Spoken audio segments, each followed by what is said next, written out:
looking for something for the computer real quick. Okay. Well, we do have an issue. A juror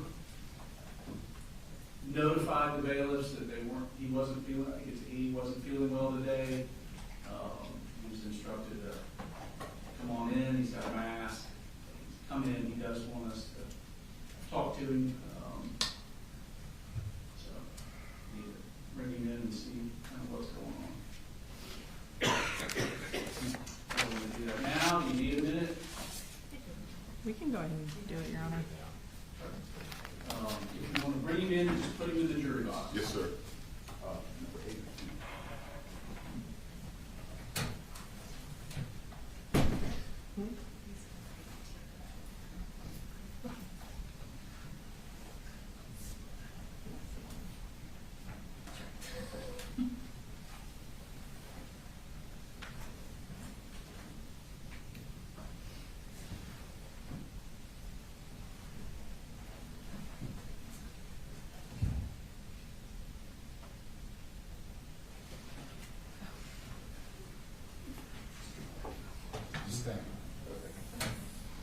Good morning, sir.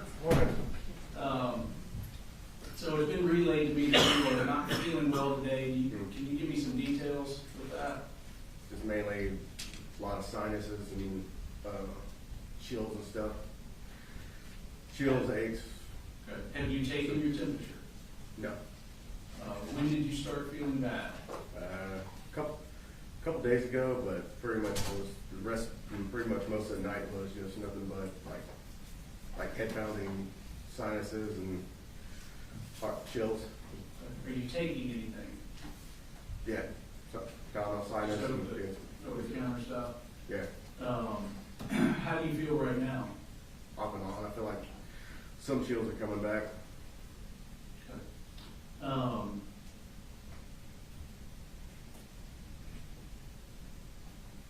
You don't have questions for him? What are you asking? Are you asking to be removed from the jury?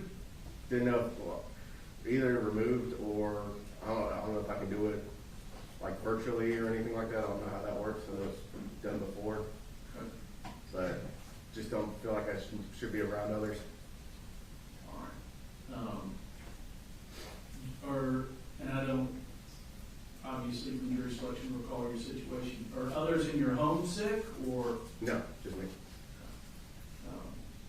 questions, Ms. Brooks? I don't have any questions. I didn't know if y'all wanted to take his temperature. If he's having chills, he probably does have a fever. But Questions from the defense? Good morning. Morning. If you've got a little bit of time to go to the doctor and get some medication for it, do you think you'd be able to resume? I could if I could get rid of those chills, but I don't think I'd want to do chills in the middle of a jury box. Okay. I mean, it's the worst thing I've felt. I've ever felt, and I don't usually get sinuses like that. Or they said more like flu-like symptoms. Mm-hmm.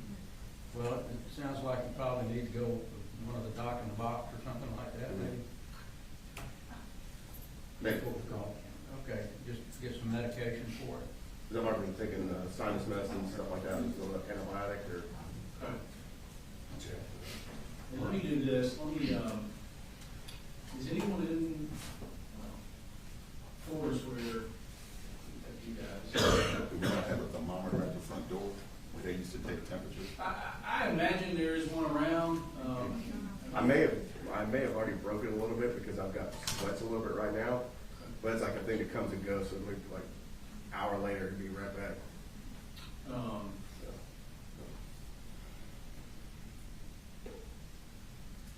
All right. You'll go ahead and do y'all have anything in 4? I'm sorry, Judge. Do you have anything in 4 where you can go? No, sir. Go ahead and just put him in 4 for right now. Yes, sir. I'll have more discussions out here. Yes, sir. Chris, may I have a question? Yes.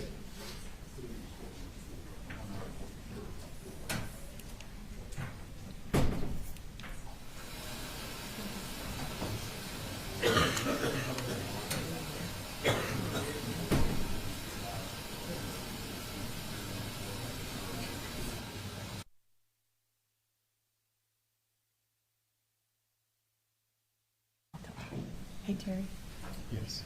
we put little. No, I'm sorry. It's okay, okay, we're just gonna do it again. I'm It's sorry. okay, it's okay. I just don't want you to get I up. didn't know. I seen them. I said, Right. my He's God. on the What is very what? Can y'all go ahead and inquire? Okay. What do they have in the way of a thermometer? So I can just have.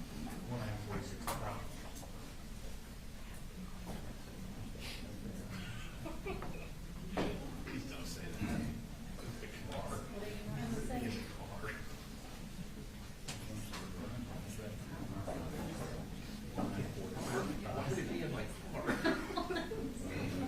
So many questions.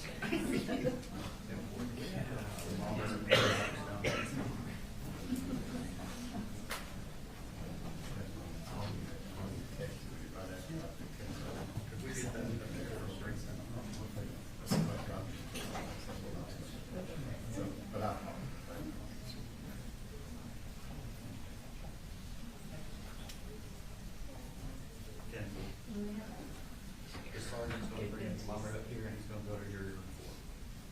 Okay. Who is? The sergeant, Sergeant Murray. Right. Yeah. Thank you.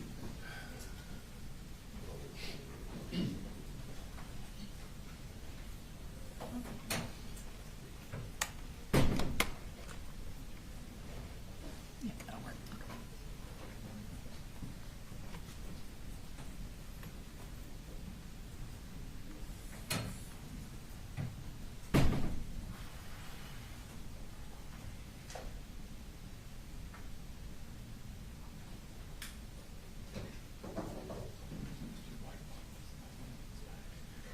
You're behind, I know.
The defense has not submitted jury charges yet, is that right? Or hadn't? We have not, there is a pattern, or not a non-pattern charge Mr. Berry is preparing for me now, and then I'm gonna email that as soon as, I will finish it while the first witness is supposed to testify.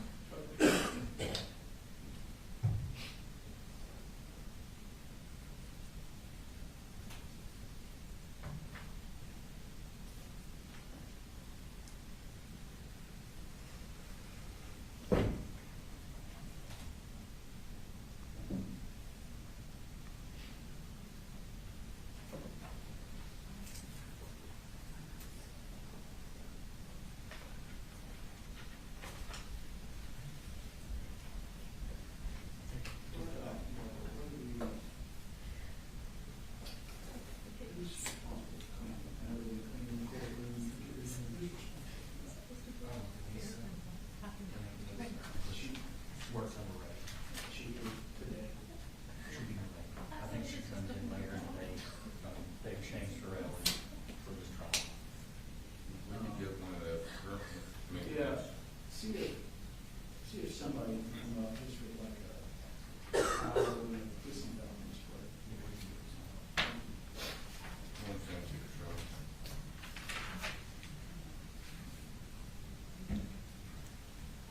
Get a hold of either Ray or Mike and have them bring it to us. Yeah,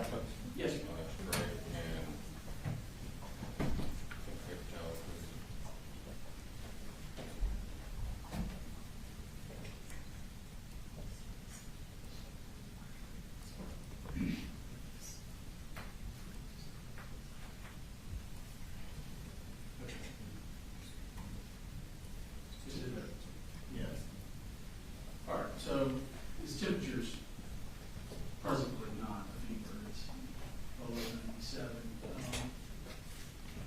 I don't remember those thermometers being super accurate, but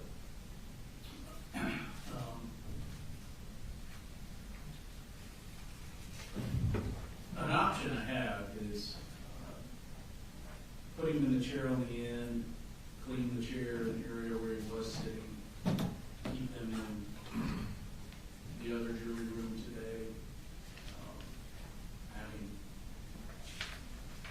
let me know if he's feeling bad so that he's interviewing in his deliberations.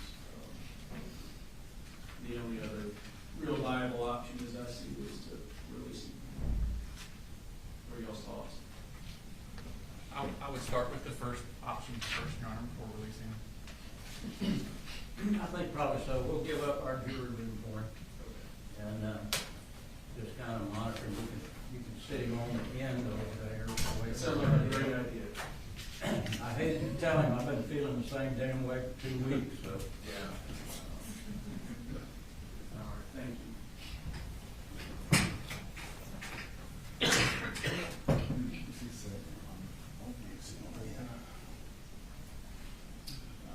I'll have to get some cleaning supplies. Yeah, I've got them bringing them up. Okay, you said you got it.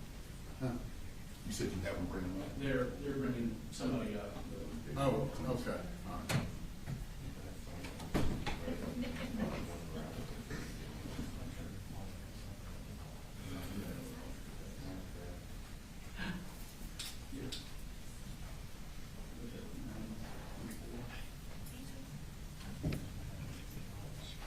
Motion to patrol.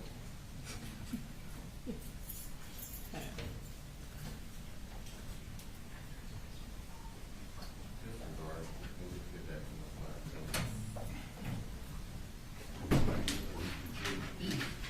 Brief the jury. I'll do it in a minute.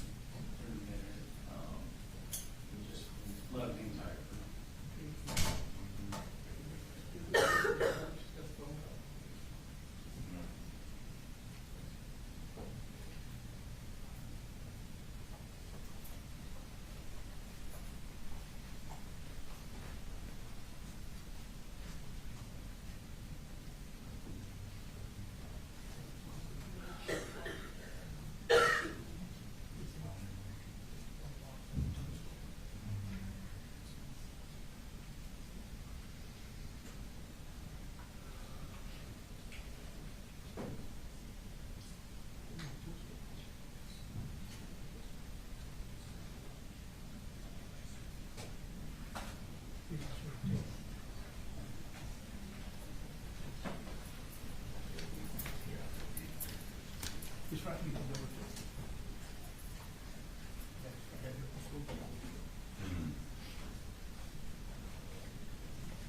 Your Honor, I have time for a quick break. Thank you.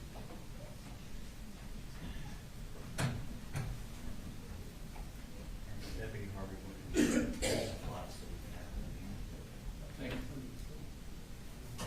You gotta clean this seat first, and then you can leave it. Yeah.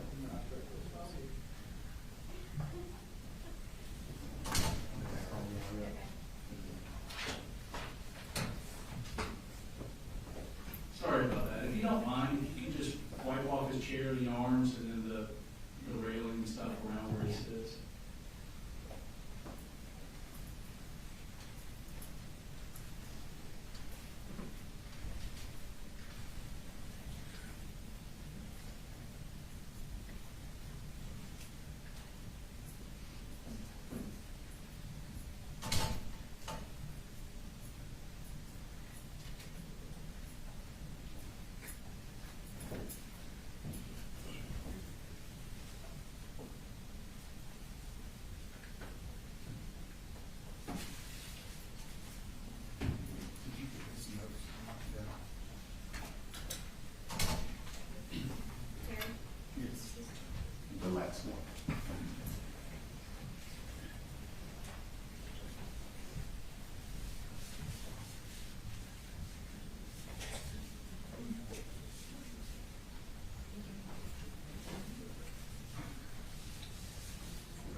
sir. Place.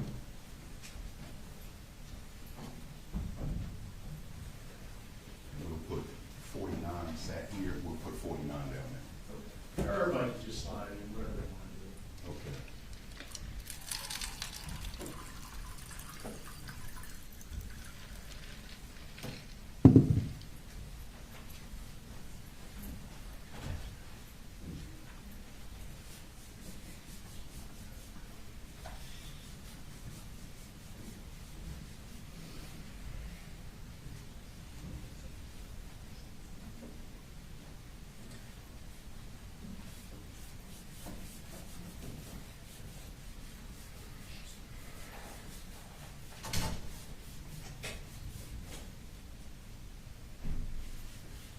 Thank you, Terry. Should be good. Thank you. If you will, bring 82 back in, Yes, sir. and then bring him back in and we'll talk to him. Yes, sir.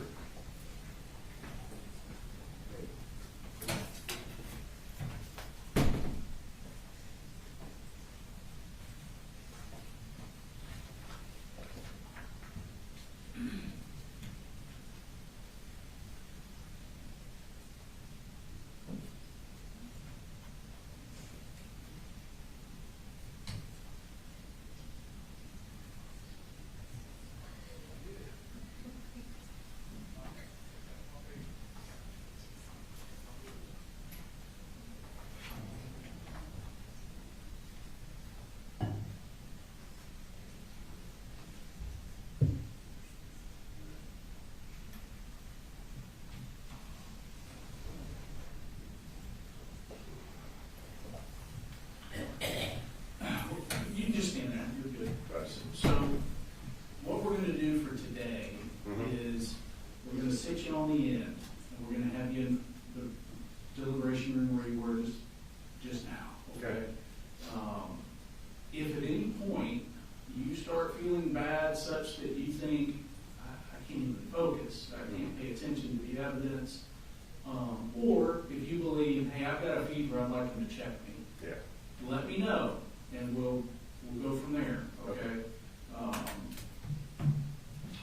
And then just, that's how we'll handle today. So if you, like I say, if you start feeling really bad and can't focus, if you need a break, or if you think you may have a fever, let me know. Yeah. Okay, you all right with that? Yeah, like I said, I'm just more worried about health of others because COVID, went back to COVID, never hit me this hard. Okay. So, So you just keep me informed as to how you're feeling and your ability to concentrate, listen to the evidence, okay? okay. If you will now, if you'll just put him in the hall for a second, and then bring the other jurors in. Yes, sir. Because he's gonna sit at the end anyway. Yes, sir. I'll talk to them. Yes, sir. Come on. No.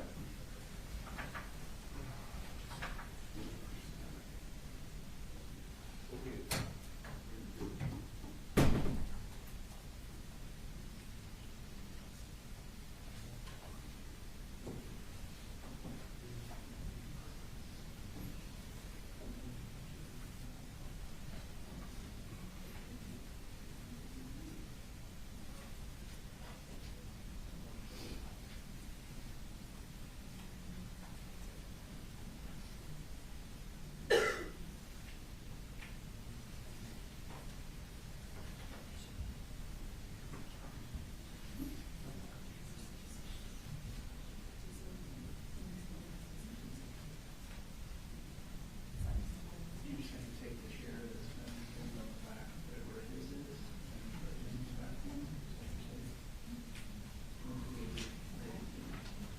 She's gonna play with the chairs for a second. I beg your pardon? Danielle wants to rearrange the chairs. Okay. I know what she's thinking. Yeah. Create some space. Just like a woman.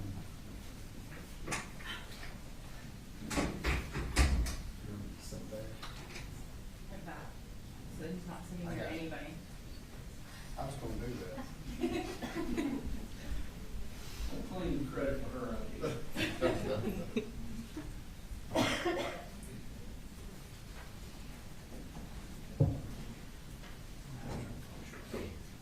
Matt, master of feng shui.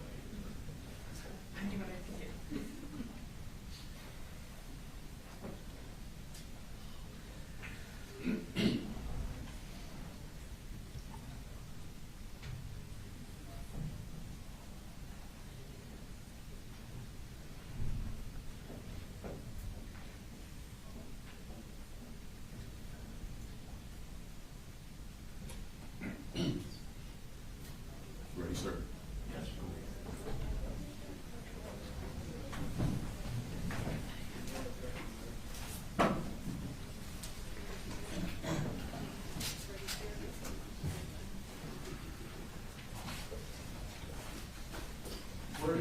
We're gonna put 82 in that chair, ma'am, so if you don't mind moving to the back row.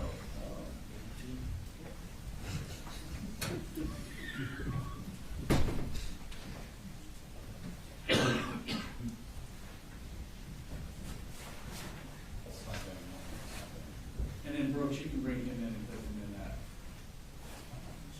new chair. Oh, okay. You can put him in that chair. Good morning. Good morning.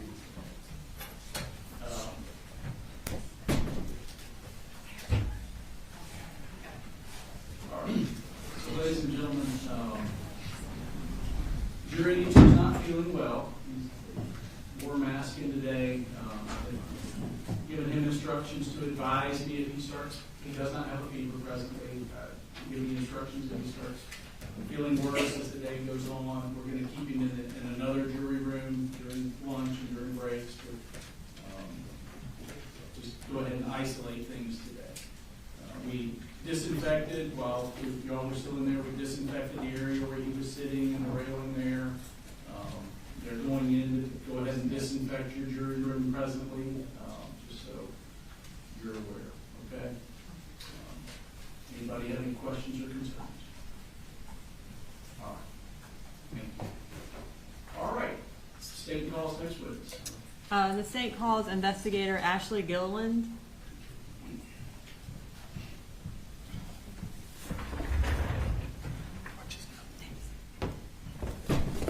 Please raise your right hand. Do you swear to tell the truth, the whole truth, and nothing but the truth to help you God? I do.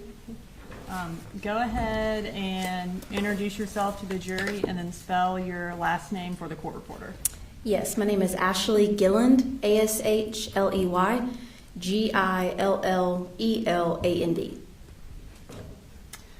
And where are you employed? I work for the Barrow County District Attorney's Office. And how long have you worked for the Barrow County District Attorney's Office? A little over 6 years. What are your job responsibilities at the Barrow County DA's office? So I'm a post-certified investigator. My role is essentially when the cases come into our office to help prepare them for court hearings and or trials. That can range anywhere from locating, interviewing witnesses, victims, obtaining search warrants for any kind of evidence that's needed in the case, as well as analyzing that evidence and then creating a summary that makes it easier to understand. So essentially, when a case comes to the DA's office, do you continue the investigation? I do. Prior to working for the District Attorney's Office, where did you work? I worked for the Hall County Sheriff's Office. And what were your job responsibilities there? I was an investigator in the Persons Crime Division, so any kind of crime that involved a person as a victim. And when you just testified about your job responsibilities, you mentioned that one of those is to collect additional evidence. And does that include digital evidence? It does. What kind of digital evidence do you collect and review while at the DA's office? Typically, any kind of cell phone extractions, computer extractions, social media records, location data, surveillance video. And how often do you review cell phone extractions? Almost every day. And what is the purpose of reviewing those cell phone extractions? To kind of gather any kind of information that's on the extraction related to the case. How often do you compile a summary of cell phone extraction data? It's really case dependent and also depending on the amount of evidence, amount of digital evidence in a case, but I would say probably fairly regularly. And what does that generally entail? I usually start with a timeline of events surrounding the incident date.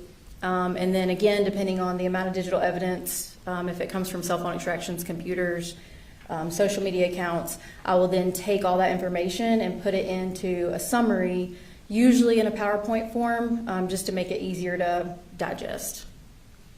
And in addition to doing cell phone extraction, data review, do you also attempt to collect Google records? I do. Okay, and tell us what kind of records do you try to get from Google? So Google obviously collects and stores a ridiculous amount of information, and Google will require you to be very specific in what you ask for. But Google can provide anything from emails, search history, web history, location data, historic location data, the devices that are associated with the Google account. Google also now has Ring doorbell cameras, Google Nest, Google Docs, Google Photos, Google Meet, Google Chats. Again, it has a lot of information. And you mentioned location data. What do you mean by location data? Anything with a latitude and longitude can be mapped. It comes in from many different sources. So the one you think about mainly is cellular records. So your T-Mobile, your AT&T, your Verizon records, those provide location data. Social media records can provide location data. When you log in and out of Snapchat, Instagram, Facebook, that can provide location data. Your cell phone as a whole can have GPS, Wi-Fi, Bluetooth, and then as well as any kind of digital media can also provide location data. And have you had any specialized training in working with cell phone extractions? I have. Can you tell us about that? So we use a company or a program called Cellbrite to do not only our extractions but our analysis of the evidence. And then within that company, they provide numerous amounts of trainings. So I've had anything from mapping forensic artifacts, searching for digital footprints, forensic techniques for investigators, recreating user activities, search warrants and digital evidence, just to name a few. And do you have any specialized training in Google records or mapping location data? For Google records, since there is so much data that can be obtained from Google, they do provide specialized training. There's a previous member from the FBI Joint Terrorism Task Force that puts on a training for Google and Apple records specifically, and so I've taken training with that. And what about with mapping of location data? There are a couple different programs out there that we use to map location data. The one that we started with when I started at the Bexar County District Attorney's Office was known as CellHawk. So CellHawk provided training in order to how to use the program itself, what types of records were able to be uploaded, how to analyze those records. We've also moved to a new company, I guess you could say, to map the records called Accurate Tracks. It's through LexisNexis, and I did take a 40-hour course on that, learning how to use that program. And do you hold any certifications related to digital forensic analysis? I do. I am a member of the ICAC Task Force, which is the Internet Crimes Against Children, focuses on child exploitation and child pornography, and then I also am certified cybercrime examiner.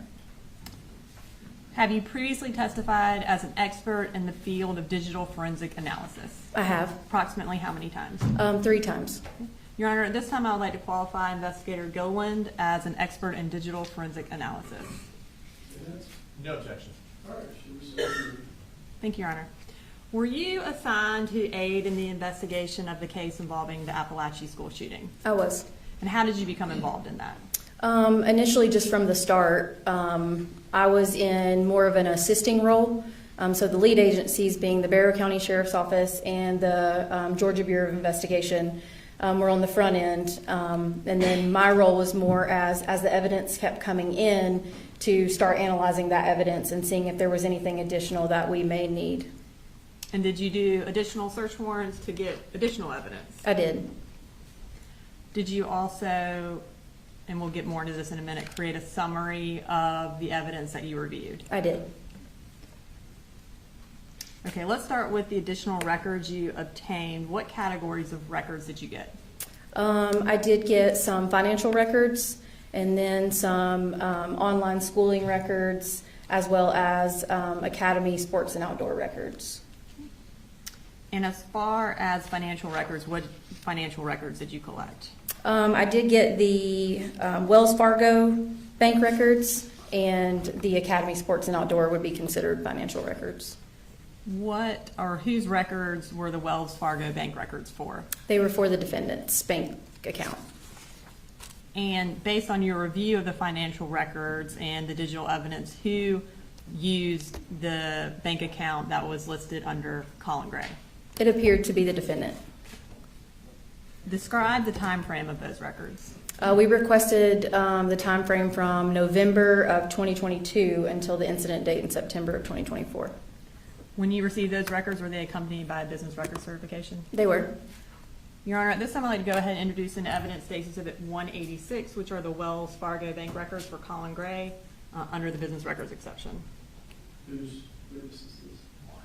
No, All right. You said 186? Yes, Your Honor. They're admitted.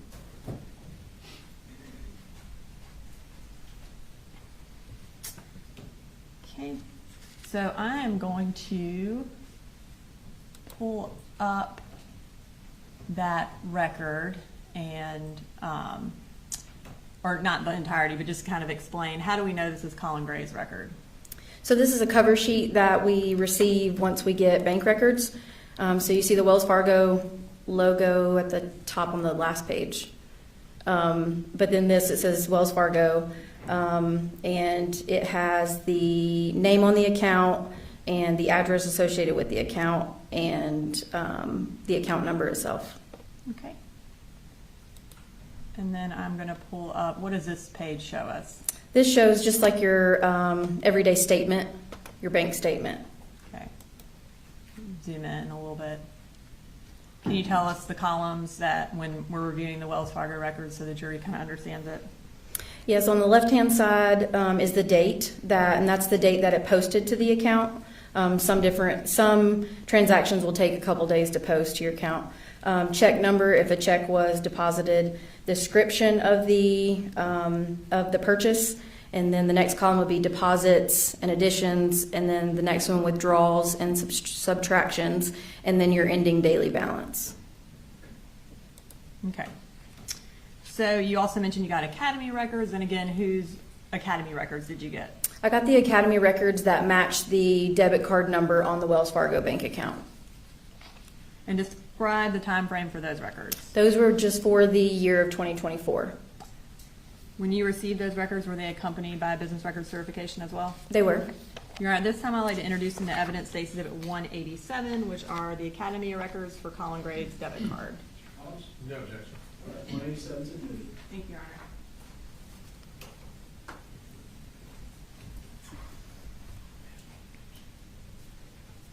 Okay.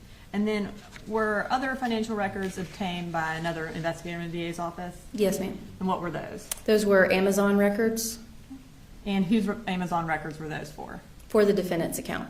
Okay. And I'm going to actually,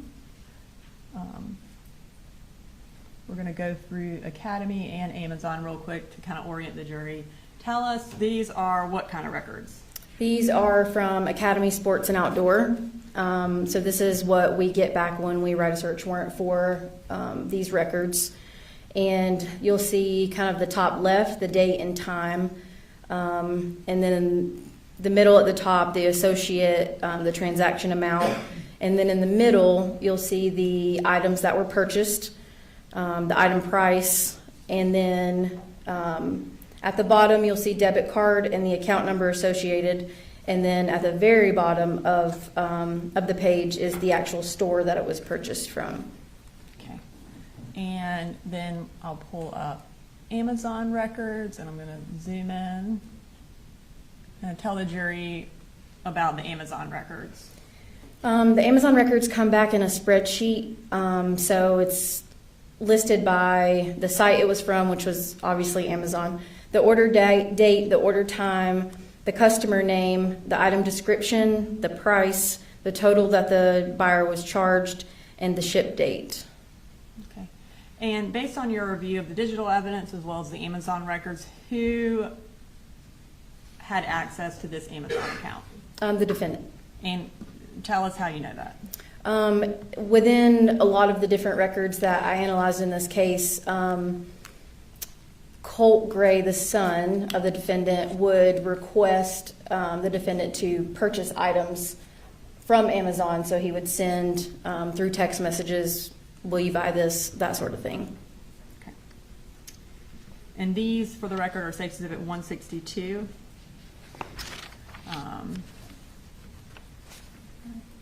So did you also obtain some Google records? I did.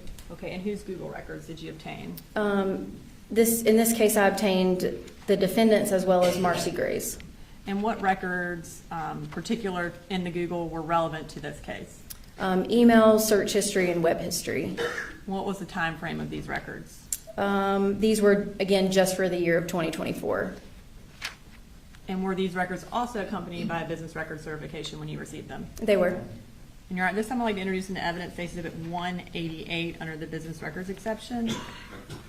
And are these Colin Gray or Marcy Gray? These are of Colin Gray, correct? That's correct.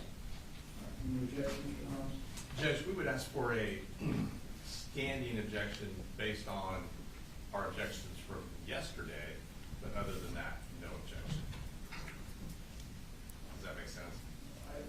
I don't remember us addressing Google They're records. not in the Google records, but I know the other ones are coming up, that way I don't have to keep doing that. Okay. But just so that I'm clear, your objections that some break from the jury or we addressed yesterday, I ruled on those, and you just want to preserve that objection? Yes, sir. All right, done. Thank you, Judge. So are they admitted, Your Honor? 188 is, Thank you. All right, so I'm going to pull up a page from Google, again, just to orient the jury to what these records look like. This portion of the Google records is from the web history. You'll see kind of like the top is the kind of the URL that's associated. It says visited, which means that that was a particular URL that was actually accessed. And at the time, it shows the date and time as well. Okay. let me get your thoughts. Just go ahead and approach. I just want to make sure that it's crystal clear. Just put on the record.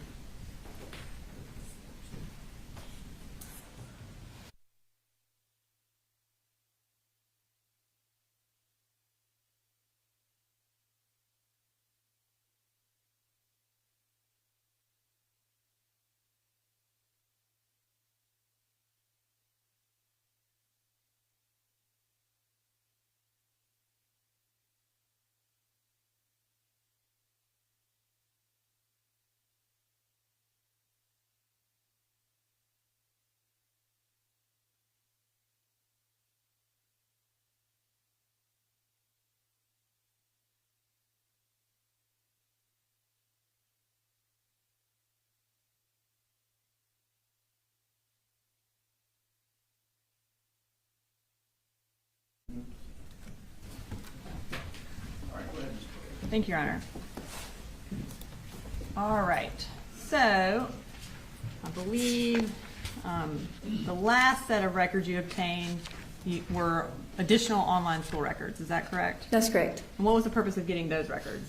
There was a statement made in the evidence that I reviewed where the defendant had signed or enrolled his son in online schooling. Okay. And what schools did you attempt to get records from? I believe it was Georgia Connections and Georgia Virtual. And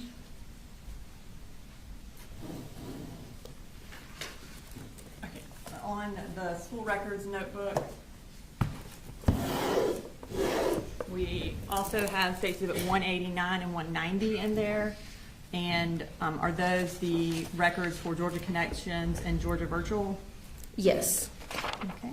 And Your Honor, were they also accompanied by a business record certification? They were.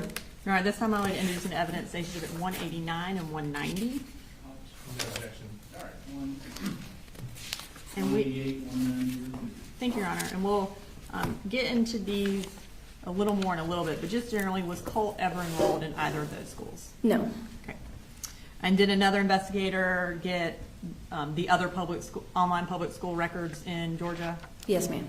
And then was that Georgia Cyber Academy? It was. Okay. And was Colt ever enrolled in that? No, he was not. Okay. All right, so let's move to the summary. You mentioned summarizing digital evidence. In this particular case, what form did that summary take? A PowerPoint presentation. And have you made a list, I guess, in the PowerPoint presentation of the digital evidence and other evidence that we're going to go through in this presentation? I did.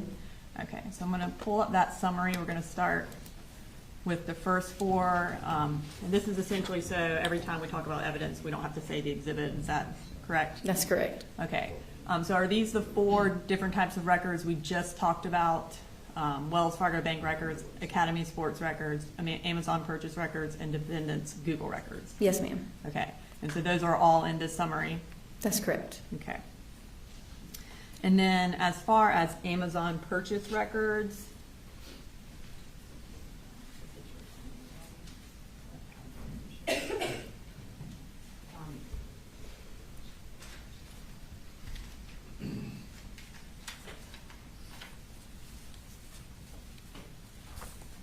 I'm showing you what's been marked as exhibits 211.1 to 211.5. What are those? These are photographs from Amazon. And are they, and tell me how they are related to Amazon. So with the Amazon records, they also produce what's called an Amazon Standard Identification Number, which is kind of like a serial number or like a barcode you see when you're shopping for something at a store. And then so I took that number from the records and then put that into Amazon, and it would give me the exact photograph and item that was being purchased through the records. And are these photos of items that were purchased by Colin Gray? Yes, ma'am. Okay, Your Honor, at this time I'd like to introduce an evidence case exhibits 211.1 through 211.5. No objection. All right, 211.1 through 211.5. Okay. And then the next set of records are the cell phone extractions. What data from the cell phone extractions are in the PowerPoint? Anything from calls, text messages, photographs, web history, search history, application usage logs, I believe location data as well. Okay. And I'm going to pull up a text conversation just so you can kind of show the jury how the texts populate on the summary. Can you tell us kind of what the green means and what the blue means? Yeah, so when you do an extraction from Cellbrite, the program I was telling you about earlier, it will produce it in this manner. So it'll produce it in blue and green messages. And the green essentially will be the owner of the device, and the blue will be the recipient of the text. Okay. And then did you also kind of create a phone key of the various members of the Gray family? I did. Okay. I'm going to show that now. So tell us about what this phone key shows and just kind of talk us through it. Okay, so at the top, the name, so I have the categories name, phone number, contact name, and the defendant's phone, and then the dates the phone number was used.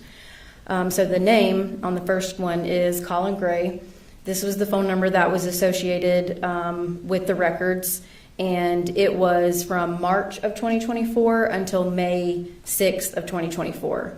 The next one below that is also Colin Gray with a different phone number. This was a work phone number, and it started May 7th of 2024 until September 4th of 2024. The next one down is Marcy Gray. It is the same number as the one at the top. I know that seems confusing, but she used the phone once she was here in Barrow County. And so those dates are from July 6th, 2024 until August 16th of 2024. And it was listed in the defendant's phone as boo-boo/home. The one below that, again, Marcy Gray, this was the number that she used when she was in Fitzgerald from August 17th, 2024 to September 5th of 2024. And then we have Deborah Polhamus, which is the defendant's mother-in-law, and she's listed as Mamu. And then we have Jenny Gray, listed as Jenny Reen, March 22nd, 2024 through September 5th. And then Colt Gray, the first one being March 10th, 2024 to August 11th, 2024. And then the last one is a new phone number from August 11th, 2024 to September 2024. Okay. All right, and then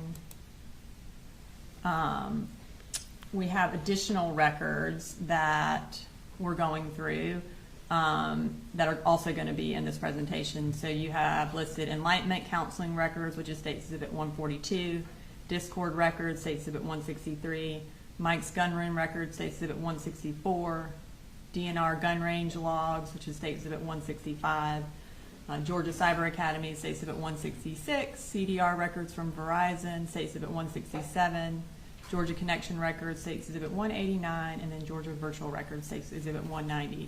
And does that essentially show all the records that are included in this summary presentation? Yes, that's correct. Okay.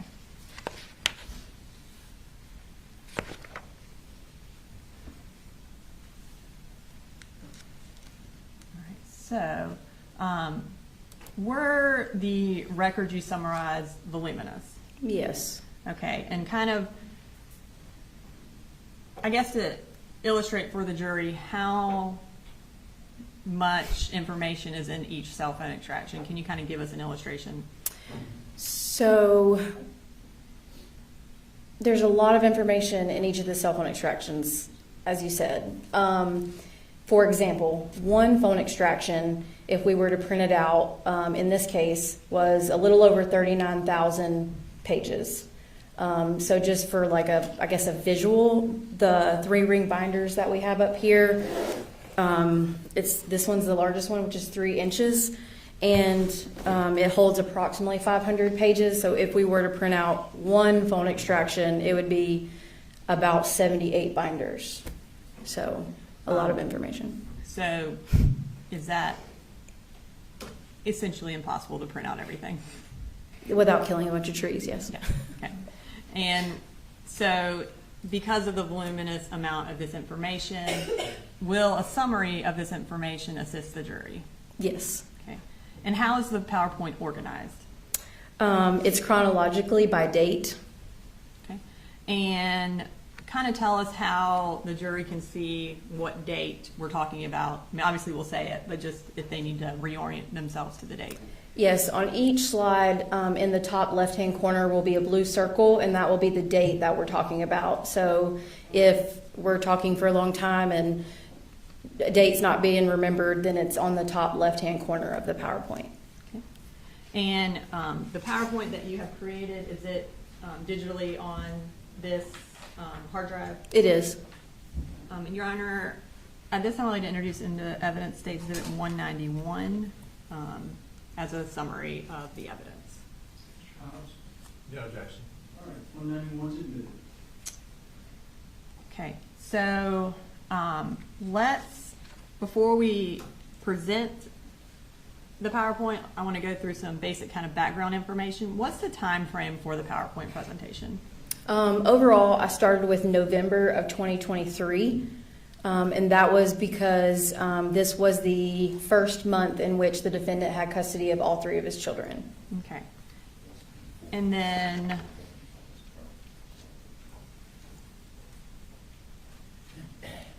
there, in the presentation, I know we talked about the text bubbles. Are there also some timeline extractions that we display?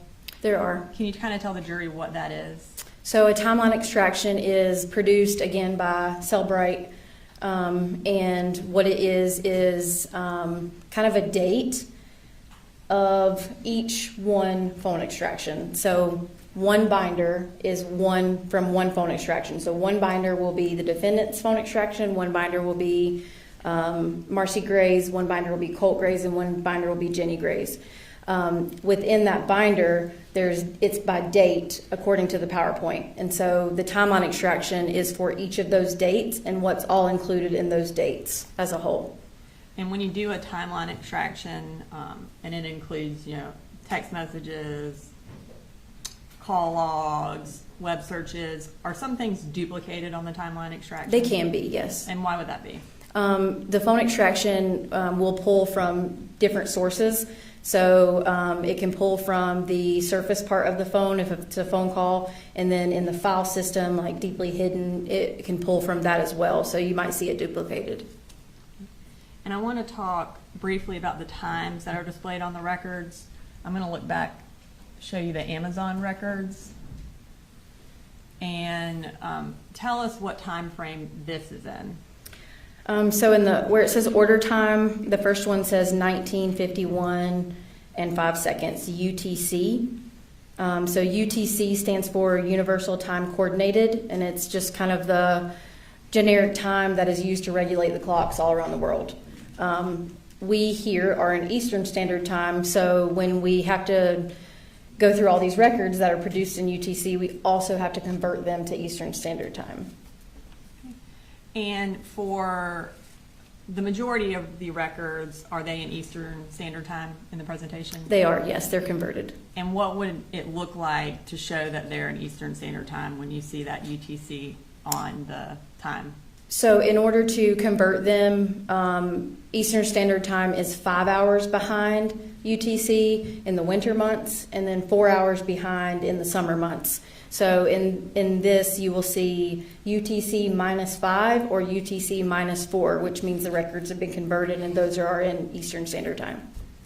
And anytime you refer to a time, are you going to refer to it in Eastern Standard Time? Yes, ma'am. Okay. So we're going to go ahead and publish the PowerPoint.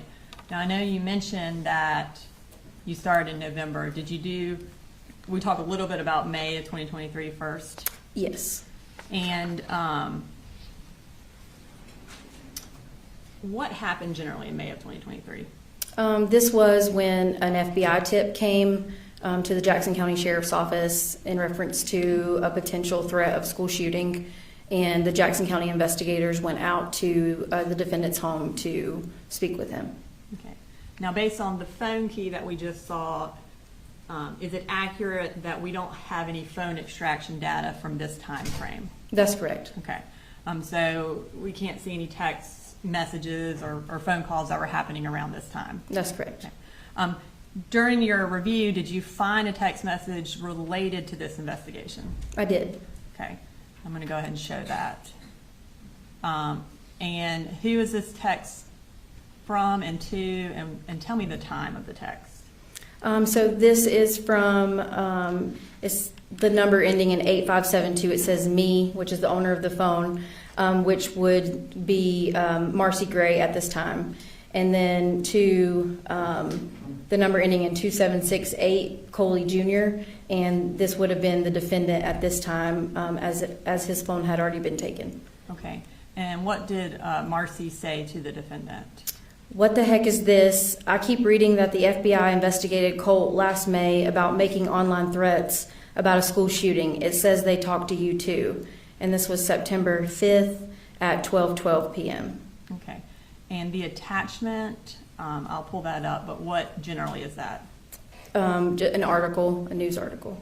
Or the FBI tip. Okay. And that was released around this time? It was. Okay. And and you've reviewed the statements from the defendant as well in preparing your summary presentation? I have.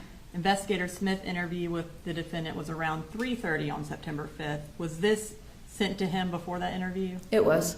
Okay. All right, so we are now moving to November of 2023. Tell us what's important or relevant from this month. This is when the purchase of the 6R rifle And by that was used. Oh, sorry, yeah. that was used in the shooting of at Apalachee. Okay.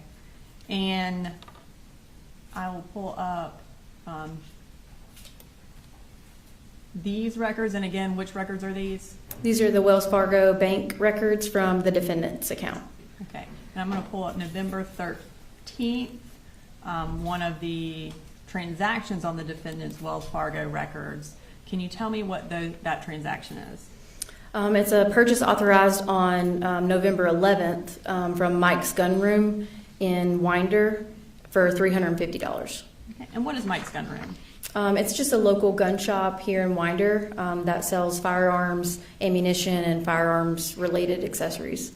And what kind of records do they keep? They keep the records when a firearm is purchased, and that's a form that's used by the Alcohol, Tobacco, and Firearms Bureau. So if something other than a firearm is purchased, do they have any records to that effect? They do not. Okay. And so for November 13th, that was authorized on November 11th, do we know specifically what was purchased? We do not. On this date. Is $350, would that be consistent with the down payment of a 6-hour rifle? It could be, yes. Okay. Now moving to our next transaction from November 17th. Tell us what that shows us. This is a purchase authorized November 17th from Mike's Gun Room in Winder for $559.50. And then is the total between $559 and $350, would that be consistent with the price of a 6-hour rifle? Yes. Now, were you able to obtain information about what was purchased on November 17th? Yes. And what did you obtain? This also included the form that I spoke about from the ATF, which is a legal record when you transfer a firearm. Okay. And we're going to display that firearms transaction form. Okay, and then we're going to zoom in kind of on the top and the bottom. All right, so what does this form tell us? And kind of explain it through the record there. As an overall, it gives the what type of weapon it is, the model, the serial number, the type, the caliber, how many are being transferred on this particular date, and also the buyer's full name and address is also included, and then a signature and a date at the bottom of the page. Okay, and then who bought this firearm and what was the date? Colin Gray, the defendant, November 17th of 2023. Okay. And then as far as the serial number, were you able to compare that to the serial number of the gun used in the Apalachee shooting? I was. Okay. And I'm going to show that. Okay. And is that picture that is displayed below there, is that one of the crime scene photos from the Apalachee High School? It is. Okay, and what evidence number is that? 111.141. Okay. And when you're looking at the serial number on the gun that was obtained from Apalachee, as well as the one from the financial transaction or the firearms transaction record, are they the same? They are the same. Okay.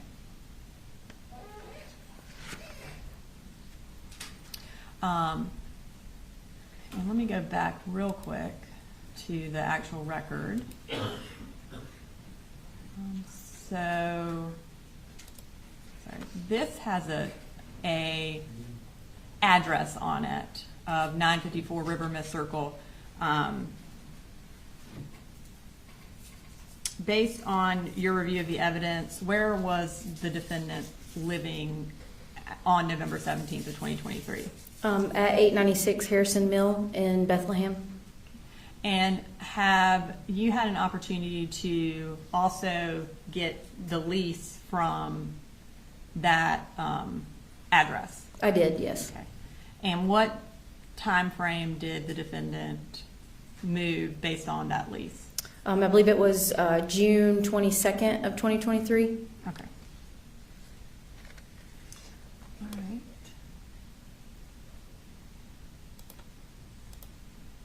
So we are going to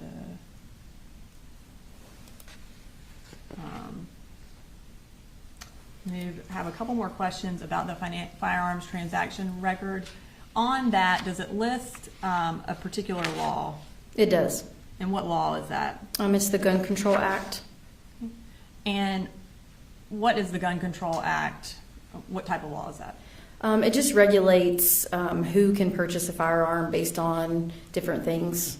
And what age do you have to be under the Gun Control Act to purchase a firearm? For rifles, it's 18 years old, and for handguns, it's 21 years old. And what age do you have to be to purchase ammunition? It's the same for ammunition, 18 for rifles and 21 for handguns. And under that same act, are you allowed to purchase a firearm for someone else, or do you have to purchase it for yourself? You have to purchase it for yourself. And was that one of the questions that was listed on this form? It is on this page 21A, and it's checked yes. Okay, and does that mean it was indicating that Mr. Gray purchased it for himself? That's correct. Okay. All right. So now we're going to move to December of 2023. So this is a month after the purchase of the Sig Sauer rifle. What generally happened this month? There were some more gun-related purchases. Okay, and what records do we have that show those? From Wells Fargo. Okay, and I'm going to pull up our next record. All right, so tell us what was purchased on this day. On December 14th, there was a purchase from Mike's Gun Room in Winder for $642 even.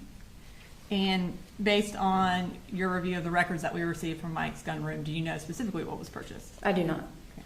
So it was, does that mean it was not a firearm? That's correct. So it was some other gun-related accessory? That's correct. Okay.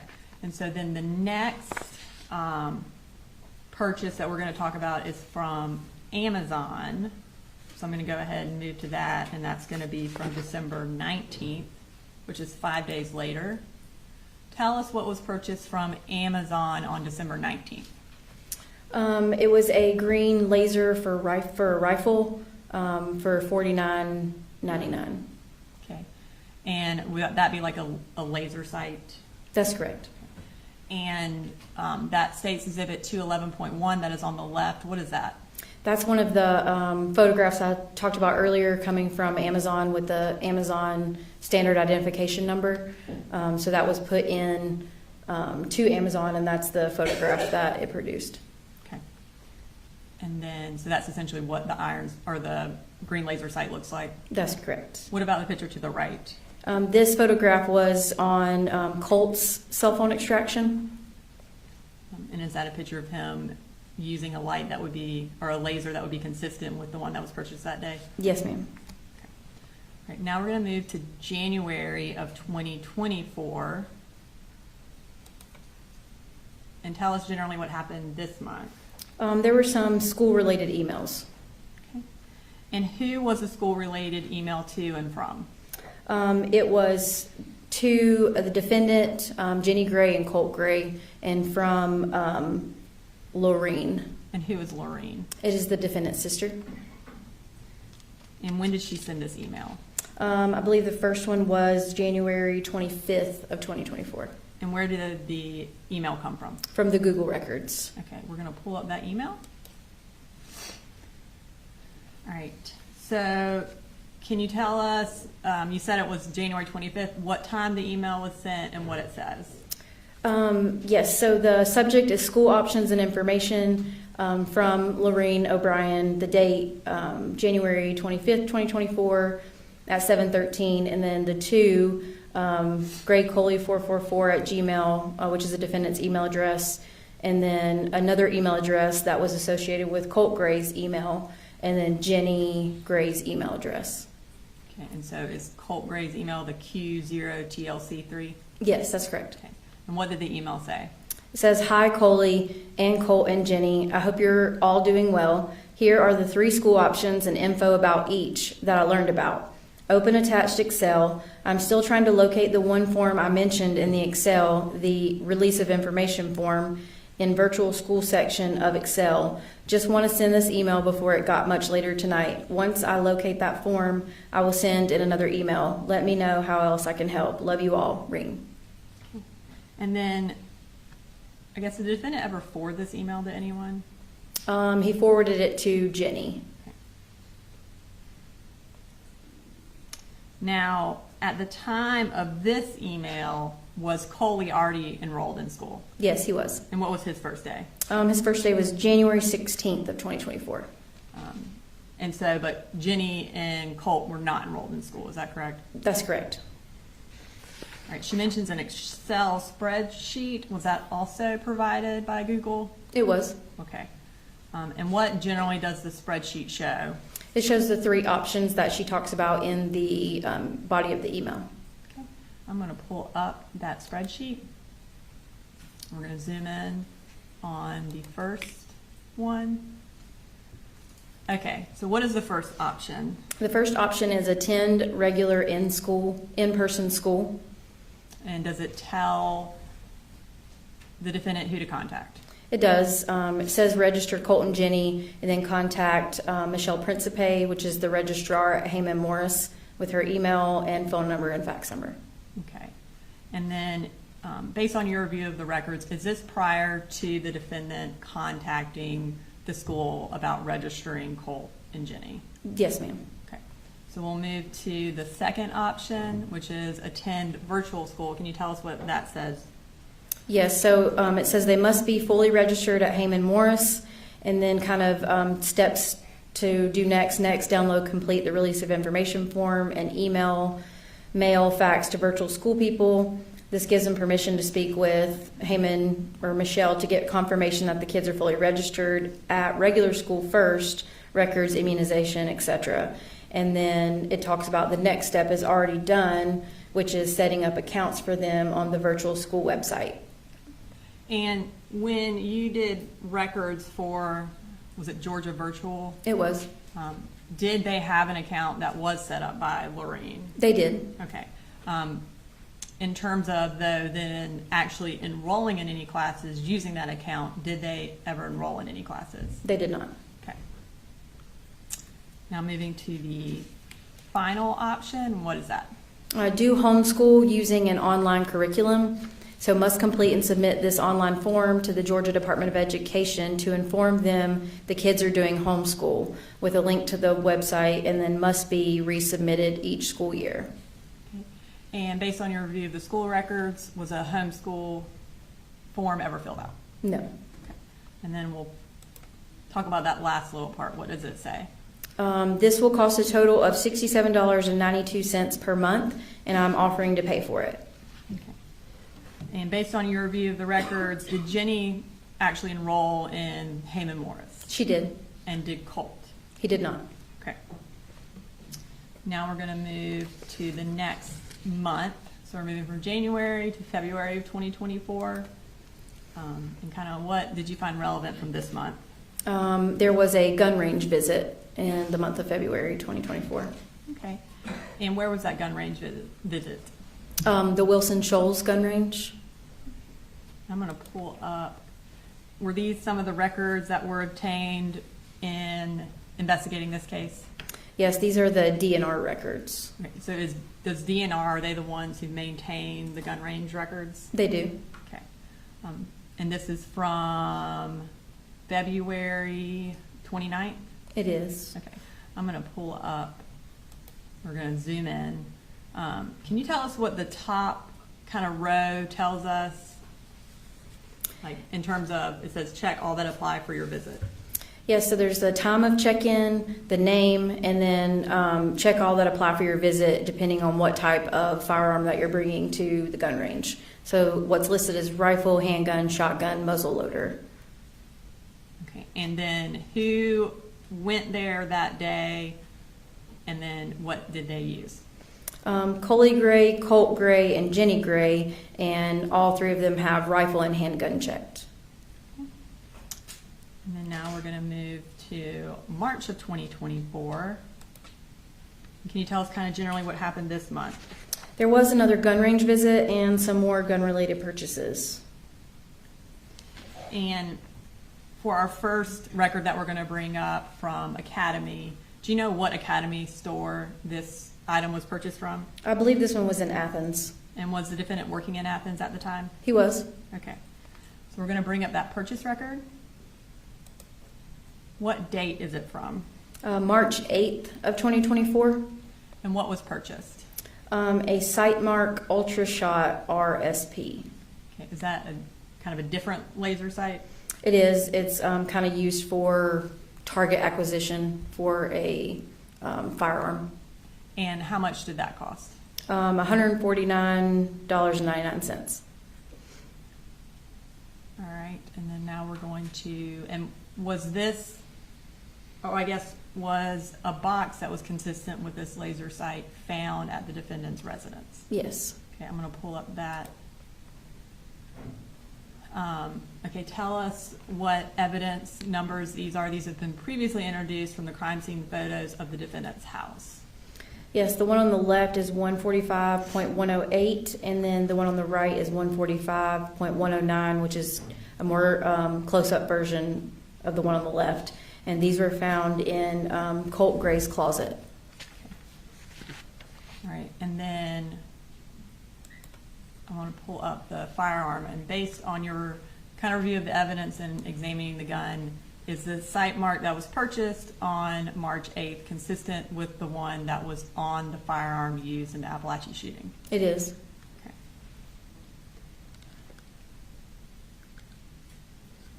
And what did the defendant purchase next? There was another purchase from Academy Sports on March 28th. Okay, and we'll bring up that record. And what was purchased that day? This is a XTS 1-point bungee sling. And what is a bungee sling? It's just used for a rifle to have a better point of contact. And was a bungee sling consistent with this type of sling found in the defendant's residence? Yes. Okay. I'm going to pull up a picture, another picture from the search warrant. Where was that found? This was also found in Colt's closet. Okay. And is the kind of brand name XTS on that bungee sling? It is. Okay. And then was there another purchase from Academy Sports that same day? There was. Okay, and we're going to bring that up. And what was also purchased that day? Hornady Custom 223 REM 55, which is ammunition. And based on the description, how many rounds were in that box? I believe it's a 20-round box. And is 223 ammunition, is that able to be used in the 6-hour rifle? Yes. Okay. All right, so now we're going to move to the next day, which would be March 29th. Can you tell us what happened on March 29th? Yes, there was another gun range visit, and this was on Jenny's cell phone extraction. And where, based on the pictures, where was this gun range? It appears to be Wilson Shoals gun range. Was there a record of it? There was not. Okay. And the firearm that Colt is using in that picture, is that consistent with the 6-hour that was used in the shooting? Yes, it is. Okay. And is that a photo of that firearm? It is. Okay. March 29th, what day of the week was that? It was a Friday. And was school in session? It was. And then, so was this during, I guess, based on the pictures, was this during the day? It did appear so. During the school day? Yes. Going back to the previous visit, which was what, February 29th? It was the 29th. Was that, what day of the week was that? It was also a Friday. And was that school also in session that day? It was. And did they go during the school day? They did. I believe the time was 10:25 a.m. on that record. All right. So next, we're going to move to March 30th. Did something happen that day? There was a text message. And we're going to pull up that text message. And can you tell us who the text message was from and who it was to? It's from the defendant, and it's sent to Jenny. Okay, and what time was that text message sent? It's at 8:49 p.m. And what does the text message say? Asking for you to please keep this private between you and me. What is going on with Colt? I can't tell what he's saying, but I can tell it's not good. I will not say anything, I promise. And so again, this is the day after the gun range visit. That's correct. Okay. All right, now we're going to move to April of 2024. And tell us what generally happened this day. There were some more gun-related purchases, and then some evidence suggesting Colt's behavior. Okay. So the first day we're going to talk about is April 1st. What generally happened that day? This was when Colt's grandmother took him shopping. And do you know where they went shopping based on the pictures? To Academy. Okay. I'm going to show you, bring up a text. Okay, who is this text to? It's to the defendant from Jenny. And what time was the text sent? It was 12:41 p.m. All right, now I'm going to pull up. Is that the picture that was attached? It is. And who are those people? That is Colt Gray on the left and Deborah Polhamus on the right. All right, and then we're going to zoom in to what Colt is holding. And what is he holding? There are 4 packages in his hand. All are magazines. And based on your review of the crime scene photos and the evidence, was one of those magazines found at Apalachee on September 4th? Yes. Okay, and I'm going to pull up a picture from the crime scene photos, 111.131. Is that one of the magazines, or is that consistent with one of the magazines that was purchased on April 1st? It's consistent, yes. All right, and then, did the defendant respond to these text messages from Jenny? He did. Okay, so I'm going to pull up that response. And what does he say? He says the best at 1:33 p.m. And that makes me so happy. Okay. All right, so we are going to move to April 15th of 2024. What are we going to see from that day? This is the first time that we see Colt with any sort of mass shooter photographs on a wall. Okay. I'm going to pull that up. Okay, and what date is on this picture? The date that it was captured was April 15th of 2024 at 6:14 a.m. So you see the red box at the bottom highlighting the capture time. And this is kind of a screenshot from what it looks like on the Cellbrite extractions from the images. Okay, and then we'll zoom in.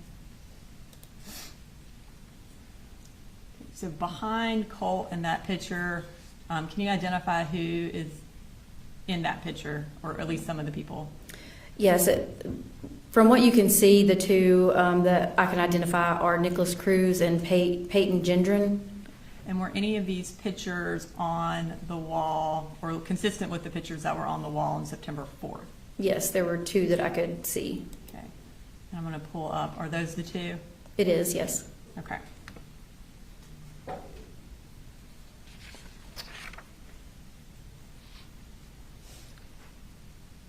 Now we're going to move to April 21st of 2024. What happens on that day? There's an email that is between the defendant and Deborah Polhamus. Okay. And where did you find that email? I'm in the Google records. I'm going to pull that email up. Can you tell us the time it was sent and then read it to the jury? The date and time is the 21st of April of 2024 at 1:04 p.m. Hey, I'm sorry the kids asked you again. Me and Coley went to church and I told them not to do that before I left. I told them we are trying to keep the power on and internet. I guess I'm going to just have the cable turned off to save money. That's what the other email I sent you was. Colt is relentless, and I'm trying not to have him blow up on me. I have sold both of my guns to pay car insurance and food, but as fast as I get stuff, it's gone. I feel like I'm going to get an offer from the interview I had. Then I have a face-to-face Tuesday, and then Wednesday I'm meeting with Kevin Price in his office and hope to get an offer for that as well. I totally hate that we are having to ask for anything from you, Mama. I asked 2 of my sisters, and it just started a fight, but I'm going to ask again. I don't know what else to do. Okay. And now we're going to move to May of 2024, the next month. Kind of tell us generally what happened this month. There were some more gun-related purchases during this month, as well as search history. Okay. And the first day we talk about is going to be May 3rd. What happened that day? There was a purchase at Elite Pawn. Okay. I'm going to pull up that purchase. So May 3rd, what was the amount of the purchase from Elite Pawn? It was $794.80. And are you familiar with Elite Pawn and jewelry? I am. And what's kind of, and are you familiar with that, like in your capacity as a law enforcement officer? Yes. And what generally is sold there? It is a regular pawn store that has lawn equipment, tools, but it also has a gun store as well. And I'm going to pull up kind of a picture of the storefront. Is that what the storefront looks like? It is. And on the left there, it says the gun room at Elite Pawn. Is that all in the same store? It is. Okay.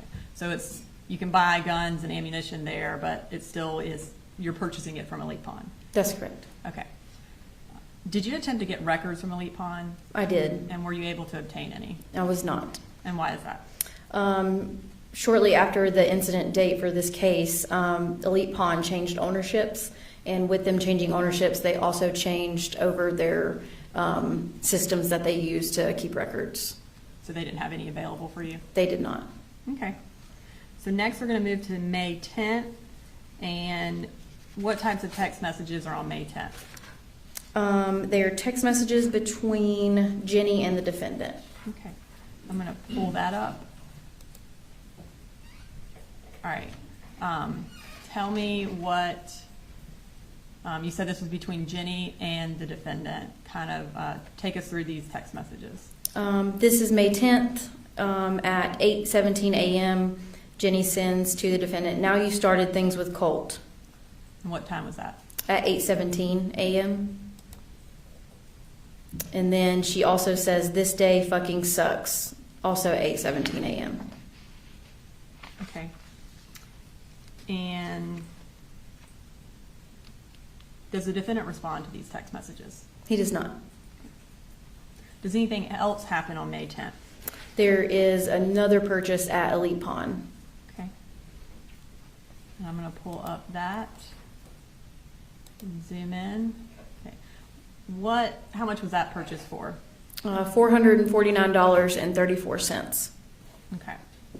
So we're going to move from May 10th to May 21st. What happens on May 21st? There is a search for a gun safe. Okay. And who searched for the gun safe? The defendant. Okay. All right. And kind of tell us generally what time these searches were and what kind of gun safe it was. These searches were from the defendant's phone extraction. They were at May 21st, 2024 at 4:44 and 4:45 p.m. And these appear to be safes that can hold a handgun. And were there any corresponding purchases for gun safes around that time? There was not. All right. So now we're going to move to May 27th, which is 6 days later. Tell us what happened that day. Colt sends the defendant a text message with a attachment of a picture. I'm going to pull up that. All right. So what time did he send this picture? At 1:19 p.m. Okay. I'm going to pull up that picture. And what is that a picture of? It's a picture of Colt holding a firearm with a green laser light pointing at the camera. And based on your review of the crime scene photos, is that furniture in that room consistent with Colt's bedroom? It is. And does the defendant respond to that text message? He does not. All right, so we are going to move to May 31st, which is 4 days later. What happens that day? There is another purchase at Academy Sports.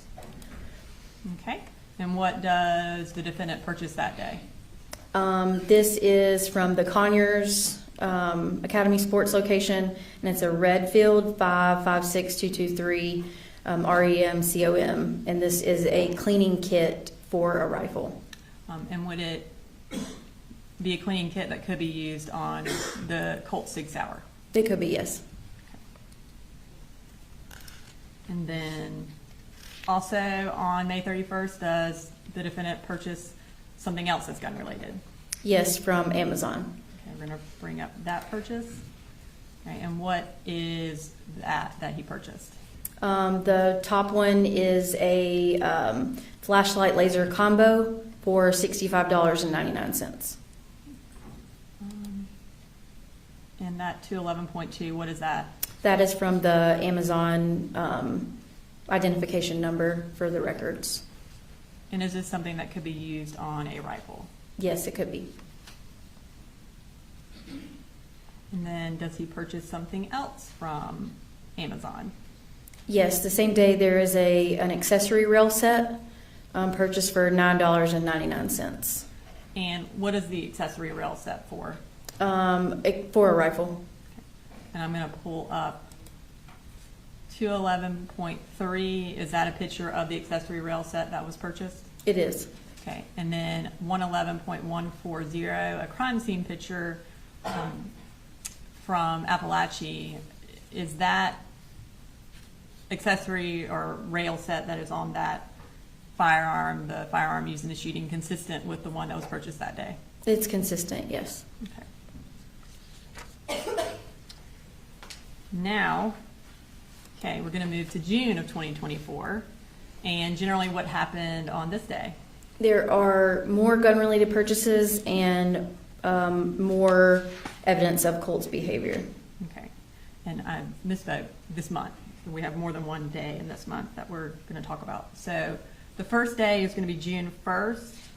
And what did the defendant purchase that day? There was an Academy purchase for a bore sight laser for $12.31. Okay. And State Civic 211.4, what does that show? It shows the bore sight laser that was purchased from Amazon. Okay. And then we're going to move to June 6th. Was something purchased that day as well? Yes. And where was it purchased from? This one was from Amazon as well. Okay, and I'm going to pull up that purchase record. What was purchased from Amazon on that day? 45-degree fiber optic iron sights for $27.99. And what are iron sights?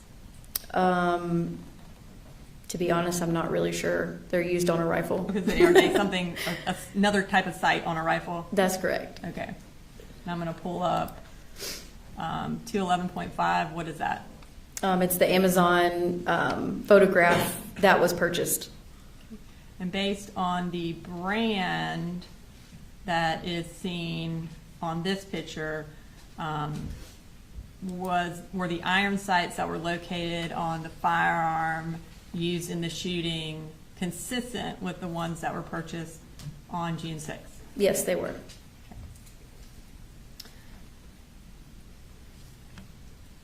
Okay, so next day, we're going to go just move one more day ahead to June 7th. What happened on 6/7?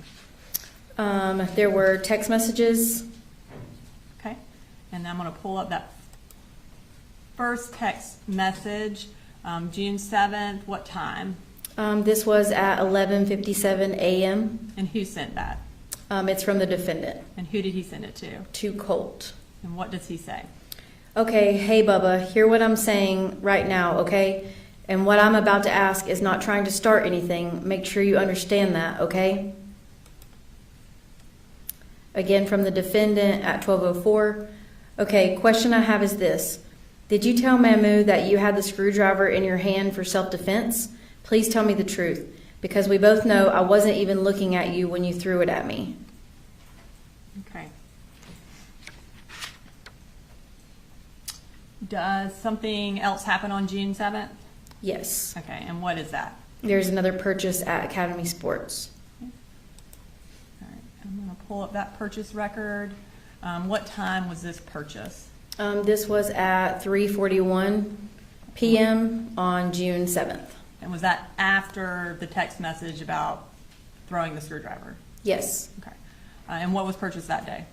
The first one that's highlighted is BC 17.25 round SNC 5-pack, and for $19.99. Okay, and I'm going to pull up a crime scene photo from the defendant's house, 145.112. What specifically is that was purchased? A pack of targets. And are these targets that were found at the defendant's house consistent with the ones that were purchased that day? They are. And where were they found in the house? In Colt's closet. All right. And then, was there another purchase at Academy that day? There was. All right, let's bring that up. And what was purchased? Lake City, Winchester, USA, which is ammunition. Okay. And how much was that for?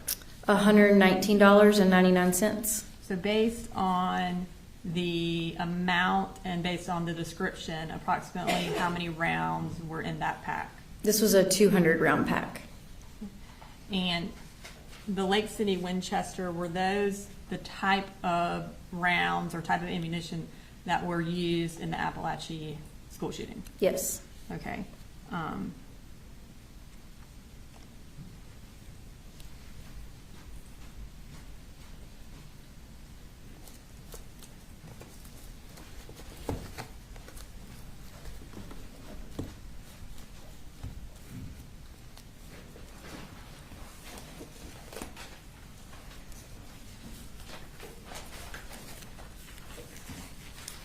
I'm going to start by handing you 115 and 109.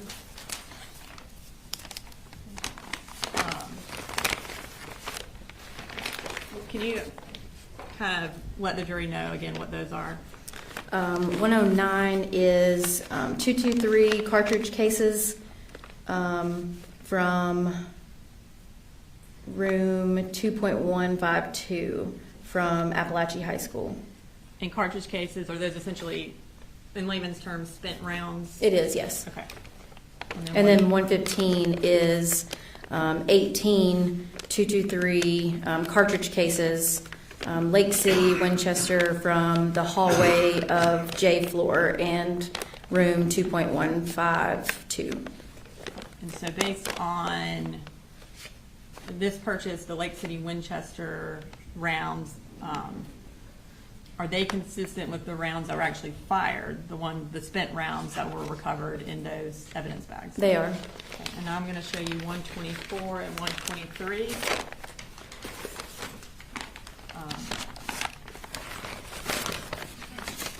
And what are those? 123 is one black colored 5.56 gun magazine and 17 Winchester 223 cartridges from the magazine on J floor, hallway J at Apalachee. And then 124 is a black and colored 5.56 gun magazine, 15 Lake City cartridge casings from magazine, or cartridges from magazine, sorry, and 15 Lake City cartridges from magazine, also from the hallway J floor from Apalachee. Okay. And are those the unspent rounds? They are, yes. And are those rounds that were still in the magazines consistent, again, with what was purchased on June 7th from Academy? Yes, they were Lake City Winchester rounds. Okay. Thank you.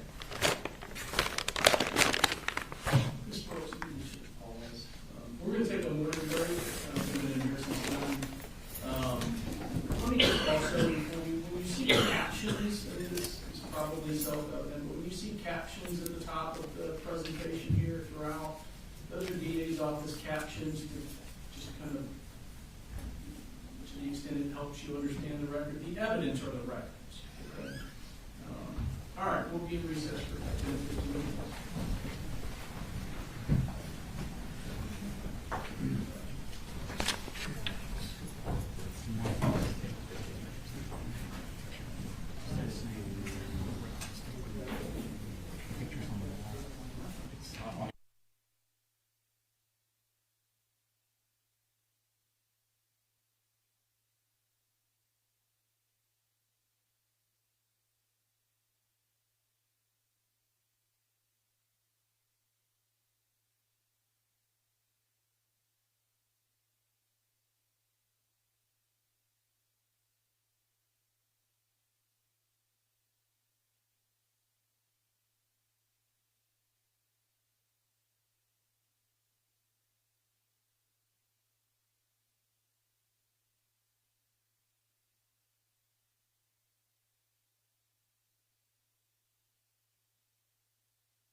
I'm ready.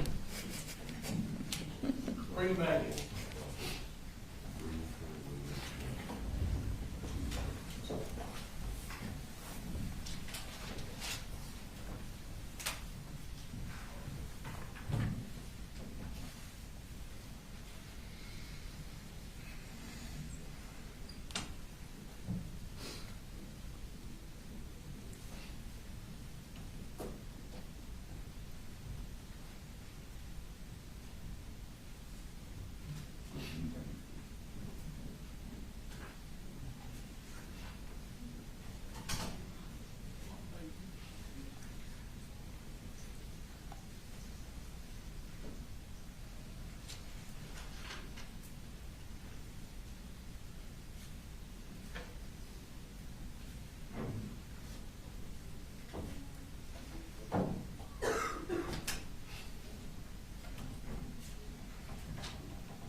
All right, I'll see you. Okay. All right, so now we are moving from 6/7 to 6/10. What happened on June 10th? There was a purchase of a tactical vest Okay, and who was that for? for Colt, And who purchased it? the defendant. All right, so I'm going to bring up a text message from June 10th. It's a little bit hard to read, but can you tell us who this is from and who it's to, when it was sent, and what it says? So it was from the defendant to Colt, and it was June 10th of 2024 at 10:16 a.m. And it says, "Yo, I got this for you, son, because I love you. And also so hopefully you can work on being a little more patient. Colt, when it comes to you, and if you need something, if I can do it, I will do it. But if I cannot, then I can't do it. And that's when I need you to be okay with it. Knowing that as soon as I can, I will. At the end of the day, being disrespectful and flat out being mean and ugly doesn't do anything. So please, when you feel like you're getting angry or about to lose your temper, take a deep breath and realize I'm going to make it happen at some point. Okay? I'm working hard for us, and I do not want any more of that pushing, shoving, hitting anymore. We both deserve better than that. So there's the wind-up and the pitch. See you later, alligator. Love you."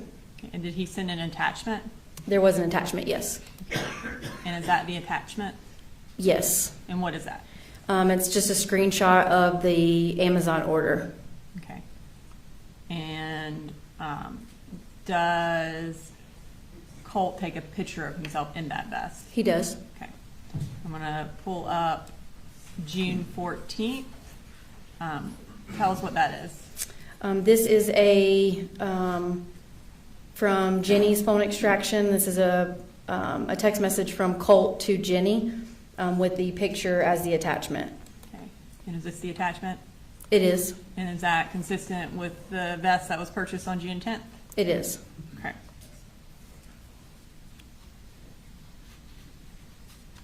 All right. So next we're going to move to June 20th. What happened that day? This day, Colt sends 2 photographs to the defendant. Okay. And I'm going to pull up that first text message.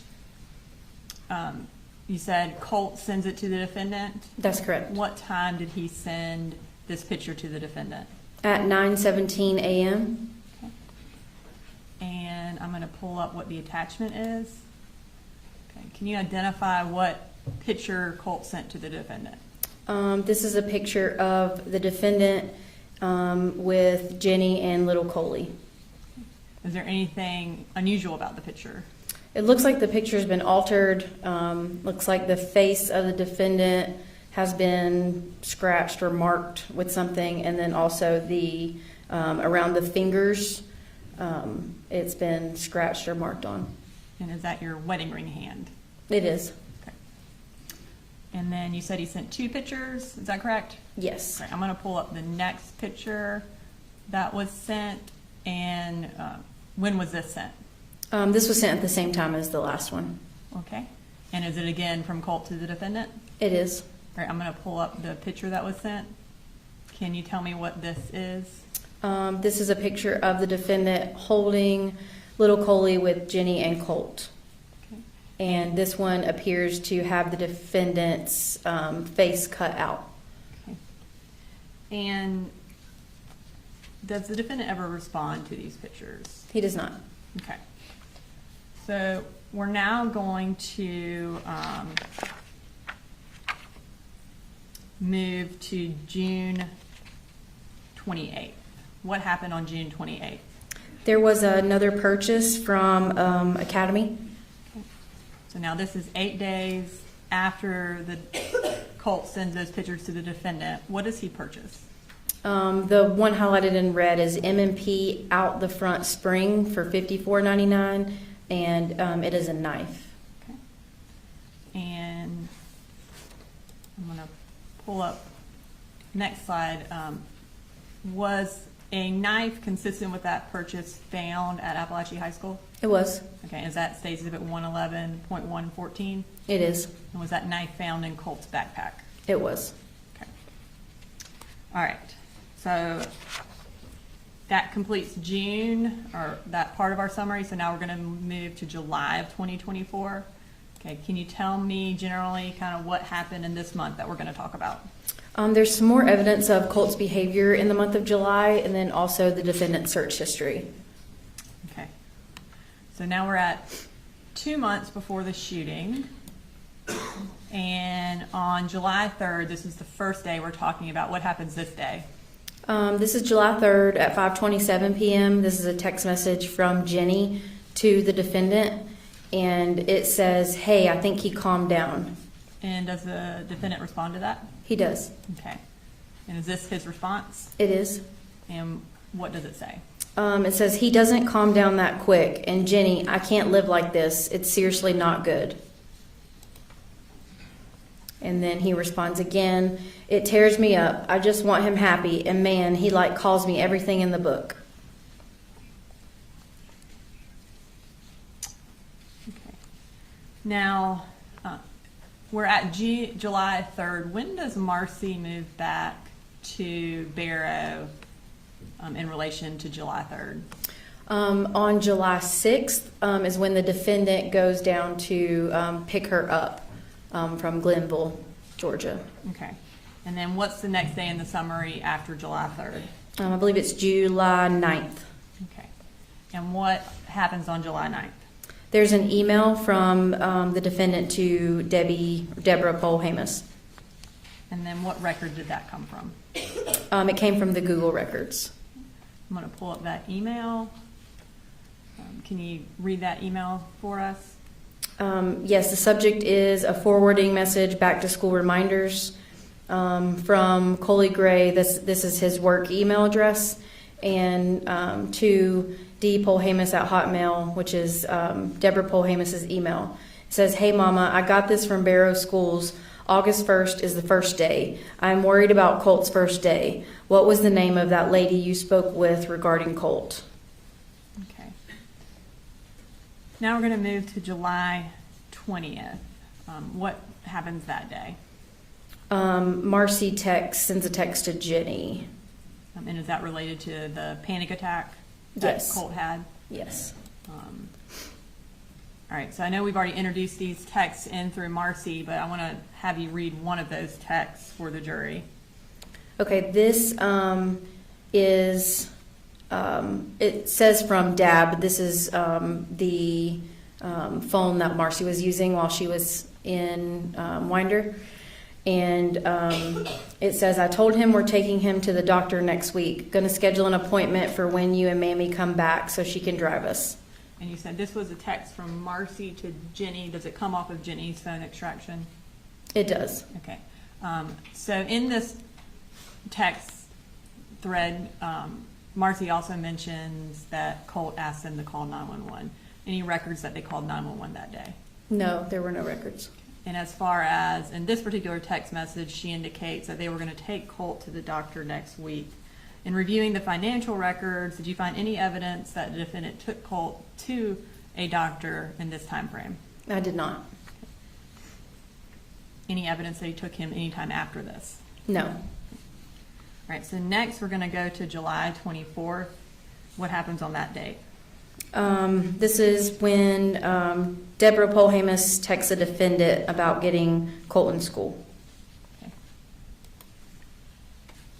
All right, so July 24th at 1:41, Deborah texts the defendant. Can you tell us what she said? Says, hey, I am up here, but I am planning to leave tonight. Marcy said she had talked to the registrar about Colt, but the lady needs to talk to you. Wondering if you could do that before I go home. Maybe when you get home this afternoon. I know you are swamped, but you are the only one who can get this done. Thanks. So at this point, had Colt been registered for school? No. Okay.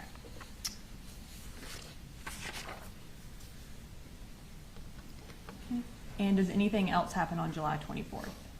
Yes, there's another text message. Okay. And what is that text message? This is a text message from Marcy to the defendant at 5:34 p.m. And it says, I started Colt on Zoloft today. Don't say anything about it unless he brings it up.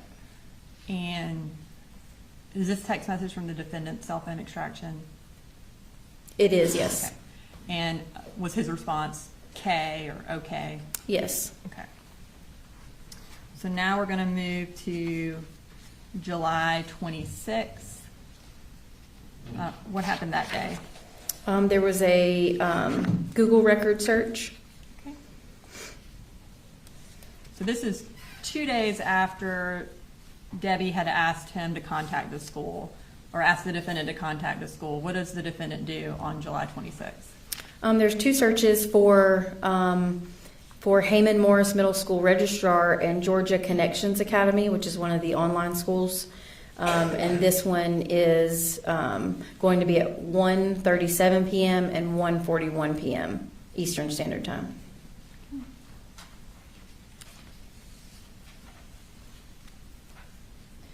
Okay, so that ends July. Now we're moving to August, 1 month before the shooting. Kind of tell us how August is shown in this timeline. August is organized a little bit differently because there was a lot more information provided in the records for the month of August. So on each day in August, I compiled a calendar to kind of orient with each day. Okay, I'm going to pull up the first calendar that we have for August 3rd. Can you tell the jury what the highlighted yellow means and then what's in red? So what's in red is school-related events. So there's when the school year starts, his first day of school, the school holidays, and then the incident date. You see the dates first and second highlighted in yellow. Those are dates that Colt did not attend school. And then you see the kind of the blue box that's highlighted on the third. As we go through, the highlighted box is the day that we're talking about. Okay. And then on days that Colt did attend school, what color will that be? It'll be highlighted in blue on days that he did attend school. And then as we kind of move to the next day, does anything populate on the calendar? Yes, well, it'll kind of populate what we just talked about. So after the third, whatever we talked about on the third will populate on that date on the calendar. And so the first day we talk about in August is August 3rd. What happens on that day? There's some photographs that are found on Colt's cell phone extraction. Okay. So I'm going to pull up those. So we're going to start with the first photo. Earlier we had a capture date and a modified date. Here we only have a modified date. Tell us what that means. So a modified date doesn't necessarily mean the date that the photograph was taken. It just means that that is the date that the photograph was moved. It was either deleted or moved to a different folder. It can mean that it was sent through a messaging app or sent through some sort of social media. And so it can mean a bunch of different things, but it doesn't necessarily mean it's the date that the photo was taken. And I guess you were unable to find a photo that had the capture date. Is that accurate? That's correct. Based on what is in the photo, can you determine a time frame for this picture? Yes. So if you look at the picture there, Colt is wearing the vest, which we just went over that it was purchased on June 10th. Also within the evidence, there was a capture date on photos when Colt dyed his hair, which was July 25th. And so his hair is dyed in this picture. So we can kind of have a date range from July 25th until August 3rd. When he moved the picture into, it looks like a messaging app based on the data. And what is he holding? He's holding the rifle that was used in the shooting. All right, and then I'm going to pull up another picture. Is that also modified on August 3rd? It is, yes. And did both of those pictures appear to be in Colt's room? They did, yes. Now we're going to pull up the final picture that is also modified on August 3rd. Tell us what that picture is of. This is a picture of the Sig Sauer rifle sitting in Colt's computer chair. And then you can see another rifle in the background. Okay. All right, so that ends August 3rd. Now we're going to move to August 4th. Okay. And tell us generally what happens on August 4th. This one is going to be a text conversation. Okay. So I'm going to pull that text conversation. Who is it between? The defendant and Deborah Polhamus. Okay. And can you read us the text? It says, I hate to bother you at the beach. I just need to get a little more groceries with school, rent. I'm going to ask doctor tomorrow if I can catch up next week with them. I can send it back to you on Friday. Not much. Thank you either way. Okay. And where was the defendant working at this time? Kevin Price Construction. And based on his bank records, about how often was he paid and how much? Based on his bank records, he was getting paid weekly, $1,429, and with a $750 truck allowance per month. Okay. And we're going to move to August 5th. What happened that day? There were more photographs found on Colt's cell phone extraction. And then were there also... Sorry, this is Debbie's response. Before we move to the next day, what did she respond? This is from August 4th as in response to that message. I sent money. Colt needs to be in school tomorrow, please. Okay. All right, so we're moving to August 5th, and you said there are more pictures that are on Colt's cell phone. So I'm going to pull up those from August 5th. Tell me about those photos. These are the same kind of scenario as the previous ones, so they have a modified date of August 5th. Again, he's wearing the tan vest in both of these photos with the dyed hair, so after July 25th of 2024 and prior to August 5th of 2024. And in the picture on the right, he's holding a firearm, a rifle, and you can see the 45-degree iron sight in that picture. All right, so now we're going to move to August 9th. Okay, tell us generally what happens this day. On this day, there were photographs found on Colt's phone of a school shooter shrine. Okay. All right. So I'm going to pull those up. Were there 3 photos found? There were. Okay, and you previously mentioned the other photos had a modified date. Do these have a captured date? They do have a capture date. Can you tell us what the captured date and time of each of these photos is? So you can see on the bottom of these three snips, it shows the camera make, camera model, capture time. They're at August 9th, 2024 at 5:05 a.m., 5:06 a.m., and 5:10 a.m. Okay. And then I'm going to zoom in on one of those pictures so you can see the background. Can you identify who these pictures are of? These pictures are of Nicholas Cruz. And again, and you may have already said this, but does this appear to be in Colt's room? It is. Okay. Have you had an opportunity to review the picture that was taken on September 4th of Colt's wall? I have, yes. Okay. Do those pictures appear to be in the same configuration as the photos that were on his wall on September 4th? They are. Now, this is, you said it was taken at 5 a.m. in the morning? Yes. Based on your review of the location data from the defendant's phone, would he generally be home at 5 a.m. in the morning? Yes, it seemed as if he had a typical work schedule, 7 a.m. to 4 p.m. Okay. as a whole. So generally would leave the house around what time? I believe 6:30. And then generally would get home around what time? Depending, between 4 and 5. Some days were different. And when he got home, would he generally stay home? Yes. Okay. All right. So also on August 9th, we have another picture of Colt. Can you tell us about that picture? This picture is a modified date of August 9th of 2024. And this one, he has his hair dyed, so somewhere between July 25th and August 9th of 2024.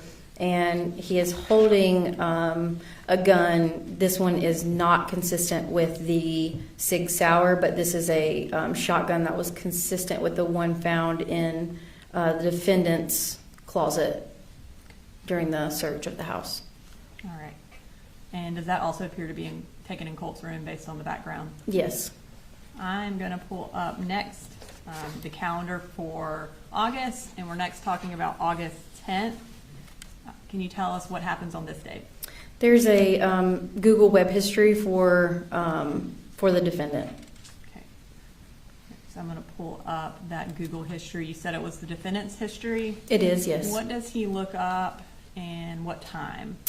So this was, it says visited online therapy with a licensed therapist. And what visited means is just that a URL was accessed at the specific time. So as if like that specific, when you click on that, it'll take you to the URL. Okay. And it was at 12:35 p.m. So those Google records are in UTC time and you had to convert them? That's correct. Okay.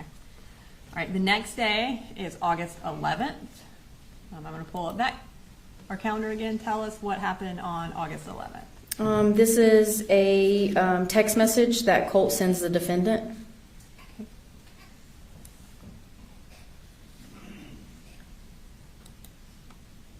Okay. Can you tell us what that text message says and when he sent it? This was August 11th at 11:22 a.m. And he says, could you stop by Academy and pick up a 150 round pack of 5.56?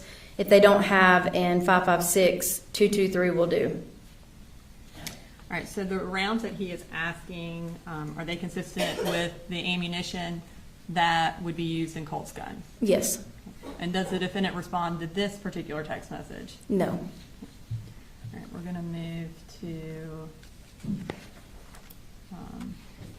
next. I guess he sends a follow-up text, Colt does, to the defendant, and what does he say? On the way home, of course. All right.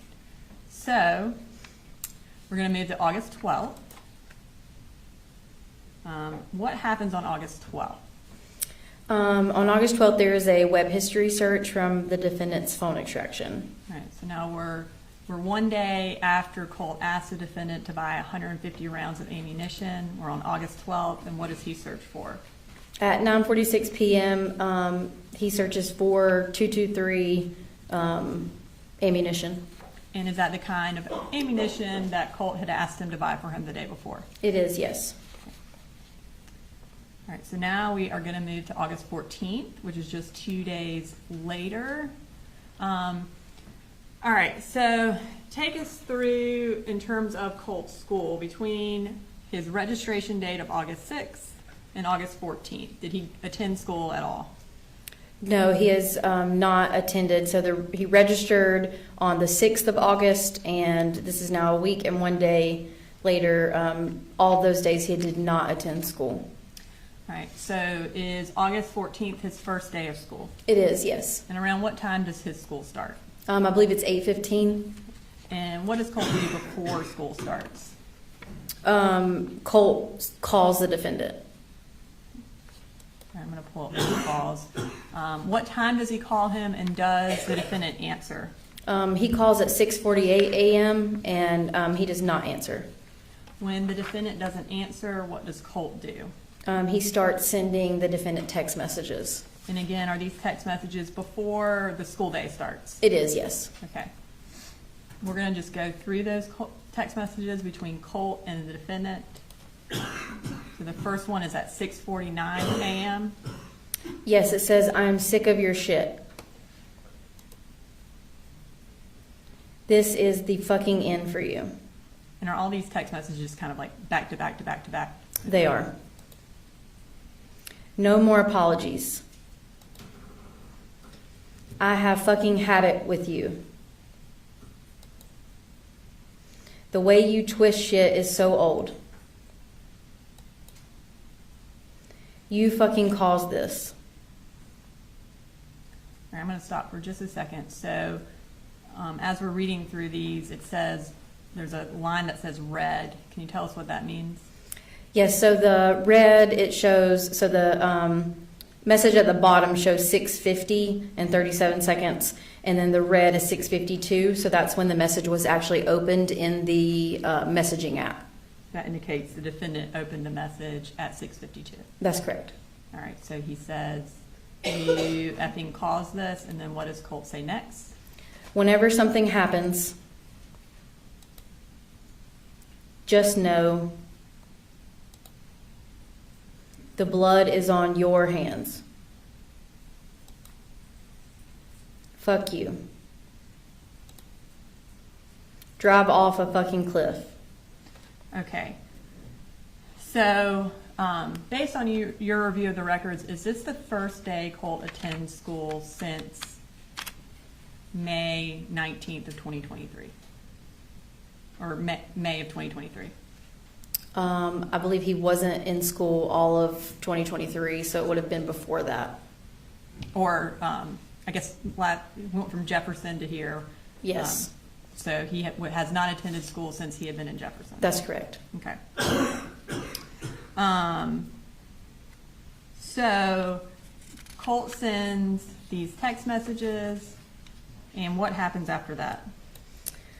The defendant drives and picks up Colt and takes him to Apalachee High School. Does he respond to the text messages? He does at all? not. Okay.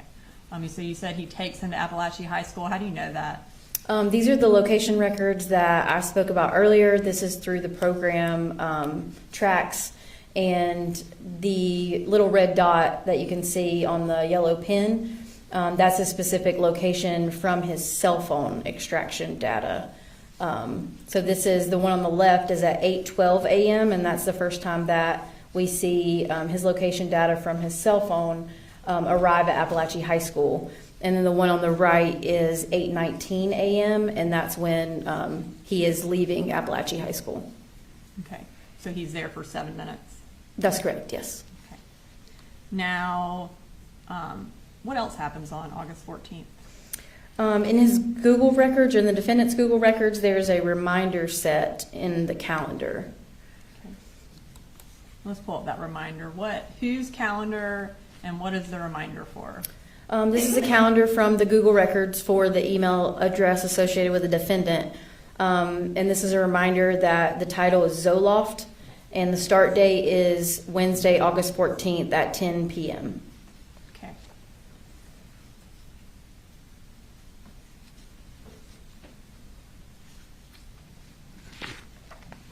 And at this time, on August 14th, was Marcy still living at the house? Yes, she was. Okay. At this point, had the defendant, or I guess Marcy, set up insurance through the defendant's work for the family? Yes. And based on your review of the records, when did that insurance start?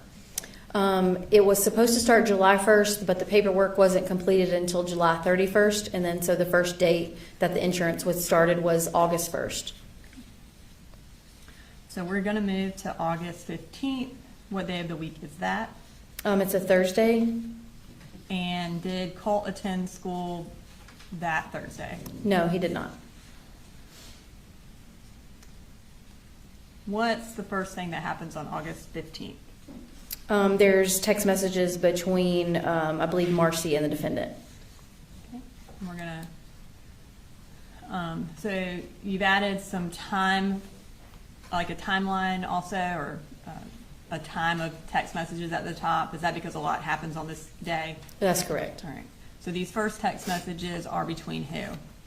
Between Marcy and the defendant. And what's the time frame for when they're sent? 7:11 a.m. to 7:28 a.m. Okay. And will you read those text messages? Yes. It says, Colt said his neck hurts and he's nauseous, so he's taking today off school. And the defendant responds, what? And Marcy says, he said if you have a problem with it, he would talk to you. And then Marcy says, do you want to talk to him? And then defendant responds, it's his second day. Okay, and so then after these text messages, what happens? Colt then sends the defendant a text message. All right, and can you tell us the time frame for these texts? These texts are from 7:54 a.m. to 8:56 a.m. All right, and what does Colt say? He says, yo, can I get a headset that's on sale for $70? Stop ignoring my texts. I know you see them. And was that much later than that first text? It was. This one was at 8:56 a.m. Okay. So now we're going to move to the next conversation, and is that also between Colt and the defendant? It is. And what's the time frame of this conversation? This is between 11:04 a.m. and 11:08 a.m. And what does Colt say? He says, Mama just attacked me. Kept saying, fight me, like seriously. Tried to grab my gun. So I pushed her out of my room and onto the ground. I took a video, but it won't let me send it. Okay, so in that text, Colt mentions taking a video. Were you able to find a video on Colt's extraction? I did not find a video. Did you find anything from that time frame, like a picture or anything? Yes, a lot of times if you delete a video, sometimes there will be, I guess what easiest way to say is remnants of the video, so kind of still photos that you can find in the metadata of the phone extraction. And so there was a photograph that appeared as if it came from a video on the state. Okay, and is this that photo? It is. And this one was previously introduced through Marcy, but would it have been kind of taken in that time frame, or appear to have been taken in the time frame of those text message or of that morning? Yes. Okay. And then Colt now sends another text. This is at 11:07 a.m. She kept saying, fight me, and she tried to grab my gun. And what does the defendant say? Just out of the blue. And he responds, yep. And the defendant at 11:08, why did she attack you? And does Colt respond at 11:08? He doesn't. He responds, but it's several hours later. Okay. So in between when Colt responds to the defendant, what does the defendant do? There is a text message, I believe. Okay, and is that between Debbie and the defendant? Yes. And what time frame is that text message? 11:14 a.m. to 11:15 a.m. And what does the defendant say to Debbie? He says, Mama, I need you to call Colt or Marcy. I'm at work with my boss today, and the shit has hit the fan at home. Colt didn't go to school today. And then Debbie responds, I'm talking to Colt right now. Don't worry. Okay. So after that, so about 8 minutes later, does Marcy call the defendant? Yes. Okay. And what does, or approximately how long is that phone call? It's about 1 minute and 55 seconds. Okay. 5 minutes after that phone call between Marcy and the defendant, does the defendant then text Debbie again? Yes. All right. So at 11:28, the defendant texts Debbie, and what does he say? Look, I just got a call from her crying so bad, said she is scared. I just found out Jenny is at home today. I'm going to end up losing my job, Mama. Did you talk to her? Debbie responds, I told her to go into her bedroom and stay there. I told Colt the same thing. I think she got mad because I called her out for letting them stay home. She had obviously taken too much of her Seroquel. Charlie wants to come and get her, and I agree. You guys are doing too good for her to screw it up. We will plan to come in the morning while you are working, if that's okay. Okay. So that's 11:32, and then when does Colt finally respond to the defendant's text message about what happened? At 1:52 p.m., Okay. And what does he say? she was grabbing for my rifle, and I didn't know what she planned to do with it. So I kind of acted in fight or flight. And how does the defendant respond to that? He responds, it's all good. Why was the gun involved? Or how?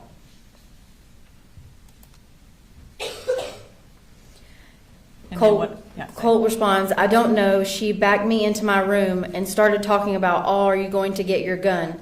Even though I wasn't, and then she grabbed it. All right, so that is at 1:54 p.m. that Colt sends that text message to the defendant. What does the defendant do next? He then, there's a search about an hour after this text. Okay, so what time is that search? At 2:51 p.m., and it is, where do I take my son for anxiety near Winder, Georgia? Okay.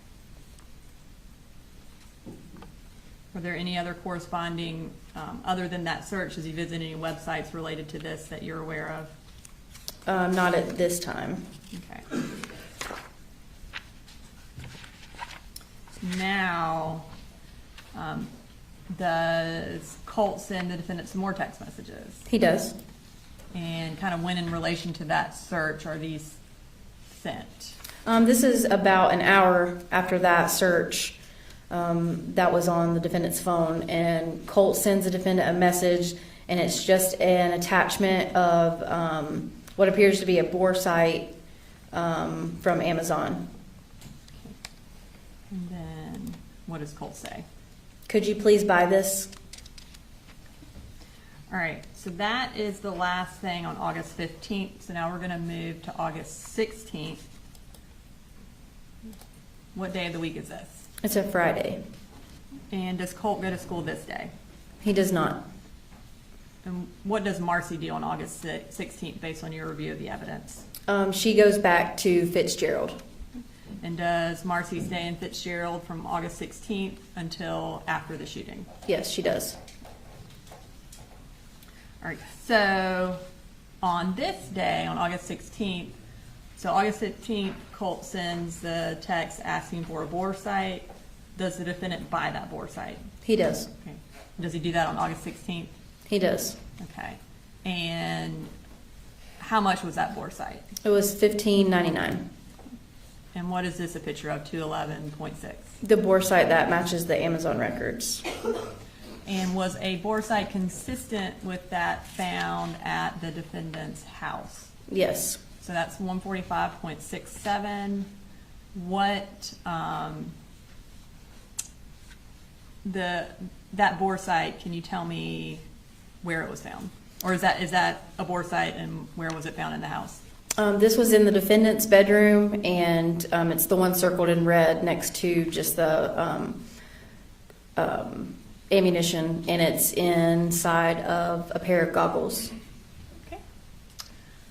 All right, so still on August 16th, the defendant buys a bore site. What happens next?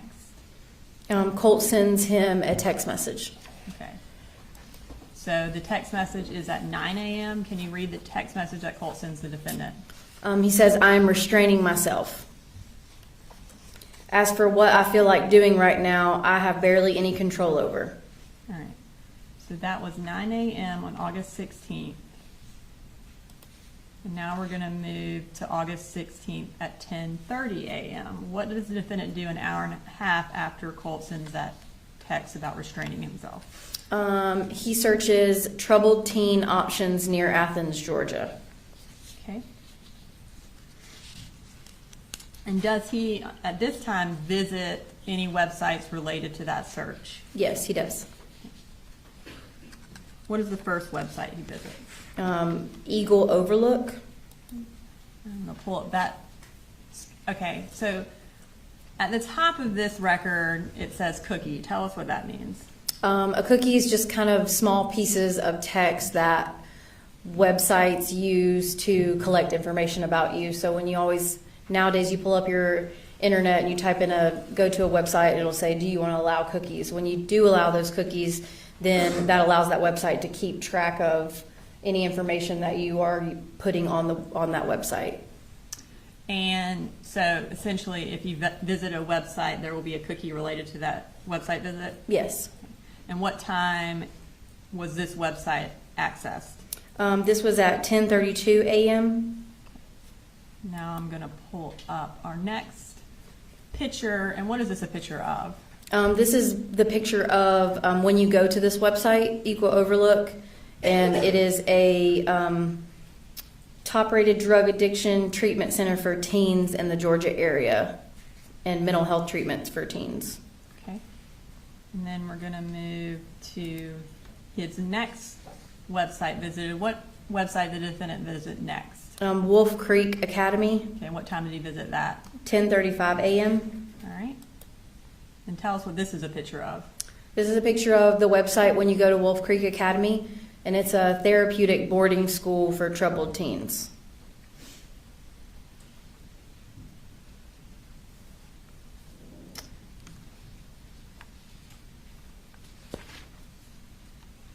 Okay.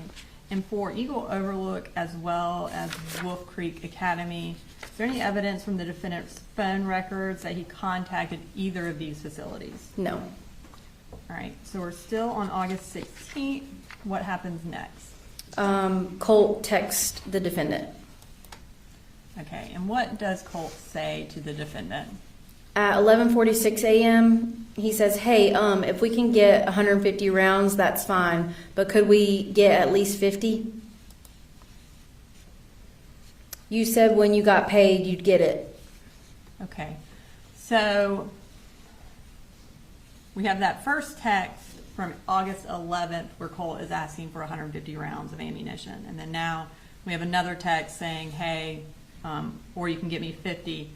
Between August 11th and September 4th, based on your review of the digital evidence and the shooting range records, did the defendant take Colt to a shooting range? No. Did he take him hunting? No. Any indication that Colt and the defendant were hunting or were planning on going hunting or shooting in August or September? Not in any of the digital records. And then, is there any indication that Colt and the defendant went hunting or to a shooting range in 2024 other than the 2 times we've seen? No. Okay. So Colt and the defendant went together only twice. That's correct. And then any indication that they went hunting at any point from the digital records in 2024? No. When does a typical hunting season start in Georgia? I think it depends on whether it's bow or rifle, but with the rifle, I believe it's always usually mid to late October. Okay. And then when did the defendant read this text from Colt? At 11:47 a.m. Okay. And what is the next item of note? At 11:55 a.m., which is about 10 minutes after, he searches child psychology and child psychologist near Bethlehem, Georgia. One being at 11:55 a.m. and the other one being at 12:23 p.m. Okay. And then after that search, does he again visit specific websites related to that search? Yes. Okay. And what is the first one he visits? Hope Anger Management at 12:24 p.m. And I'm going to pull up this picture. What is this a picture of? This is a picture of the About section of the Hope Anger Management when you pull up their website. It offers services for behavioral issues, mental health, and therapy. Okay. And then does he visit another website related to the child psychologist search? He does. Okay. And what website is that? ccswinder.com at 12:25 p.m. Okay. And then I'm going to pull up a picture from that website and tell us what this shows us.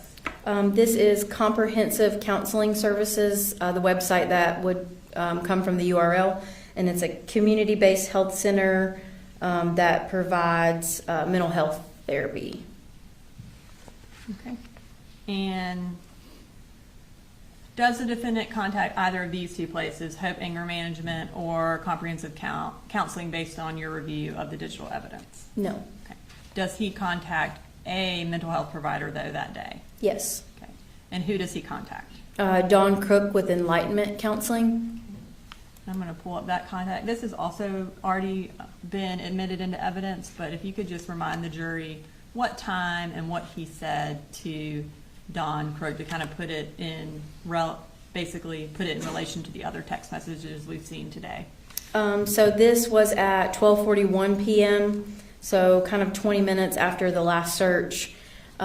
He sends a submission form to Enlightenment Counseling that says, I am a working dad of 3. Colt is my oldest, 14 years old. We have had a very difficult past couple of years and he needs help. Anger, anxiety, quick to be volatile. I don't know what to do. I have United Healthcare. Can you help? Thanks. Okay. And so after he sends this to Dawn Crook about Colt, does he respond to Colt's text messages about the ammunition? He does. Okay. I'm going to pull up that response. This is at 2:05 p.m. On the way home, please, Bubba, tonight, let's just be mellow. Please, I have a need to work through. Just remember, I love you. And then what does Colt say to that? He responds, did you see my text? And was that at 2:06? It was, yes. And what does the defendant say to that? He says, yes, later. I need to pay everything first, but we will. And I guess the previous text messages were those about buying ammunition? Yes. All right, so now we're still on August 16th.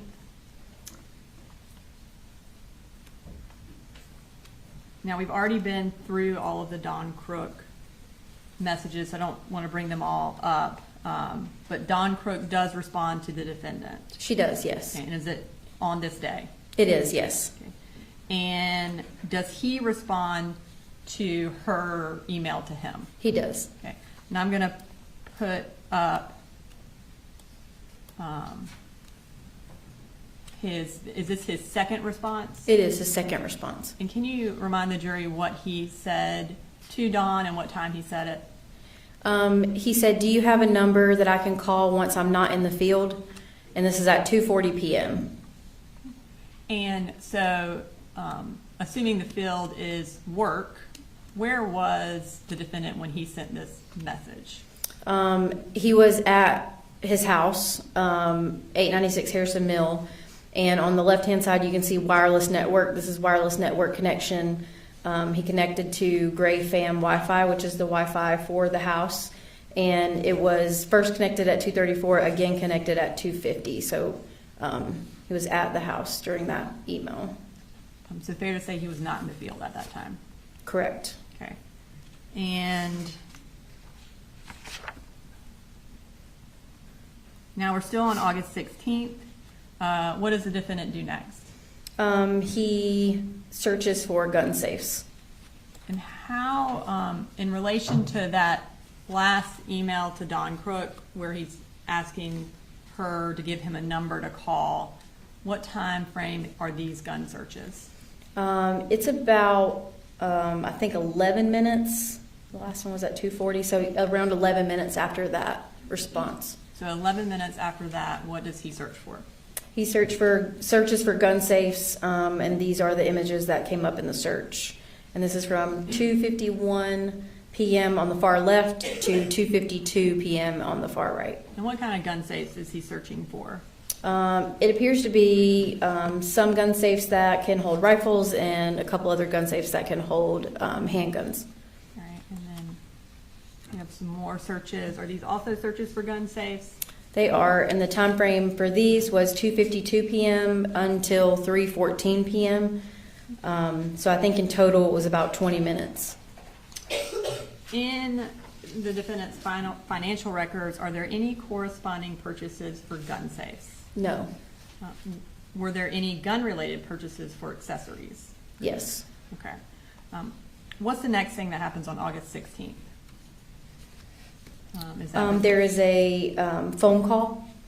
Before we get to the phone call, does the defendant send a screenshot of his response to Don Crook, to Debbie? He does. Okay. And what time does he send that screenshot of what Don Crook said to him? This is at 3:46 p.m. He sends the screenshot of Don Crook's response to Debbie Polhamus. Okay. And so after he sends that screenshot showing Debbie that he's reached out to Don Crook, does Don Crook attempt to call him? She does, yes. All right. And what day was that? It was August 16th at 4:35 p.m. And does the defendant answer? He does not. Okay. And we've already heard that voicemail, but did she leave a voicemail? She did. Okay. All right. So that ends August 16th. We're going to move to August 21st. Take us through. So August 16th, Colt did not go to school. Does he go to school the next week? He goes to school Monday the 19th and Tuesday the 20th. All right. And what happens on the 21st? He does not go to school. Okay.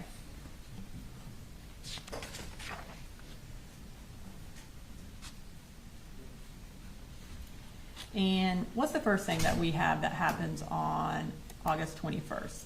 There's another missed call and voicemail from Don Crook with Enlightenment Counseling. Okay, so this is 5 days after the first one? Yes. And then does he answer? No. Does she leave a voicemail again? She does. All right. Now, we're still on August 21st.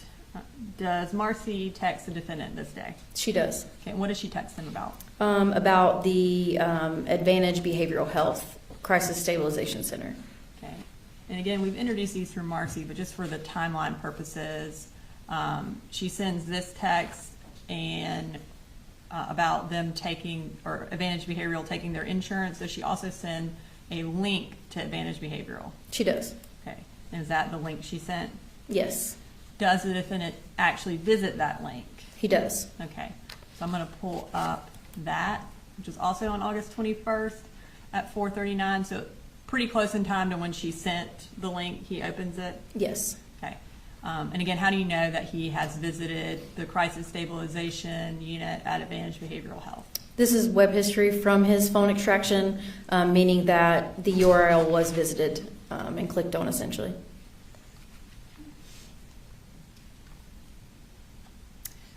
Does the defendant ever respond to Marcy's text about the facility? No. And then after he visits the website, what happens next? There is a follow-up email. Okay. And again, and this is, we've introduced these previously, but this is Don Crook, again, trying to reach out to the defendant about counseling. Yes. Based on your review of the digital records, did the defendant ever respond to this email or either phone call? No, he does not. Okay.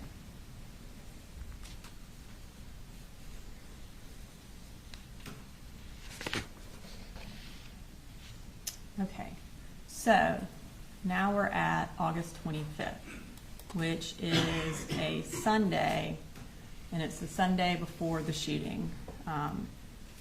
What happens on this day? This day is another visit from web history on the defendant's phone. Okay, and what does he visit on August 25th? He visits again the Advantage Behavioral Health System Crisis Stabilization website. And does he visit it, it looks like twice? Yes, And what- 2:11 a.m. and 2:16 a.m. Okay. So, I think August 26th, Your Honor, is a pretty dense day. Do you want, I don't know if you want to go ahead and take a lunch. Yeah, we're close. Ladies and gentlemen, we'll go ahead and take our lunch break. Be in recess till 1 o'clock.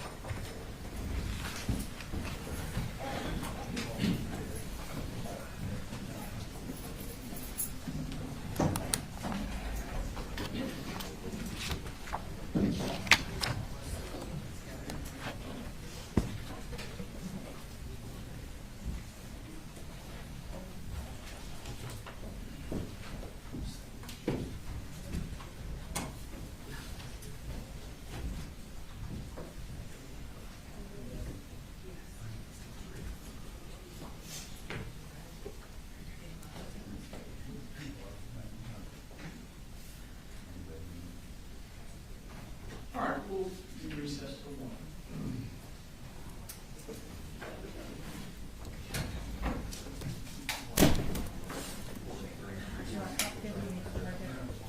Yeah, let's start. Good idea.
It's like, I need to get rid of my camera.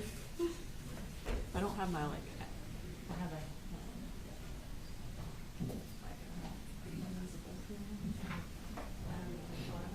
it's not as effective.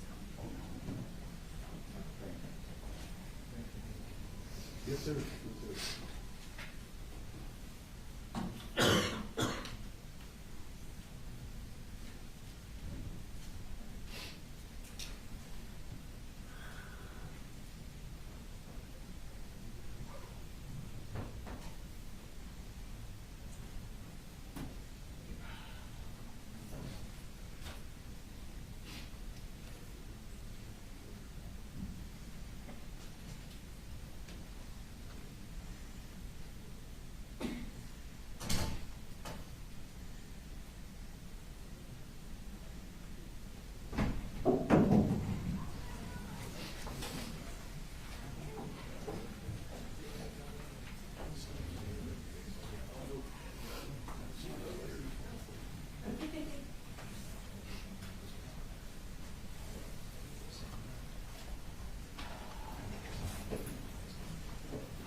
Do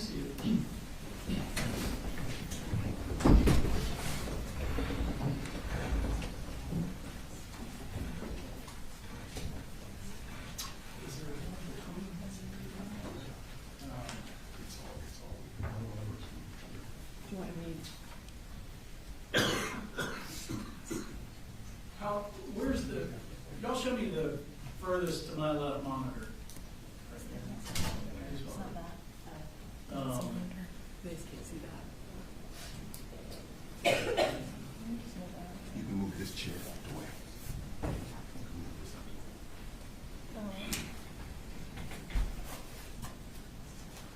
Sir, what is your ability to see that monitor? I see it right here. Okay, perfect, thank you. All right, go ahead, Ms. Brooks. All right. All right, Investigator Gilland.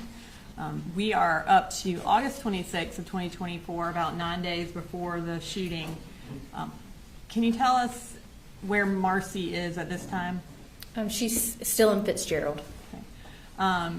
So we have right now the 20th. Is that the last day Colt went to school between until the 26th? Yes, And on the 26th, does Colt go to school? he does. Does he do anything before he goes to school? He does. And what does he do? He tries to call the defendant. Okay. And what time does he try to call the defendant, and does the defendant answer? 7:34 a.m. and 7:35 a.m. and no. Okay.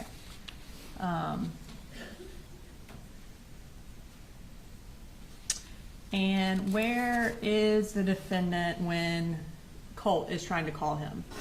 His location data from his cell phone device shows him at 896 Harrison Mill Road. Okay, so is that his house? It is. After Colt tries to call the defendant at 7:34, what happens? What's our next relevant item? A little bit later, Lisa Butler from Apalachee tries to call defendant. Okay. So based on your review of the evidence, where is Colt at the time Lisa Butler tries to call the defendant? He's in like the counseling office / suite at the school. Okay. And these calls look a little bit different. Can you explain that? Yeah, so these are not from location data from the phone. These are actually from the cellular company records. So these would be from T-Mobile. And so that's why they look a little bit different. And you'll see the date and time. And the phone number that says target number ends in 2768. So this was actually the phone number that the defendant had earlier in the year. Okay, so this is not the phone number he is currently using? No, it was not. So after Lisa Butler attempts to call the defendant, does Colt attempt to call the defendant? He does. Okay, and what time was that at? It was at 10:42 a.m. and 10:51 a.m. And does the defendant answer those calls? Yes, he does. When the defendant answers that phone call from Colt, where is he? He is in the vicinity south of Brazelton on 85. About how far away is that from Apalachee? I believe being mapped, it was about 15 miles or 20 minutes, give or take. And what happens, I guess based on the phone records, does the defendant call Marcy after this? I believe it was 11:23. So about 30 minutes later he calls Marcy? Yes, that's correct. Okay, and is that displayed on this It is, yes. slide? And where is that? Is that the top of the slide? Yes, in the red box at 11:23 a.m. and they spoke for 7 minutes and 31 seconds. And does, after that call, what does Marcy do? She sends a text message to Colt. And these are, I think, have already been introduced through Marcy, but essentially saying, letting him know that this is Marcy, right? Yes. Okay, and then what does she follow up with? She says, I sent this to you last week, not realizing I had the wrong number. It's an inpatient treatment in Athens, like we talked about several times, and you kind of said you wanted to try with the website for Advantage Behavioral Health Crisis Stabilization. And at this time, is Colt still in the counseling suite? He is. Okay. And do Marcy and Colt then talk about acute mania? They do. Okay. And after he sends her text message about acute mania, what does she say? She responds at 11:50 a.m., but your dad mentioned that you were talking about acute mania last week, so I've been reading more about it since then. All right. So in this time frame, Lisa Butler sends the defendant the email about Project Aware and copies 2 other clinicians. Do any of those clinicians follow up? They do. So I'm going to bring up the first one, which is from Karen Hope. What time did she send that email? She sent it at 12:04 p.m. And does she give her phone number or email for him to call if he has any concerns? She does. Okay. And we're going to take the next one out of chronological order. But does Jade Baker also follow up? She does. And what does she say? This Just is generally, yeah. This is a couple of days later, but she just explains that she's going to be the one working with Colt and that she plans to work with him early next week. And if they have any concerns, provides her phone number. And so counseling is supposed to start sometime around September 3rd or September 4th. That's correct. Okay. Now, in the first email that was introduced through Lisa Butler, did she also provide her contact information to the defendant in her email? She did. Okay. From viewing the defendant's phone extraction, did he ever call Karen Hope, Jade Baker, or Lisa Butler at any point? No. Okay. Did he ever email them with any concerns? No. Is the only email he sent the one where he had signed the Project Aware form? Yes. Okay. All right, so now we are still on August 26th. Do we have some more photos from Colt's phone on this date? We do. Okay. I'm going to pull up that first one. Can you tell me the time of the photo and what it appears to be of? This is August 26th at 6:25 p.m. This is again a modified date like we spoke about earlier, and it's a picture of a hand holding a box of Winchester ammunition. Now, those consistent with the type of ammunition that was used in the shooting? Yes. They also consistent with the type that the defendant purchased in June? Yes. Okay. And based on this photo, was it taken in Colt's bedroom? It is, yes. I'm gonna pull up another picture from that same date. Tell us about this picture. This is a picture from Colt's bedroom, the wire rack, and these are different types of magazines that are on top of the rack. And then I'm gonna pull up the last photo from this slide. Tell us about that.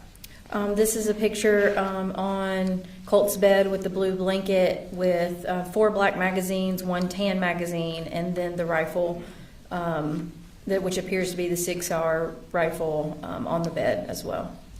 Those magazines that are in that picture, are they consistent with the magazines that were found at Apalachee on September 4th? They are, yes.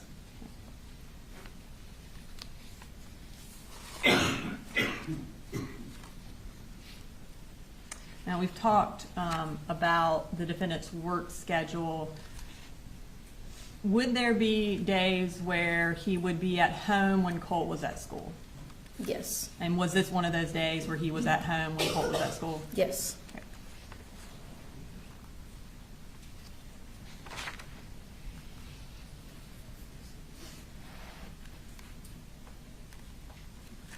All right, and then what is the last thing that happens on August 26th?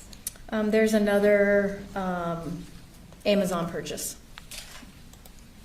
And what did the defendant purchase that day?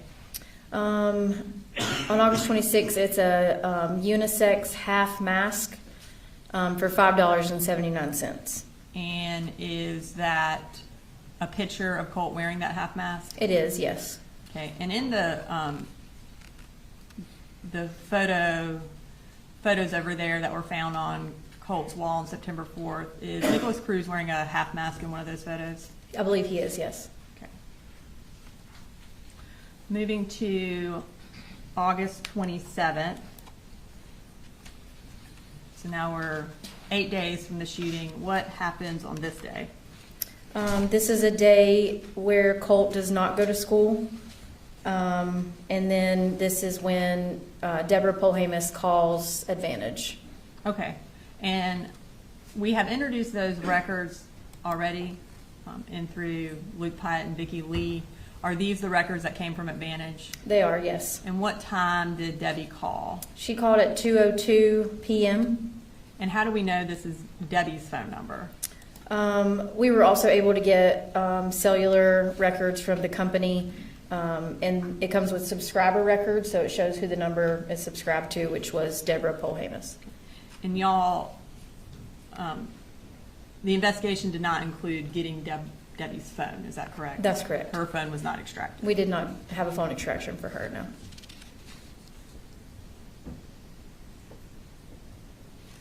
Okay, and then now a little farther on August 27th, what does the defendant send Colt on this day? This is at 4:24 p.m. He says, been trying to get in touch with y'all. Give me a call when you get this. Want to make sure everybody's okay and see how it's going for you today and make sure you're happy. I love you. Call me. Okay, so is the defendant at work on August 27th? He is. And are Coley and Jenny, are they at school on August 27th? They are. Okay. What were their absentee dates? Was it a few? In August, I believe Coley was only absent once, and then I believe Jenny was only absent twice. Okay. And is Marcy still in Fitzgerald? She is. And then is Debbie, I guess, on her way from Fitzgerald, but she is not in Bexar County yet? That's correct. Okay. So on the day after Colt's anxiety attack at school, is he home alone? He is. Okay. All right. What else does the defendant do on the 27th? There's another search for a gun safe. I'm going to pull that up. And what time was that search at? It was at 6:11 p.m. And is that a safe that could be used for a rifle? It is, yes. Approximately how much did this gun safe cost? When I looked this one up, it was around $180. And was there any corresponding purchase for a gun safe on this date or any days between August 27th and September 4th? There was not. So now we're at August 28th, which is exactly 1 week before the shooting. Does Colt go to school on August 28th? He does not. And what's the first thing that happens of note on this day? Colt calls the defendant. Okay. And is this all of his phone calls? It is from 7:31 a.m. to 7:32 a.m. Does the defendant answer? He does not. Okay. And after the defendant doesn't answer, does Colt call him? He sends a text Sends him a text, yes. And what time does he send him that text? at 7:33 a.m. and he says, "Dude, pick up." After that, does Colt call the defendant again? He does. And does he pick up this time? He does. Okay. Now, after their phone conversation, do they communicate some more via text? They do. All right, I'm going to pull up that text message. And this is at 7:44 a.m. and Colt sends the defendant, "I have to kind of dance around the inconvenient truth at times. I have no control over what these things say and tell me to do." Does the defendant respond to this text message? No, he does not. And the email that we talked about earlier from Jade Baker about giving her contact information and for the defendant to call her if he has any concerns, when did that come in comparison to this text message? The email came approximately 10 minutes after this text message. Okay. And again, did the defendant call her with any concerns? No, he did not. And what does the defendant do instead? He texts Marcy and tells her to call him. So the text message at 7:45 says, "Call me." And was that just a few minutes after Colt sent the text It about was. the inconvenient truth? Yes. And does Marcy call him? She does, and they talk for 6 minutes and 42 seconds. After that, does the defendant text Colt back? Yes. And what does he say? At 9:10 a.m., he says, "Stand by for a call." And does he call Colt? He does not call Colt. Colt calls him at 9:15 a.m., so about 5 minutes later, and they talk for 8 minutes and 45 seconds. All right, and then after that phone conversation, does the defendant then call Marcy? He does. Okay. And how long do they talk? They talked for 11 minutes and 3 seconds. And that phone call was at 9:25? Yes, Was that, a.m. Close in time to when the defendant's phone call with Colt ended? Yes. And after Marcy gets off the phone with the defendant, what does she start doing? Starts texting Colt. And what does she text him? Or what are they texting about? Colt is texting Marcy, and he says, "There are people after me, and I don't like it. My teachers, I feel as if they're plotting against me. Somehow I feel like they'll hurt me." And this is a few minutes after Marcy and the defendant get off the phone? Yes, I think it was about 4 minutes after Marcy and the defendant were on the phone. And is this, and we've introduced these in through Marcy, is this the same text thread where the defendant texts Marcy and asks her if she's made contact with Memu or Yes. Colt? Yes. And she talks to him about Colt. So here is this next text message where they're talking about that. And what does Marcy respond when he asks if she made contact with? She says, "Not with my Memu, but I'm texting with Colt." And she says, "He told me about his teachers." Okay.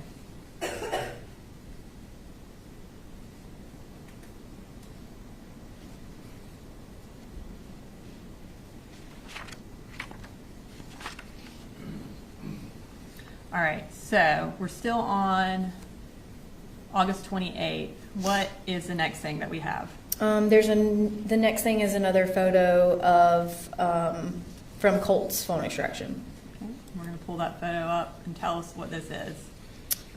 This was found on Colt's phone, and the metadata shows that it has a capture time, so of August 28th at 1:10 p.m., and it is the pictures that were on the wall of Nicholas Cruz. And Do they appear to be the same pictures that were found on his wall on September 4th? Yes, And do they appear to be in the same configuration as they were on September 4th? yes.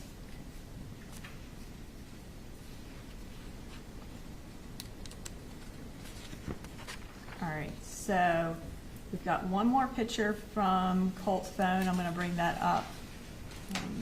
Tell us about this picture. This picture is from Colt's phone, and is a picture of Colt with the half mask on and holding what appears to be the 6-hour rifle in his hand. And this picture would have been taken within a day because we saw the records where he had ordered the half mask. So this would have had to have been taken on August 27th or August 28th? That's correct. Okay. All right, now we are up to August 29th. Tell us what happens on this day.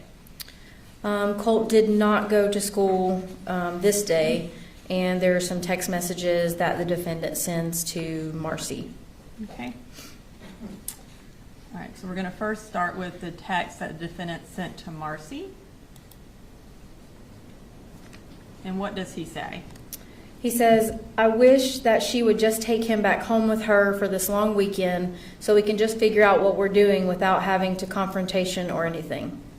And that was at 8:10 a.m.? Yes. And does, after this text message, does the defendant text Jan O'Brien? He does. And who is Jan O'Brien? It's his sister, the defendant's sister. Okay, I'm going to put that text up. And tell us about that. He sends the message, "Morning, sister. I don't know. We're having a little bit of trouble with Colt. I think he needs to be like, are you camp or something along those lines, where he can go and get the help he needs and stay there until he does. It's been really difficult. I just wanted to give you an update." Okay. And then the next thing that happens, tell us what happens next. There's a text conversation between Colt and Marcy. What This is is at 10:27 a.m. What does Marcy ask Colt? She says, "How do you feel today, Colty?" And how does he respond?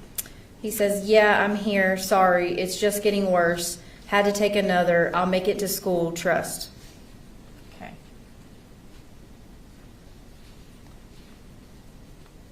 And hold on a second.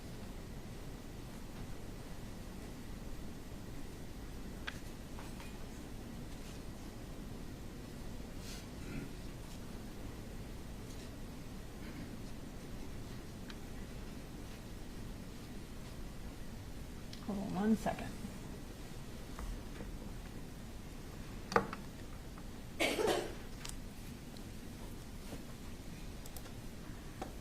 Okay, and so after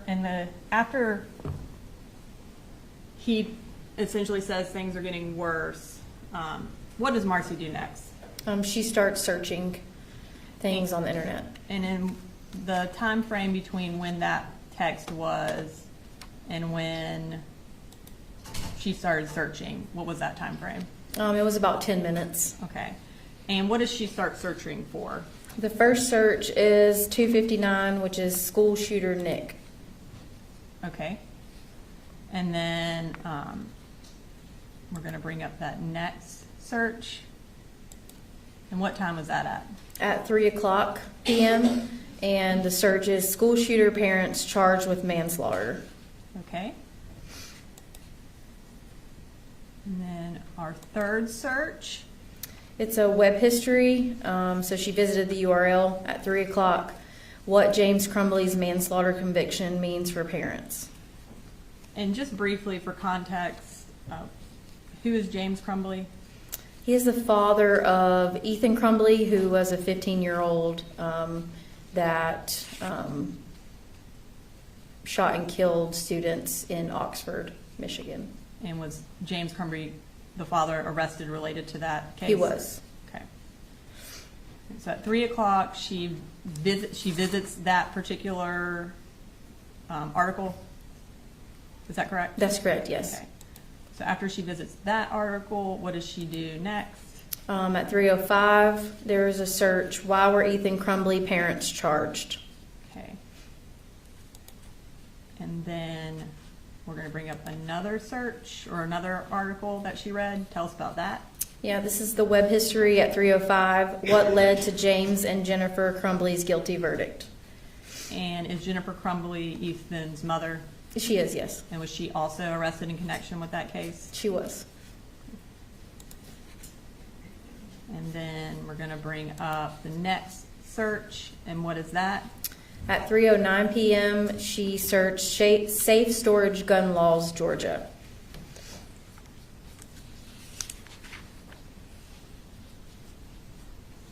And again, for context, what are safe storage gun laws?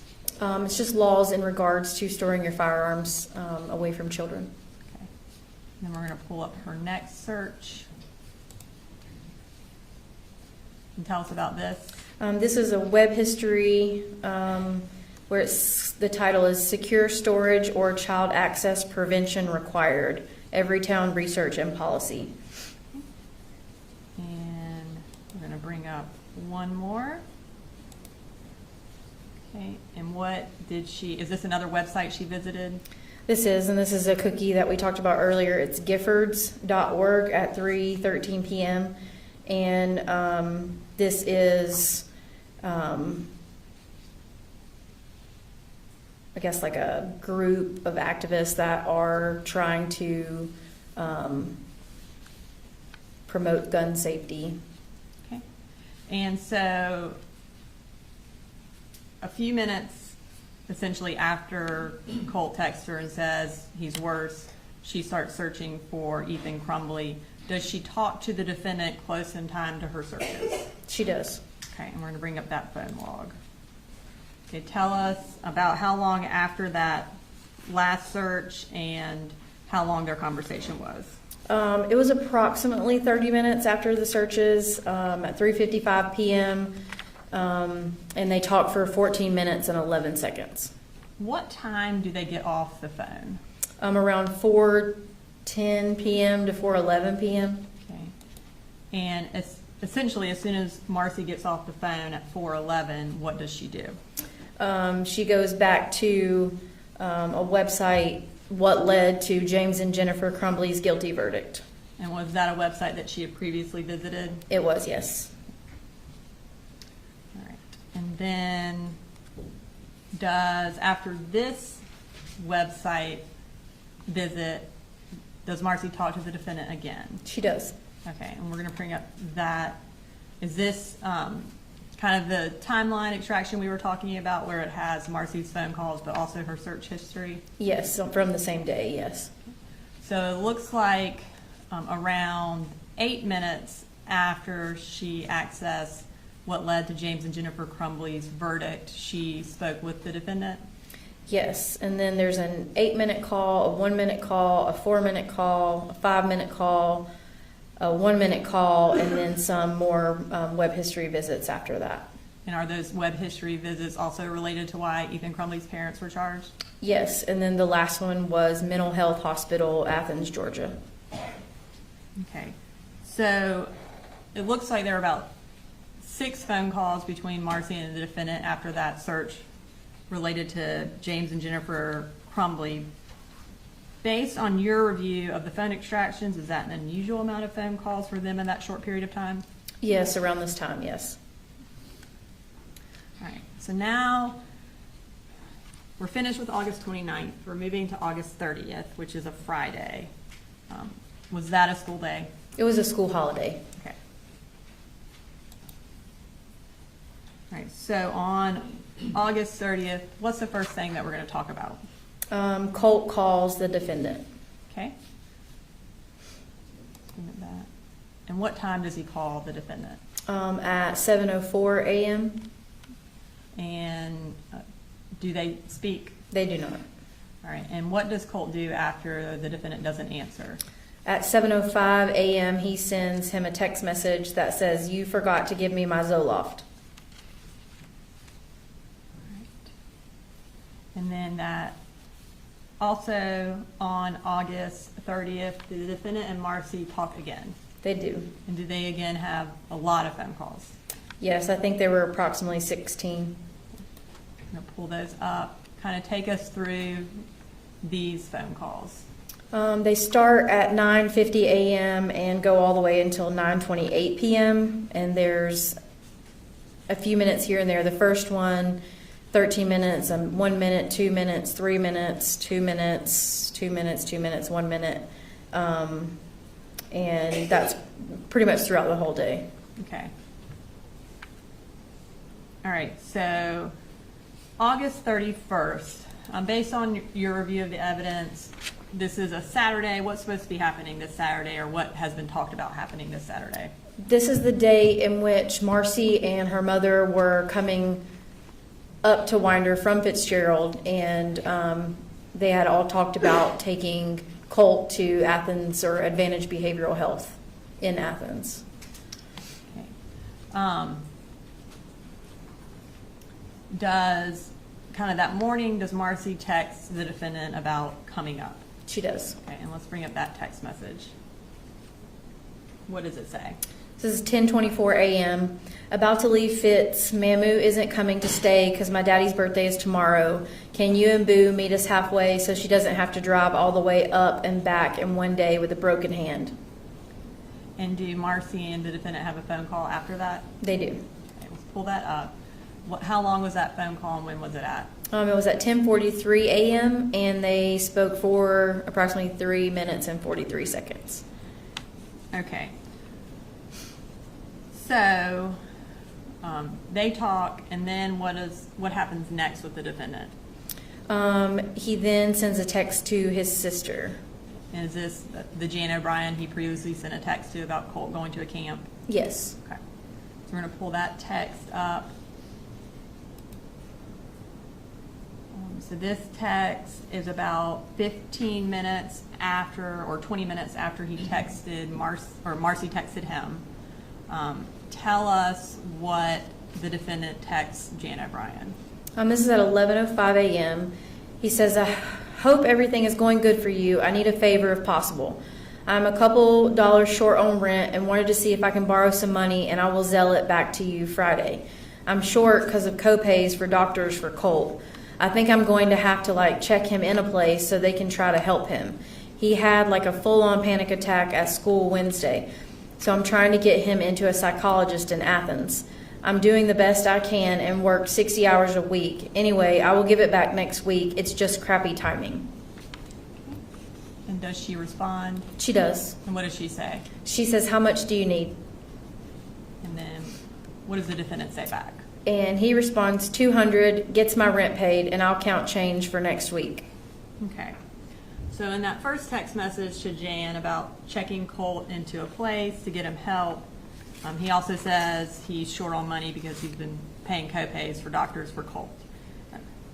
You mentioned earlier that as of July 24th, there was no evidence that the defendant had paid for any doctors for Colt. Between July 24th and August 31st, were there any payments to doctors' offices? Not other than the medicine will. And the medicine will, is that related to the defendant? It is, yes. Okay, and tell me just briefly what those, I guess, time frame of those visits, how often do they happen? I believe it was once a month or sometimes twice a month. And so other than the defendant going to the medicine will, there are no other payments for doctors? There are not. Okay. And at this point, does the defendant have insurance? Yes, he does. And did Jan, in fact, send him money? She did.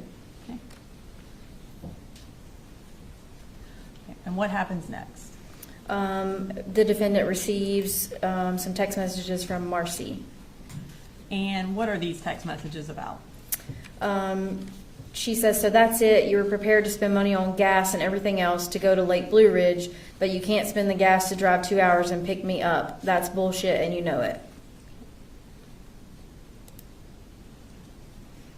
At 2:01 p.m., I can't believe how selfish you're being. Me and Boo have literally been counting down the days for 2 effing weeks till I could come visit. I would never have done this to you. And I know this is a little bit out of the timeline, but after the defendant texts Jan about the co-pays, does he continue to have a conversation with her? They do, yes. And what is it about? There was a Georgia Bulldogs game that day, so they were just talking back and forth about the game. And so this first text message is at 12:48 about the game being a defensive battle. Does Jan respond to that? She does. Okay. Agrees it's a defensive battle, and then the defendant responds. What does he say? OMG, Jano, our QB is going to win the Heisman Trophy. Just still talking about the game. And do they kind of continuously talk about the game until the game is over? They do. Okay. So we're still on August 31st, the day they're supposed to go to Advantage Behavioral. Does the defendant take Colt to Athens that day? He does. Okay. And does he take him to the crisis stabilization place in Advantage? No, he does not. Okay. Where does he go in Athens first? They first stop at Sonic at 4:09 p.m. Okay. And how did you know that? By the location data associated with his cell phone records, his being the defendant's. Okay. And then after they leave Sonic, where do they go? They go to a Wells Fargo ATM. Okay, I'm going to pull up that Wells Fargo ATM. And where is that Wells Fargo? It's off of Mitchell Bridge Road in Athens. And what does he do when he gets to the ATM? He withdraws approximately $400. And approximately how much money did Jan send him? She sent $444. Okay. So he gets to the ATM at 4:18, withdraws $400. You said it's off Mitchell Bridge Road. Is Advantage Behavioral also off Mitchell Bridge Road? It is. Okay. Approximately how far from Wells Fargo that the defendant was at 4:18 is Advantage? It's approximately 2.17 miles. Okay. So does he then go to Advantage? No. Where does he go? He goes to the Guitar Center. Okay. And where's the Guitar Center? I believe it is off the Oconee connector, still in Athens. Okay. And what time does he go there? At 4:51 p.m. And do we know if anything is purchased at the Guitar Center? Yes. And what is that? It's a Fender hat, or like a toboggan style hat with the word Fender on it. Okay, and I'm going to bring up that. What is that a picture of? This is a picture of Colt from the defendant's phone with a Fender hat on. And I'm going to pull up another photo. Where is that from? This photograph was on Colt's phone of the hat in his lap with the tag on it. And that was from after they left Guitar Center? That's correct, yes. Okay. And based on your review of the evidence, was this hat found at Apalachee on the day of the shooting? It was. Okay. And is that consistent with that hat? It is, yes.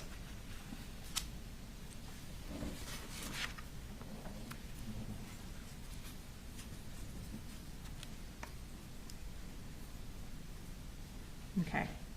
So we're ending August. We're moving into September of 2024. What's the first day we talk about? September 1st. Okay.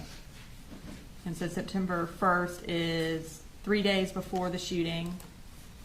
Is September 1st, what day of the week is that? It's a Sunday. Okay.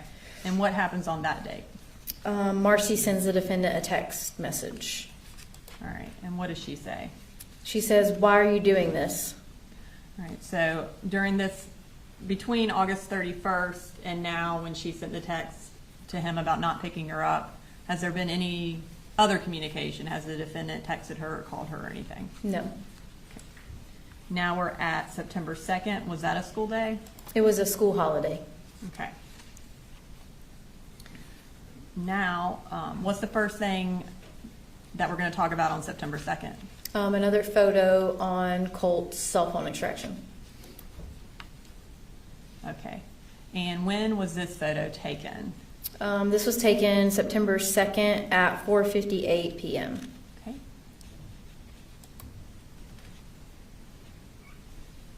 Okay, again, do these photos appear to be in the same configuration as they were on September 4th, as well as they were on, I think it was August 28th? That's correct. Okay. And at the time this photo was taken, do you have any location data for the defendant? I did. And where was he? His location data from his cell phone extraction was at the residence at the house at 896 Harrison Mill. Okay. Does Colt take another photo of the school shooter shrine on September 2nd? He does. I'm going to pull that up. Can you tell us what the capture time of that photo is? This one is September 2nd at 8:45 p.m. Okay. So again, we're 2 days before the shooting. And so this photo, does it appear to be in the same configuration as the one earlier and then September 4th? It is. Tell me why it looks switched. With any of the cameras now, there's selfie mode and your regular camera mode. So this one is in selfie mode, so it means it's a mirrored image, so that's why it looks flipped in the picture versus from the back side of your phone, which is just a front-facing camera. And do we have any information about the defendant's location at the time this photo was taken? Approximately, yes. Okay. And what information do we have? The picture that we just saw was taken at 8:45 p.m. and this location data from his cell phone extraction was 8:43 p.m. at the residence of 896 Harrison Mill Road. And just to kind of briefly talk a little bit about location data, you don't have a time for every second someone is somewhere, is that correct? No, not necessarily. It just depends on what's logged in the extraction. And this is the only, I guess, location data point that you have in this time frame? That's correct. Okay. All right. Now, have you been out to the defendant's former residence? I have. Okay. And I'm going to bring up the crime scene sketch that was introduced through Heather Lashley. Okay. And this is State Exhibit 144 for the record. Using the sketch, can you explain the purpose of going out to the defendant's former residence off Harrison Mill Road? Yeah, so after I found the photographs on Colt's cell phone extraction with the pictures on the wall, I wanted a kind of a measurement and visual of how big the room was and where on the wall it was in relation to the photographs.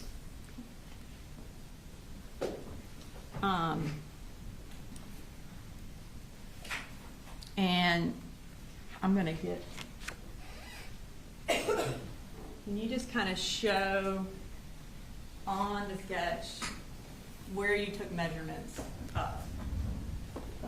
Okay, so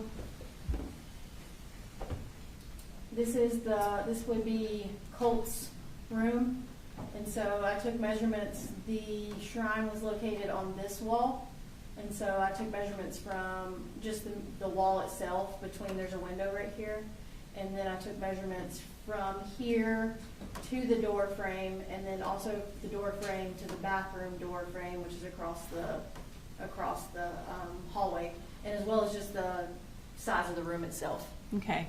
And generally, I guess when you were at the house, when you were standing in the doorway for what was Colt's bedroom, could you see across to the wall where the school shooter photos were?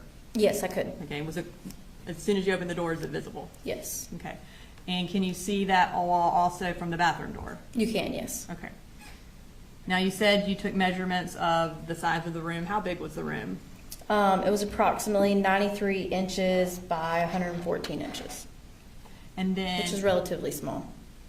as far as the distance from the wall to Colt's door, what was that? It was approximately 12 feet and 2 inches. Okay. And have you taken an opportunity to measure where 12 feet 2 inches is in this courtroom? I did, yes. Okay, and can you, using the board, show us where the wall would have been in relation to the bedroom door? Sure. Good to step down.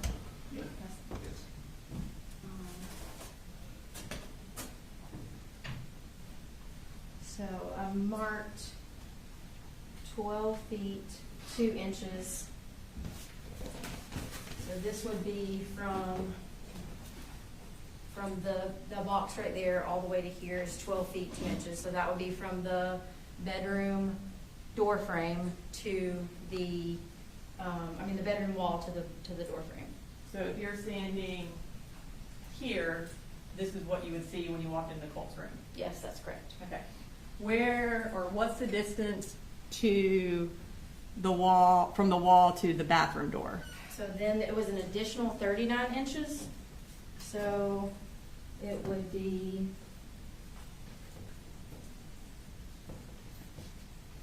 approximately here from the bathroom door and then the hallway and then Colt's bedroom. Okay. So if you were here, then this would be the bathroom door. That's correct. Okay. Thank you. You just put it back. Yeah, you can just put it back.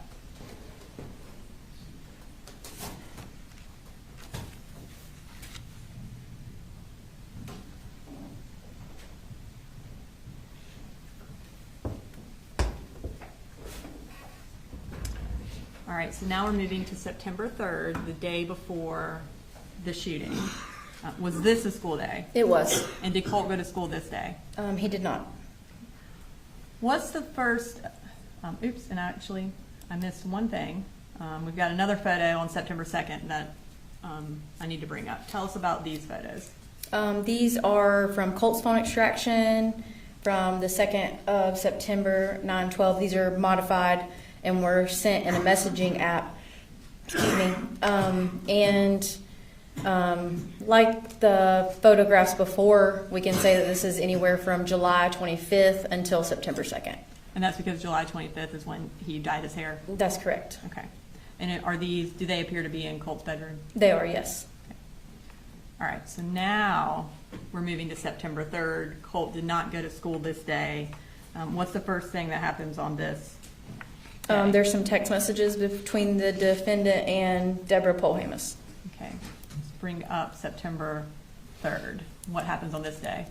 Deborah Polhamus sends a message to him that says, "Let me know when to pay. Marcy wants to know why she has not heard from you guys, if there is a specific reason." Okay. And did she Zelle the defendant money? She did. Approximately how much? It was $100. Between Saturday morning of August 31st and this text with Debbie, did the defendant communicate with Marcy at all? No, he did not. Does the defendant text Marcy after this exchange? Yes, he does. Okay. And we have one more text with Debbie where she says, "Did Colt go to school? Gonna Zelle now." And then the defendant sends Marcy a text. Can you tell us about that text? He actually sends this text to Deborah Polhamus. And it says, "Shoot, he told me he was. I texted him twice during the day, and when he didn't answer, I knew he didn't. But I didn't get upset with him. I told him I need him to go because it's part of getting the resources involved." All right. And what was the next text? This is also again to Deborah Polhamus. "He was great all weekend. No fights or arguing or nothing. I think he just has to break the ice and go back. Then he will be good." All right. And now we are up to his text message to Marcy. And this one's to Marcy at 7:31 p.m. "Hey, sorry, just trying to keep everyone and everything together and calm. It's not the easiest thing, but I want you to talk to Boo regardless, okay?" And does Marcy respond? She responds, she says, "I've been talking to all three of the kids every day. You were the only one ignoring me." And he responds, "Okay, good." So this last text is at 8:25 p.m. What does the defendant do next? He then searches for another gun safe at 10:49 p.m. And is this gun safe approximately the same amount of money as the other ones? It is, yes. Between the money that the defendant is being given by Jan and Debbie, as well as his paycheck and his truck allowance, did he make about $9,000 in the month of August? Yes, approximately. Okay. Now we're going to move to the day of the shooting, September 4th. How is this part of the presentation laid out? This is more kind of minute and hour chronologically. All right, so we're going to start with when the defendant leaves home. When does he leave home? So he's still at home at 6:47 a.m. and then you see his device start to move at 6:53 a.m. And based on your records or your review of the digital evidence, does he go to work? He does, yes. Okay. Does Colt take the bus to school that day? He does, yes. And approximately what time does he get on the bus? At 7:46 a.m. And is this from the surveillance videos? It is, yes. Okay. All right. What time does Colt get to school? He arrives at school at 7:59 a.m., which is the photograph on the left, and then he enters first period at 8:01, which is the photograph on the right. Now, Jenny gets to school after after Colt, correct? That's correct. Okay. What happens next? Jenny calls the defendant at 8:29 a.m., and it's about a minute and 45-second call. And is that around the time she gets to school? Yes. Then what happens? And then Colt sends the defendant a text at 8:30 a.m. that says, "I will text you in about an hour. It's important, so please answer when I do." And then the defendant responds at 8:32, "Okay, what are you going to be texting me about? Is everything okay?" And Colt responds, "Yep." And then at 8:34 a.m., the defendant responds, "Okay, I really hope you have a great day, Bubba." All right, so Colt is in first period when he's texting the defendant these texts? Yes. Okay. And at this point, has he texted Marcy at all? No. Now, what time does Colt go to second period?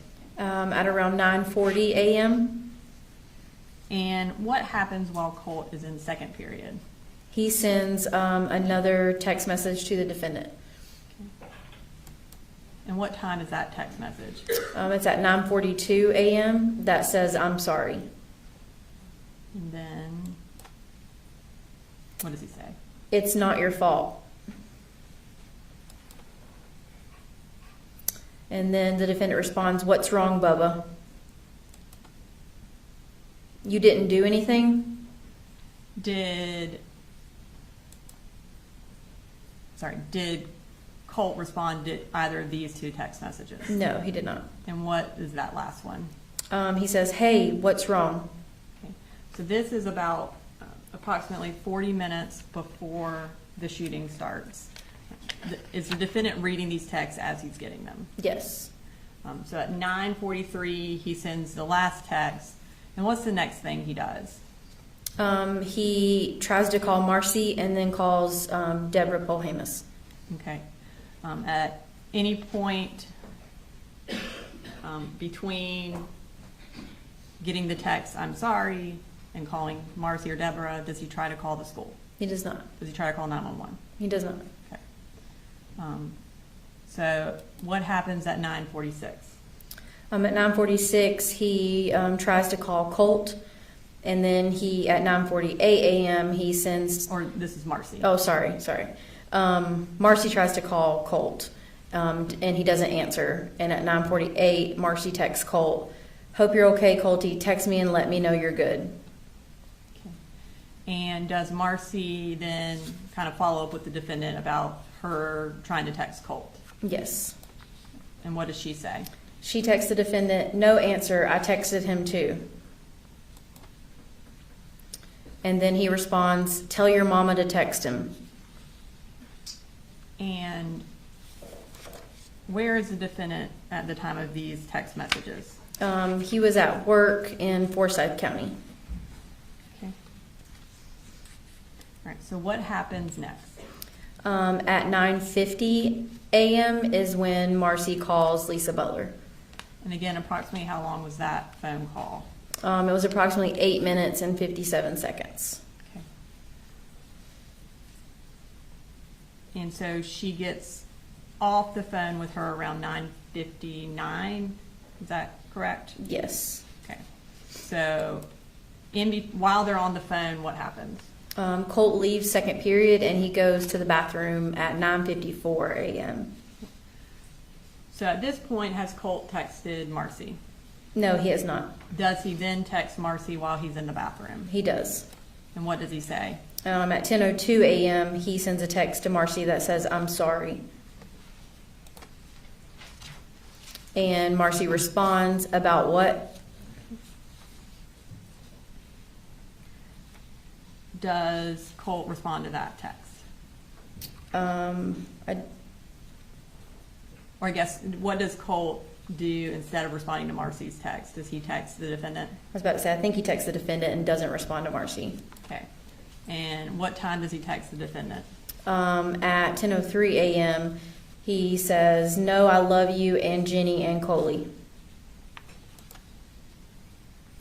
And then says, "You're not to blame for any of it."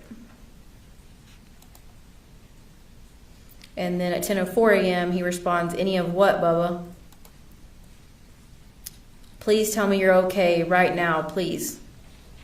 And at the time that the text comes in about "know that I love you" and Jenny and Coley, is the defendant still at work? He is, yes.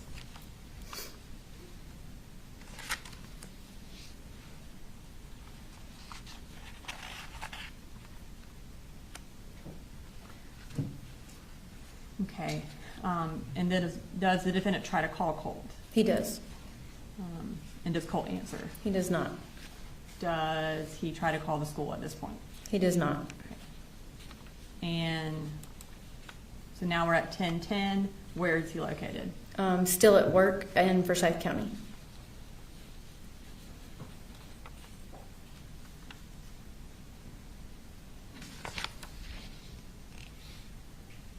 Okay. Now we're going to move to 10:17.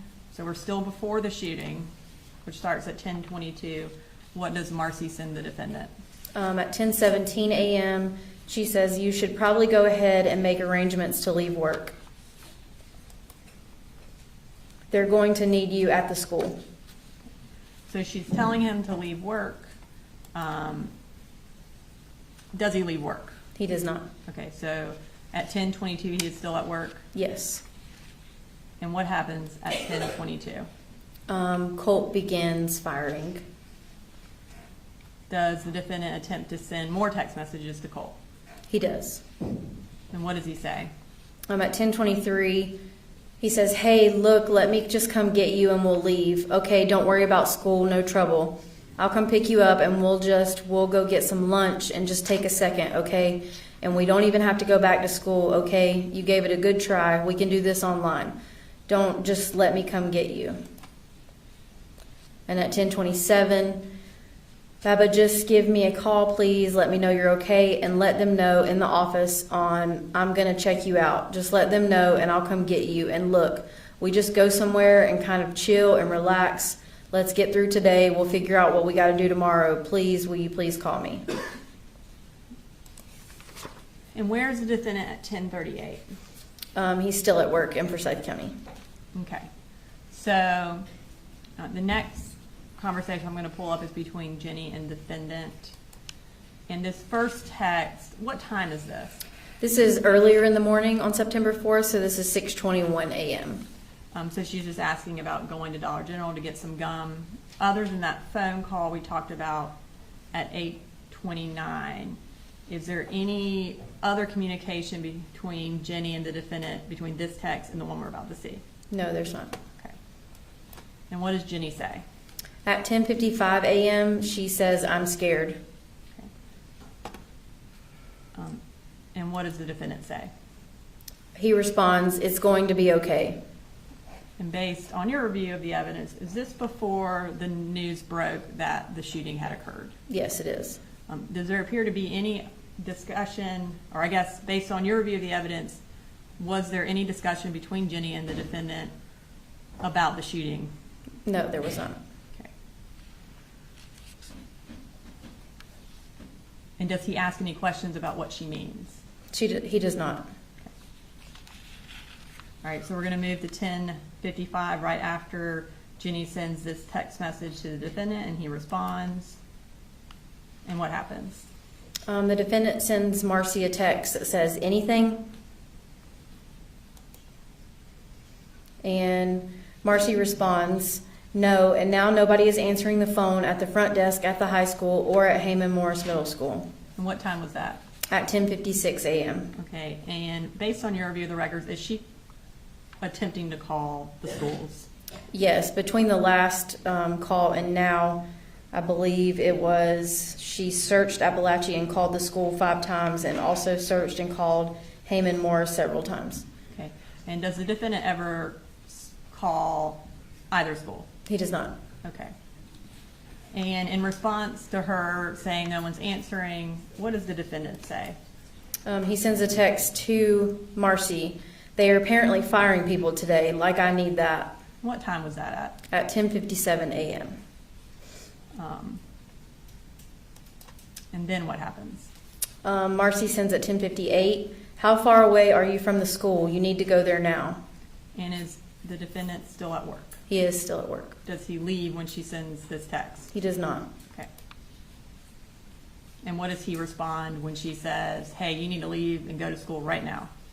He says, "Super and a PM," asked if that was it and was told he didn't know.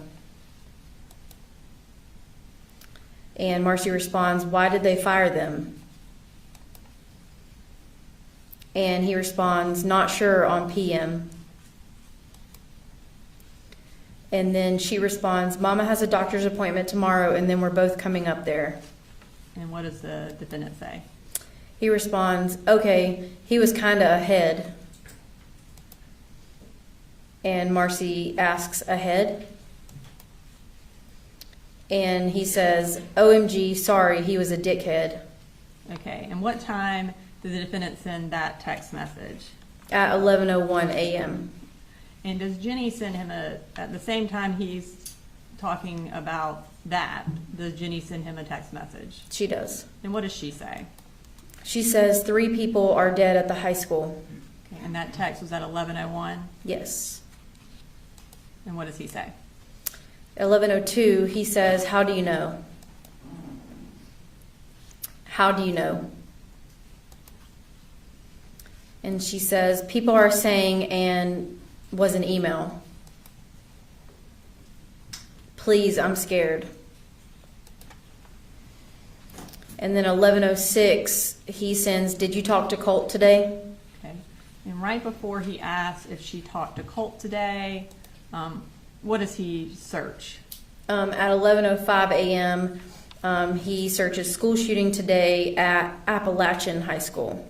Okay, and at 11:05, after Jenny has said 3 people are dead, and he's searching shooting at Apalachee High School, where is he?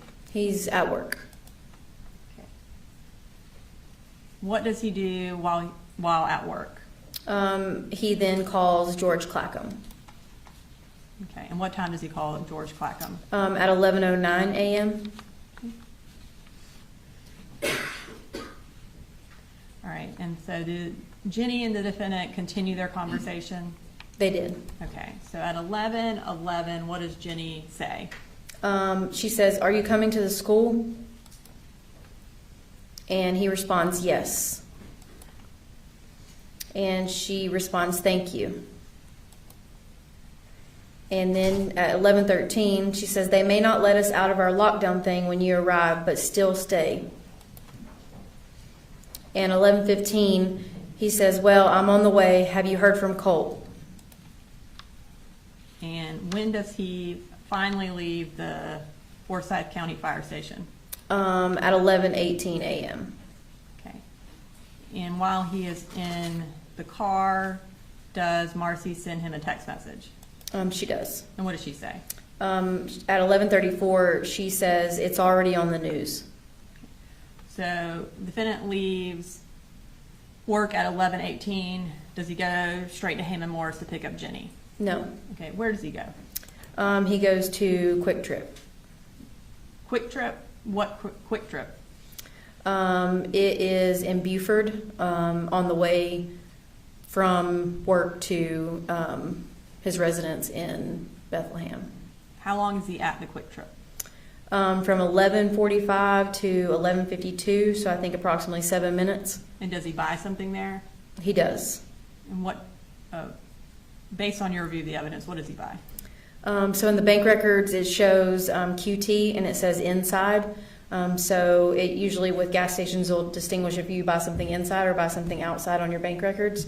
So this was inside for $1.79. Okay, would that be consistent with the amount of a beverage or a drink? Yes. And did he buy any gas? He did not. Okay.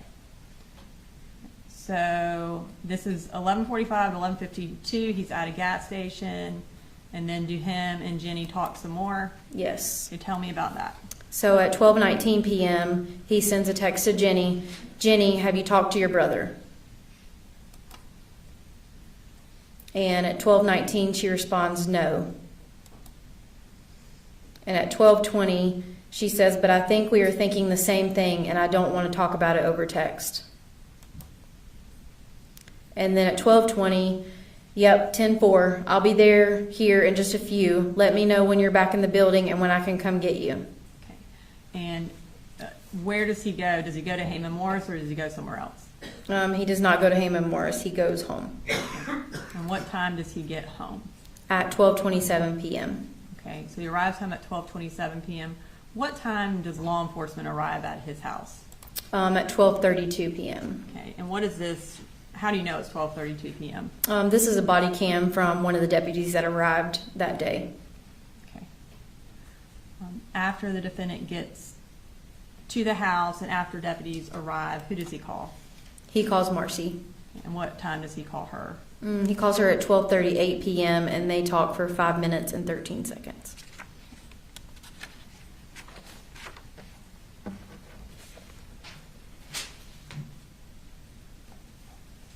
I don't have any further questions right now. All right, cross, Mr. Hodge. Yes, Judge.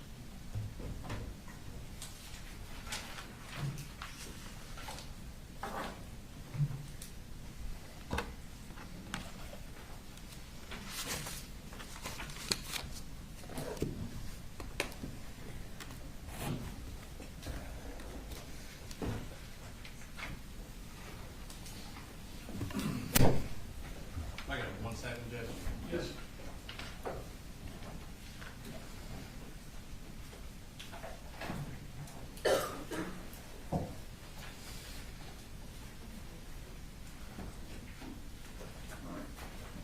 Bailiff's telling me you don't need a break. Somebody need a break? All right. We'll go ahead and take a. That's fine. I just think you organize. Take a break.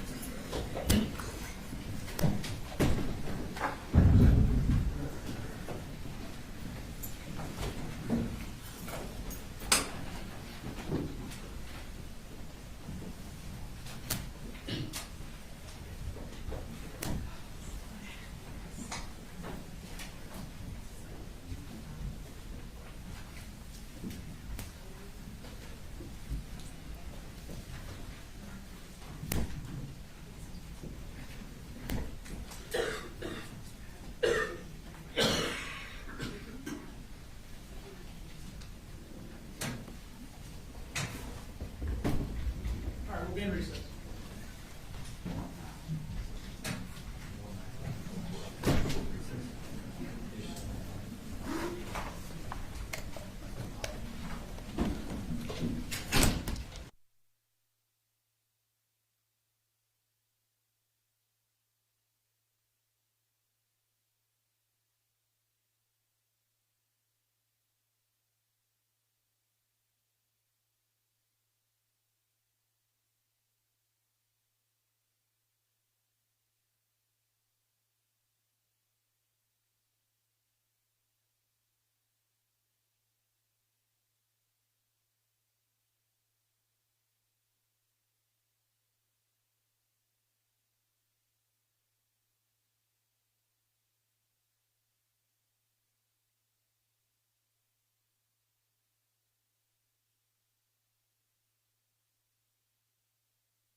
issue to address. The sheriff sent me a text message saying that someone was taking photos in the courtroom that was not media. I wanted to bring that to the court's attention. No, His name was Alan Walkham. I don't know if he's in here or not, but, I guess he's posting them all over his website, and I wanted to make, or his Facebook page, so I want to make sure specifically he's not in here when we're playing a surveillance video. Is Alan Malcolm in the courtroom? Does anyone know Alan Malcolm? Is his Facebook have a picture of It Alan does, Malcolm? I can show you. I don't see him in the courtroom, but, Can we see that picture? yeah. Is it pictures of the jury too? I don't know, the only one I got was, us and the judge, Okay. but I haven't looked at his Facebook page. This is the one that we had picked out. Yeah, it was the first guy that we picked out. Okay. And he has not been in the courtroom since. When was that? That was Last week. Oh, well, he definitely took a picture of me today. You didn't wear that suit twice? Yeah. Didn't you have different shoes on? Yes, but this is definitely today. Also, like, Oh, yeah. Right. You take it. You take it. Trish wants that stricken from the record. I know. Okay, Let's say, we haven't seen it since we No. okay, good. How does he spell his name? No, it's not today, but it's up in the camera, but this is sheriff. How's he spell? How does he spell? B-A-U-G-H-T-U-S. How's he spell Alan? A-L-A-N. He's probably watching it online and taking pictures. Yeah, I'm seeing that.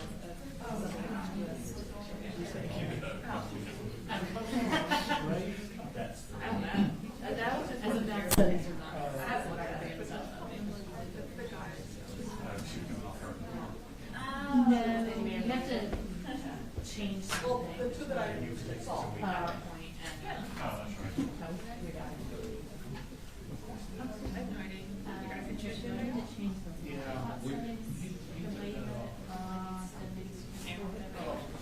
Yeah, it's like. Oh, yeah, you gotta go to display. I now see enough here. I know when it's not. That was me. Thank you for letting me know. You're welcome, Your Honor. I wanted to bring it, yeah, thank you for pointing out repeated deceit. I hope we're not keeping track of that. Humble civil servants over here. Trouble. Judge, Yes. Yes. I plan to repeat a tie tomorrow. I'm definitely reading my grades. If y'all keep me on. But do look for your.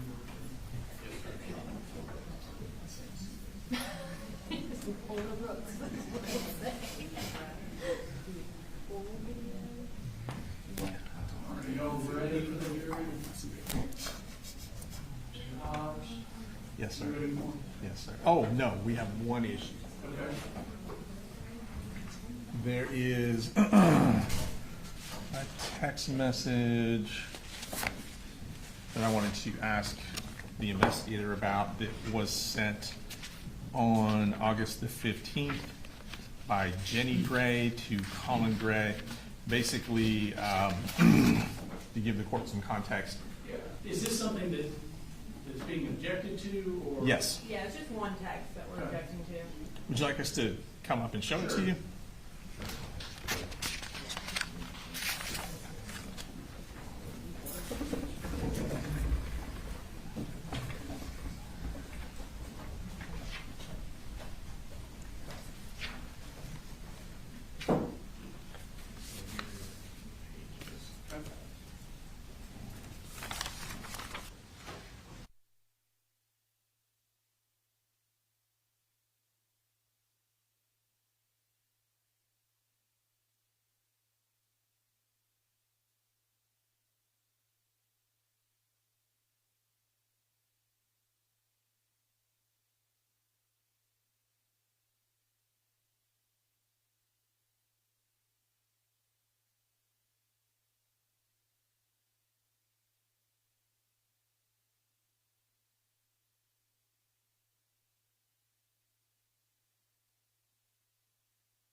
Yes, sir. Good afternoon, Investigator Gill. Good afternoon. I'm going to ask you some questions, and I know there is a ton of documents and evidence you've gone over in this case. I'm specifically going to ask you about some text messages, and I also realize there are thousands, probably thousands of pages of text messages. And Yes, sir. you probably remember 95% of them, if not more. But if I ask you about a text message that you don't remember, please let me know, and I'd be happy to show you a copy of it to see if that helps refresh your memory. Okay. All right. Make sure there's no fight breaking out in the jury box. Okay. I am not going to start at the beginning of your presentation. I'm going to kind of fast forward a little bit up to the July months, and it looks like the way you put things together in the PowerPoint presentation, if anything relevant happened on a particular day to your case, then it was included in the PowerPoint. Would that be fair to say? That's correct. Okay. And so if, for example, one day, July 9th of 2024, I believe it notated there was an email from Colin to Debbie asking what was the name of the lady you spoke to regarding Colt. I'm worried about his first day. And then we skipped ahead to July 20th. Yes, sir. So that means that as far as relevance to the case and the charges, nothing happened on July 10th that you felt was relevant to the case. That's fair to say. Is that fair to say? Yes, sir. Okay. So jumping ahead, there was, well, for context, I believe you said that Marcy Gray moved back into the home in Winder, either temporarily in July of 2024, perhaps around the 6th. Yes. Is that right? That's correct. Okay. And she remained in the home until August the 16th of 2024. Yes, that's correct. And then on the 16th, that's when her mom and dad drove up from Fitzgerald and picked her up. Yes, sir. Okay. So we heard about the argument between Colt and Marcy, where there are allegations about someone getting a gun and Marcy falling to the ground, and then we saw a picture of Marcy on the ground. Yes, sir. Right? Okay. I want to talk about that incident real briefly. So on that day, at the time of this altercation, Colin Gray was not at the home. Is that correct? That's correct. And Marcy Gray was at the home along with Colt and Jenny. I believe so, yes. Okay. And we saw some text messages as part of your presentation regarding from Colt that were sent to Colin. Yes, sir.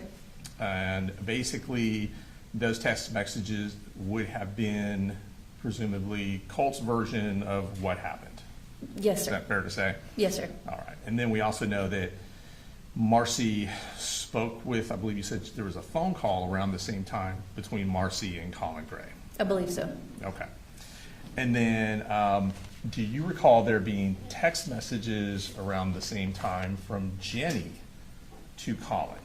I do remember that, yes, sir. And those text messages also described what happened. Is that fair to say? Yes, sir. Okay. And going to, and I'm just going to, well, let me do this. Well, so I'm going to ask you about those text messages and just tell me if you remember these particular messages. So these start at August 15th on 2024 at 11:31. And they're going to be from Jenny Gray to Colin, just to kind of help you orient. Okay. So at that time, did Jenny text Colin and ask, did anyone else text you like Mama or Colt? Yes, sir. And Colin replied, yes, both. Yes. Is that right? And Jenny asked, what did they say?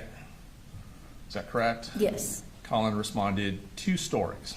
Yes. So to me, that means that based on that answer, 2 different versions have been put forth as to what happened. Yes, sir. Okay. So then Jenny texted, I don't want them to get mad at me if I tell the truth. Is that correct? That's correct. To which Colin said, why? I'm asking you about what really happened. I won't say that to them, but something has to change. To which Jenny responds, all right, so basically we were all in the kitchen and they were getting agitated with each other. Mama said if they wanted to fight, they can fight. So Colt went back into his room. Mama followed him down the hallway and kept instigating, and she went into Colt's room. When she was on there, she tried to grab his gun and was apparently all in his face. Parentheses, I was still in the kitchen, so I just heard it all, parentheses. Then Colt pushed her out of his room and she fell onto the floor. I came out of the kitchen and stood over her and asked her if she was okay, but she didn't answer me. To which Colin responded, got it. Jenny then responded, it was kind of scary. I just hope that it doesn't happen again. Is that fairly and accurately portray that conversation between Jenny and Colin on that day? Yes, sir. Okay. Thank you. Now, is that text back and forth in evidence anywhere? Is it part of? No, it is not. No, it's not part of the extraction, books. But not actually in evidence? Right, it's part of the extraction. Okay. Now, going back to the 15th, this being the last day that Marcy was there, and, well, I guess she would have been there all day on the 15th, and then she was picked up by, according to this, and obviously on the 15th, Colt wasn't in school. That's correct. And Jenny wouldn't have been in school either. Correct. And that would have been a school day. Yes, sir. Okay. And apparently, if memory serves, the first day of school actually would have been the day before. That's correct. His first day of school was the 14th. Thank you for correcting. Colt's day, first day of school. Yes. Okay. Which he had attended. Yes, sir. That wasn't the first day of the semester for Apalachee High School. That was simply the first day that Colt actually attended school. That's correct. Okay. And do you recall any text messages between Colt and Colin regarding that first day of school? I do. And is it fair to say that the text messages from Colt to Colin were positive about his first day in school? That's correct. Did he indicated that things were going good? Yes, sir. And his dad responded, thank you for this. I'm so happy, so damn proud of you. Yes, sir. Do you remember Colt responding to the likes of, well, basically saying, everyone is so mature? I do. Is that referring to the other students, presumably? I guess so, yes, sir. Okay. He says, this being Colt, love it here, man. To which Colin responds, Colt, I swear I'm about to dang cry. You have no idea how much your happiness means to me. You are the man. Colt responds with GED, here I come. This is exactly my type of school environment, maturity. Colin then responds, heck yeah.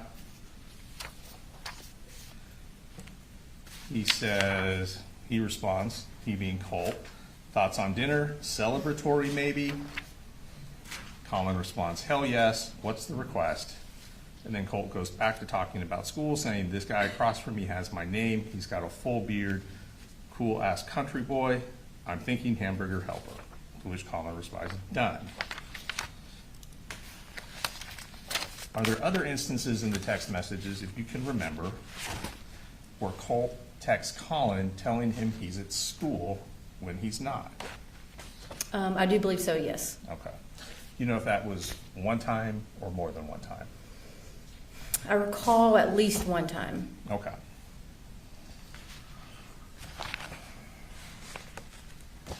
Now, and I'm going to finish up on the text messages so we don't have to worry about those. But there were some text messages, and you probably do recall these, between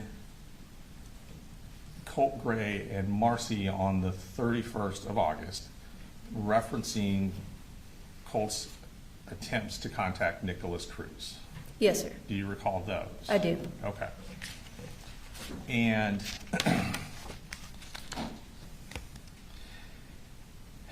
just to go over the text, Colt tells Marcy, sent Nick another letter. We've been in account via Securus. Do you know what Securus is? I do. What is Securus? It's an account that's used by most, sometimes jail facilities or prison facilities that you can send emails and or calls or video visits through. We used to have Securus here in Barrow, but changed over a couple years back. Okay. So if you were on the outside of one of these facilities and wanted to communicate with an inmate, Securus is a platform that would allow you to do that. Yes, sir. Once you registered for it. Yes, sir. Okay. And Colt tells his mother, essentially that he sent Nicholas Cruz an email. Yes, sir. To which she responds, I didn't know you had sent him one already. Did he answer your first email? To which Colt responded, I sent them kind of at the same time about 3 days ago. They've both been approved. It's just a matter of them actually getting sent. To which Marcy responds, that's cool, 3 exclamation points. Colt says, I lied about my age, so don't worry about that. To which she responds, okay, what all did you say? Colt responded, I added some money to his commissary too. I told Dad it was a Steam game. To which Marcy responds, LOL, all caps, that's awesome. Do you recall that exchange between Marcy and Colt being in those text messages? I do, yes, sir. Okay.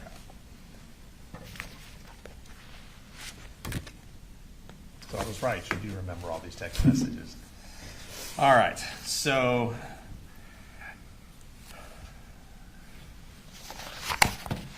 going back at the school calendar, we know that Colt attended school only for a couple of days during that semester. That's right? correct, yes, sir. And he lied to his dad at least once, if not more times, about being in school when he was at home. Yes, at least once. And we know that, for example, on the 16th, the day that Marcy was picked up by her parents, Colt was at home that day. He was, yes. And that was a school day as well. Yes.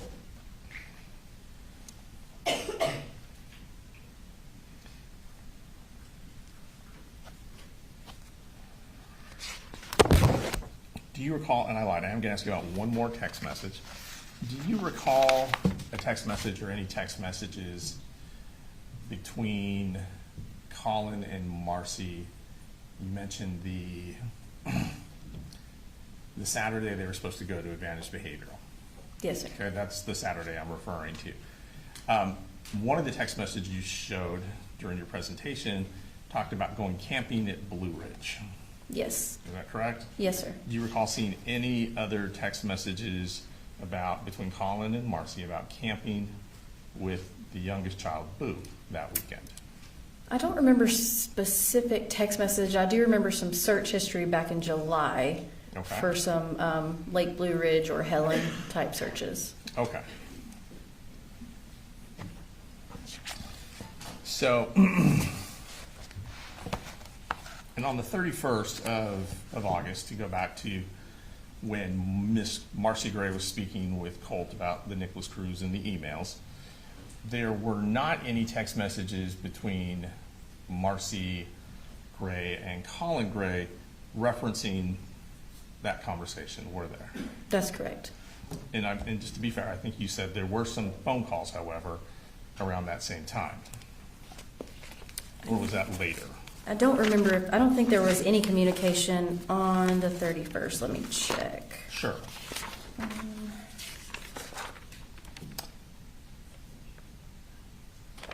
She did send a text that morning Okay. about coming up, and then there was a phone call, and then that was the rest of the communication. There was no communication after that. Okay, gotcha. Thank you. And on the 29th, that's when Marcy had done, so 2 days before that conversation with Colt, that's when Marcy had done all those searches in regards to Ethan Crumbly, school shooters, safe gun laws, things like that. Yes, sir. That was in her search history on that date. And that was the date that there were several, 1, 2, 3, 4, at least 6 phone calls between Colin Gray and Marcy. Yes, sir. Is that right?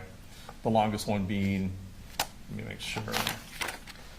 It looks like, and that was up pretty quickly, but it looks like one was about 30 seconds, one was about 8 minutes, one was about 4 minutes, one was about 5 minutes, and then the last one was about 1 minute. I think that's correct. that I think right? the first one might have been 14 or 11 minutes. But No, yes, by all around. means. Okay.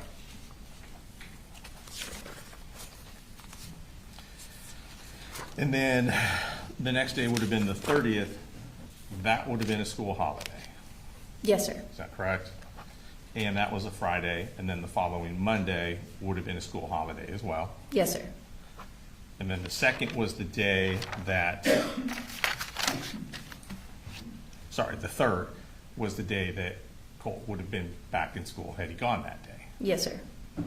And I believe you said there was a text message from Colin, correct me if I'm wrong, asking Colt why he wasn't at school that day. Or did Colt text him and say he was sick or there was some reason he could not go?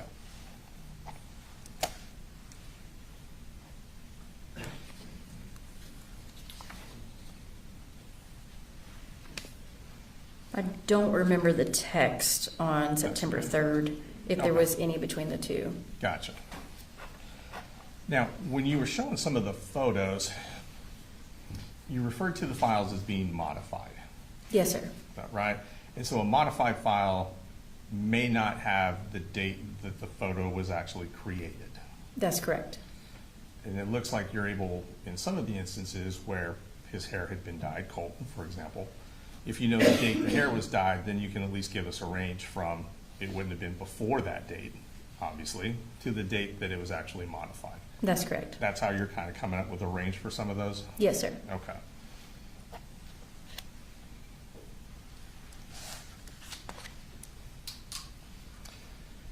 After, so you went through Marcy's phone records, Marcy Gray's phone records. After that conversation on the 31st with Colt regarding speaking to Nicholas Cruz, there's no indication she called 911 or anything like that, is there? No, sir.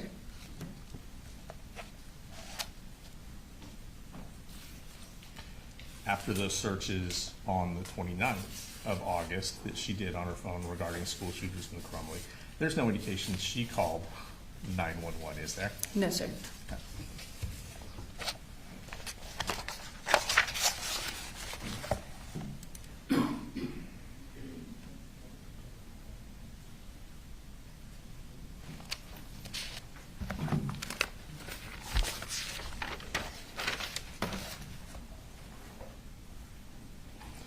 You were able to go over the school records for the other children, Coley Jr., Coley and Jenny, is that correct? Yes, sir. And I believe you mentioned that the youngest one, Coley, sounds like was taken to school based on the Google records by Mr. Gray. That's correct, yes. And he only had one absence. Yes, sir. That first semester, correct? Yes, sir. And then it sounds like from the records, his daughter Jenny, who would have gotten on the bus by herself, had 2 absences Yes, sir. For the month of August. for the month of August. Yes, thank you.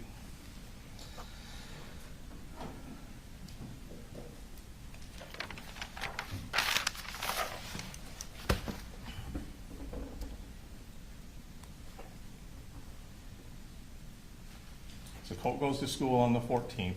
He sends his dad text messages that things are going well. And then there's the altercation with Marcy the very next day. Yes, sir, correct? that's correct. And then the 16th, Colt does not go back to school. That's correct. In fact, he doesn't go back to school for several days after that altercation, does he? I think the next day was the 19th that he The did go to school. 19th. Okay.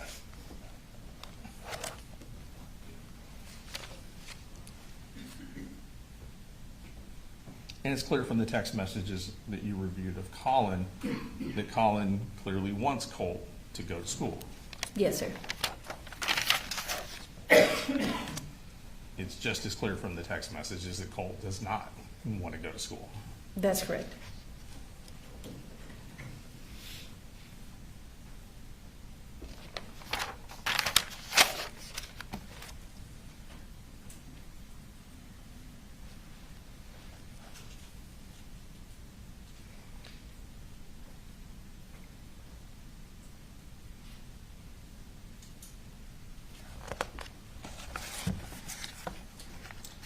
Do you recall, so from the text message you put in the presentation, Debbie Palamas and Marcy Gray are scheduled to come up Saturday, which would have been, was it the 1st of September? The 31st. The 31st, thank Of you. August, yes, sir.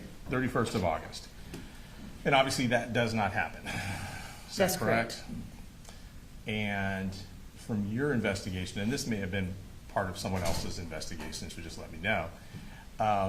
Are you aware of a meeting between Debbie Palamas and Lisa Butler prior to that Saturday? Yes, sir.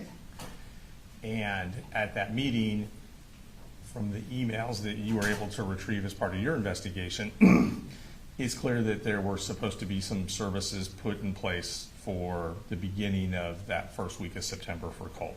Yes, sir. And that would have been at Apalachee High School. Yes, sir. And there were some, would have been, the earliest it could happen would have been the 3rd. Yes, Because sir. Monday was the holiday. Yes, sir. Okay.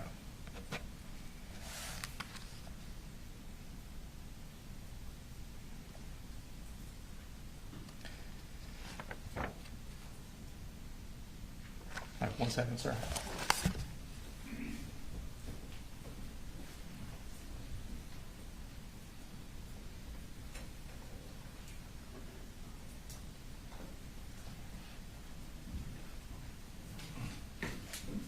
All right, just a couple more questions.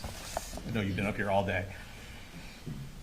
From your review of the text messages, and we can just kind of cover that July to September of 2024, is it fair to say that Colin Gray texted Colt and or Jenny almost every day?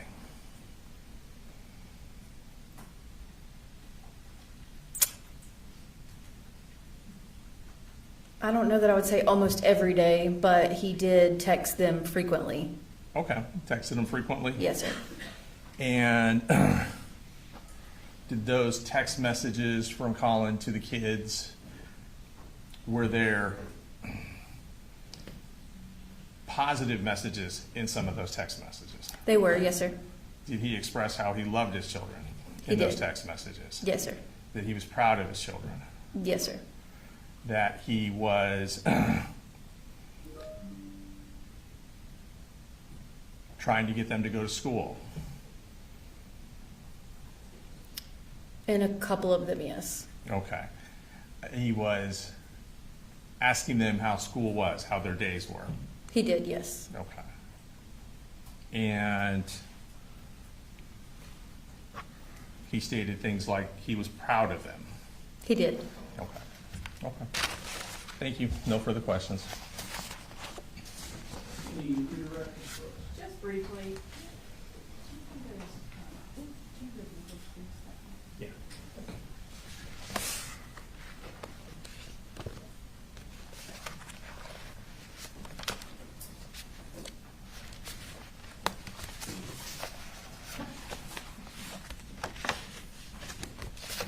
In one of these folders. You go right ahead.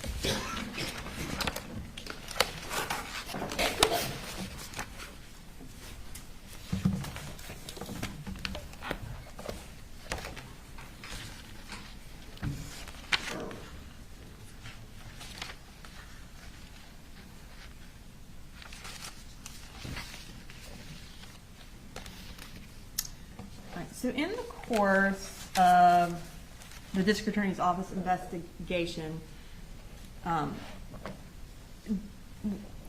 did we attempt to get jail calls when Marcy was incarcerated in Ben Hill between her and the defendant?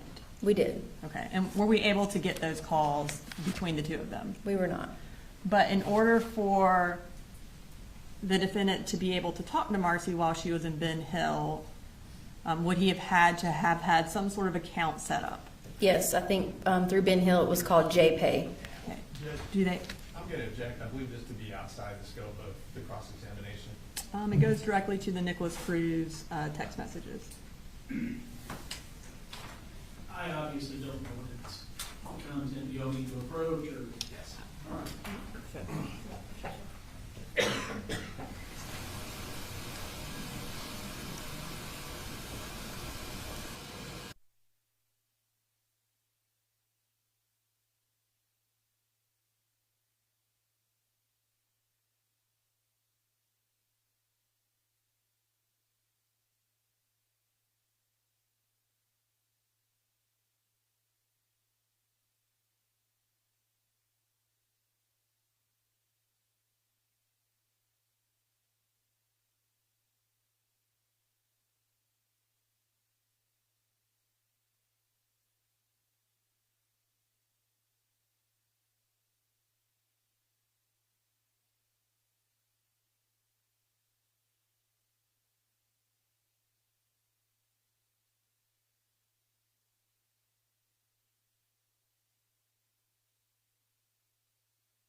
think there was an objection that we just approached on. I don't, do I need to rule on anything? No, I'll withdraw the objection based on.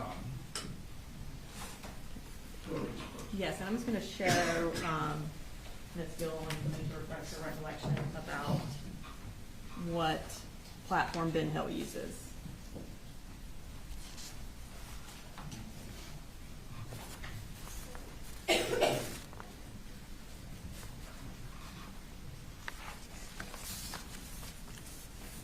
Does Ben Hill also use Securus? It does use Securus. Okay. So, in order to, Mr. Hobbs was talking to you about text messages between Colt and Marcy related to him setting up a Securus account to talk to Nick Cruz. How, in order to set up a Securus account, do you have to, or what do you have to have? So you have to create an account with a name, an email, phone number, and then if you want to add money to make calls or send email, text messages, then you also have to upload a some sort of funds, so a credit or debit card. So when you upload funds, is that charged to that debit or credit card? It does, yes. Okay. And were there any corresponding charges on the defendant's debit card from Wells Fargo that had Securus, or that were paid to Securus? There was. Okay, and so was it in, I guess, related to the same time frame as Colt would have paid for talking to Nick Cruz? Yes, it was around 8/28 and 8/29. And does it show up on his Wells Fargo record as Securus? It does. Okay.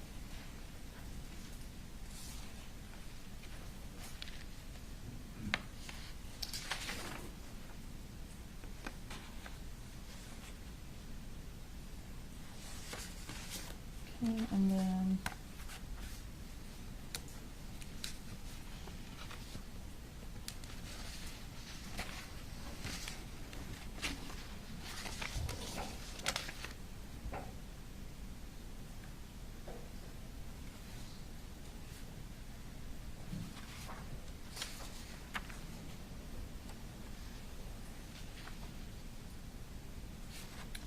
and then in relation to those Nick Cruz text messages, on that same day, on August 31st, does Marcy also bring up the fact that she wanted to come visit Colt in order to maybe take him to advantage? She did.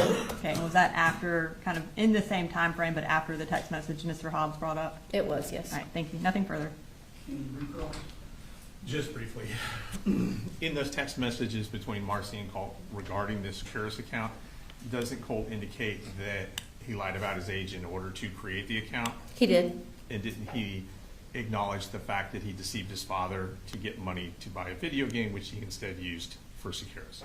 Yeah, he did. Thank you. You come down? State has no further questions. Thank you.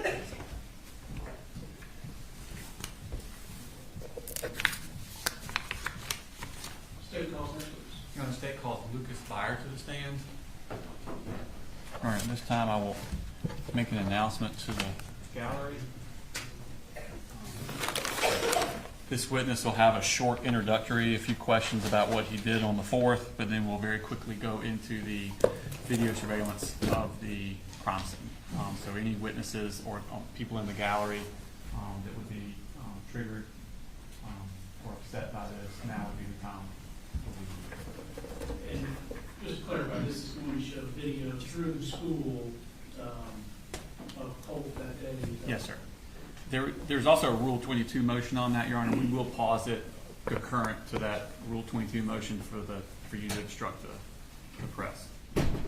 And remind me, is it, once we pause it, the press is done for the entirety of the rest of the video? Yes, sir.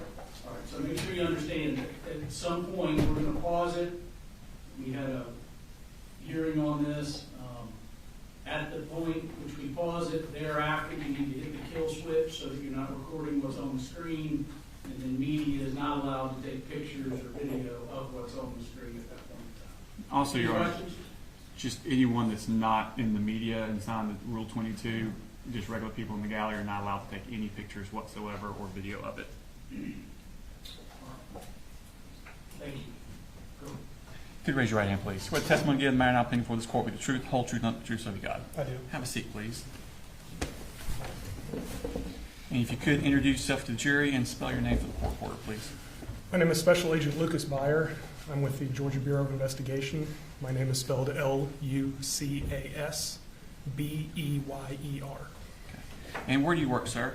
Currently, I'm employed with the GBI's SEAC unit. That's Child Exploitation and Computer Crimes. Okay. And how long have you worked for that unit? Since July 1st of 2025. Okay.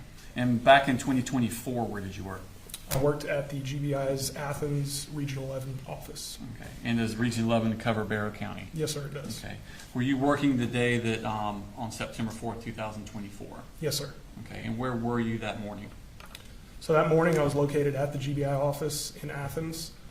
I was just doing standard work, sitting at my desk working on various reports. At some point in the morning, I don't remember the exact time, supervisor notified the entire office that there was an active shooter situation occurring in Barrow County, and we immediately dropped what we were doing, got into our vehicles, and started moving towards Apalachee High School. About what time did you arrive at Apalachee High School? My best estimate would be somewhere in the neighborhood of 10:40, 10:45 a.m. Okay. And what happened when you arrived? When I arrived at Apalachee High School, I got on my vest and I entered the school at a doorway nearest the guidance counselor's office. I traveled down a hallway and made contact with some law enforcement officers that were already in the building, got an assessment of what was going on and where we were needed. I was guided towards the atrium where there was a large contingent of law enforcement personnel meeting and trying to come up with a plan to do a secondary clear of the school. By the time I arrived, the primary clear of the school had already occurred, and it's standard operating procedure to do a secondary clearing of the school to make sure that any other injured individuals are located, to make sure that there are no more threats inside the building. So I joined up with a team of Georgia State Patrol, Barrow County Sheriff's Office, myself, and some other various law enforcement that were on scene, and we conducted a secondary clear of our assigned sector. Okay. Brief synopsis, what else did you do that day? During the clear, or during the secondary clear, the team that I was assigned to, we happened to be assigned to do a secondary clear of what ultimately turned into the crime scene. So once the clear was concluded, I started communicating with my crime scene specialist, Special Agent Daniela Stewart, started providing her an assessment of what the scene looked like. Told her to bring as much equipment as she could. And I started conducting various investigative acts that I thought would be necessary, including locating and collecting surveillance video. Okay, I was going to ask you about that. Did you at some point collect all the surveillance video pertinent to that area of the school? Yes, sir. Okay. And over the next few days and weeks, did you watch all of that school surveillance video? Yes, sir, I did. Okay. And describe to me the system in general of how it worked with the surveillance system. The surveillance system was centralized within the school. When I initially requested the surveillance video, I made contact with a school resource officer at the school, and he started the process of identifying videos and isolating them for download. It actually took quite a while to download the video, so I didn't end up picking it up physically until the following day. But the system was centralized in the school. All the cameras were coordinated. They were all on the same timestamp. Each classroom had an individual camera in it that was located in the top center of the ceiling. It had a fisheye lens, so it could catch a 360-degree view despite being a single camera. There were also surveillance cameras positioned throughout the hallways, also mounted on the ceilings. All these cameras operated on the same timestamp. The surveillance cameras in the hallway provided a slightly different angle. They weren't fisheyed like the classroom cameras were, but they still coordinated at the same time. When you're reviewing these videos, can you pick and choose, or is it you're watching this hallway camera throughout the entire time, and then you're watching this television or this classroom camera all the way through? While I was watching the video, it was individual camera feeds exclusively. Okay. And were you able to piece together a timeline of following Colt from when he got on the bus until all the way through the shooting? Yes, sir, I was. Okay. I want to pull up a map of the school. And there should be a pointer up there still for the last witness. Yeah.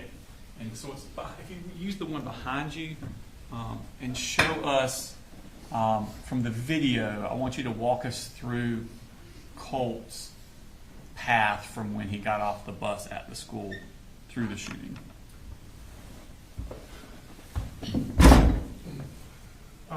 The bus dropped Colt off approximately here. Colt traveled and entered the school through a set of doors here. He traveled down this hallway. Would you flip for us? You stand on the other side of your chair. You stand on this side. Yeah, I apologize. We'll start over. The bus dropped Colt off here. He entered the school through a set of doors here, moved along this hallway, and then there was a large gathering area, a cafeteria here. Colt walked along the outside of that cafeteria, traveled down this main hallway into the atrium, and then entered this hallway where he entered his first period classroom. And could you point out his first period classroom for us? First period classroom was, I believe, one of these two classrooms here. Okay. And at the end of first period, where did he go? He exited his classroom, continued to travel down this hallway, and entered this hallway here, traveled all the way down, and then entered J Hall, where he went to his second period class, Okay. which is located here. Okay. And for the shooting, when he left his second period class, where did he go? He exited second period, traveled back down this hallway, and entered the bathrooms that are located here. Okay. He remained in the bathrooms for an extended period of time, ultimately exited the bathroom, and traveled back to his second period classroom where he attempted to gain access to that classroom. And did he gain access to the classroom? No, sir, he did not. What did he do at that point? He moved to the immediate neighboring classroom. The door was open in that classroom, and he entered that classroom and proceeded to shoot. How far into the classroom did he enter? No more than 3 or 4 steps, sir. Okay. And how many shots did it appear in the video? How long was he in the room shooting? He was in the room for 10 to 12 seconds, if memory serves correctly. It was difficult to tell based off the video and the video quality how many shots he took, but it was several shots that he took inside that classroom. Okay. And when you left that classroom, where did he go? When he left the classroom, he went back down J Hall, traveling back towards the restroom.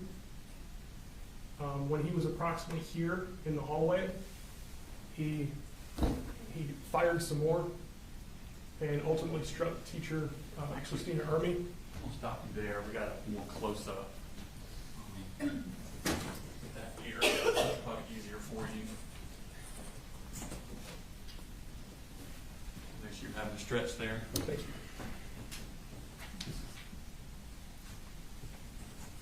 Right side up.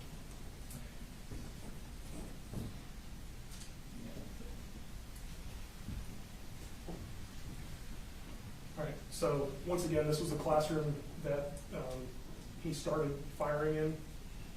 When he exited that doorway, he traveled down the hallway, and when he was almost at the intersection of J Hall and I Hall, he saw Miss Ermy coming out of this classroom. He fired the rifle, struck her, and then almost simultaneously turned his attention down this hallway where he saw Mr. Aspinwall and Mr. Phoenix coming out of their respective classrooms, at which time he fired several more shots in their direction, striking both of them.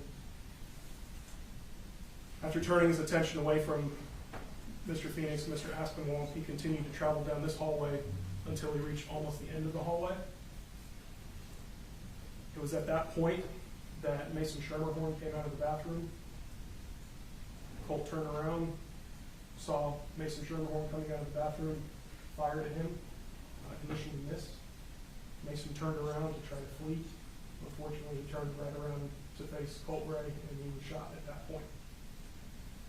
After shooting Mason Schermerhorn, Colt turned down this hallway, and he tried to lift the rifle and take aim at another student that was in that hallway, Zane Zinni. But it was at that point that the Barrow County school resource officers came down the hallway and were able to get Colt to stop shooting. Thank you. Because you had to watch all of this on individual cameras, did you have an idea about doing something to fix that? Yes, sir. I tried to get in touch with, or I did get in touch with the Federal Bureau of Investigation and asked about resources to put the video together and stitch it together in a more cohesive video product so that when viewing the video, it didn't have to be individual videos and clicking on different files, that we could just generate a singular file that would show a stitched together version of all the events and all the cameras pieced together. Okay. And were those videos sent to the FBI so they could make that composite video? Yes, sir, that's correct. And was that composite video returned, and have you seen that video? I have seen that video, yes, sir. Okay. And does it accurately depict the shooting and the course of Colt Gray through the school as you saw it? Yes, sir, it does. Okay. Your Honor, this time I tender the videos 192.1 and 192.2 in the evidence. No, okay. All right, 191 and 192 are in Okay. And there's also footage from that will be showing that's already admitted into evidence, which is state exhibit number 22. Is that correct? 22 from the classroom, Your Honor. Say that again. We're also going to be showing what's already in evidence, which is exhibit 22, the fisheye, Your Honor.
in the prior ruling, you will, sir, hit your kill switch for the recording the TV monitors. And of course, no one in the media or otherwise is to record or photograph the TV monitor.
Byard, the video when he steps into the classroom and fires, was that zoomed in on Colt? Yes, sir. Does it, by zooming in on Colt, does it exclude a lot of the rest of the room? Yes, sir, it does. Okay. All right, this time we would like to play just the clip from inside that classroom from the fisheye camera unaltered so that it shows what the other students are doing in that classroom, since they are all charged victims in the case. Is this 191.2? It's actually 191.3, Your Honor, on the clips, but I think it's Exhibit 22. 22.1. And Your Honor, this would not be. At 2 minutes we stop it, and then after that they can't show anymore. Okay, good. All right.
So there's to be no recording or broadcasting, photographing from this point to the end of the video. Yes, sir.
Fire.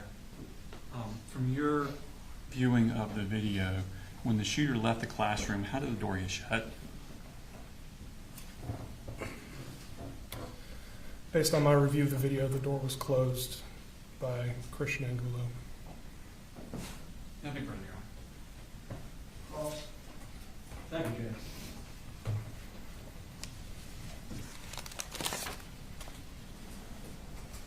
Good afternoon, Agent. Afternoon, sir. You had a pretty big presence there at the school, I'm sure, by the GBI. Did you have a number of people from your unit there in Athens? Yes, sir. How many people from Athens came, if you remember? Everybody that was assigned to our office, both of our supervisors, every field agent that was working that day, even those that may not have been working at the office, came at some point in the day. And a number of your colleagues from Atlanta also showed up, correct? Yes, sir. Okay. Do you know whether there were any agents there that were doing, say, the investigation of what was at the home of Mr. Gray? There was an investigation ongoing at the Gray home. I'm not personally familiar with it. I never went there and never laid eyes on it, sir. Okay. That was not something you had anything to do with? No, sir. And did anyone share any of that information with you? In other words, any of the items that were found at the home? There were small details coming in throughout the day, throughout the next several days. There were some photographs that were shared. Specifically, I can't recall exactly what all was shared at that time. There was a lot going on in those days. Okay.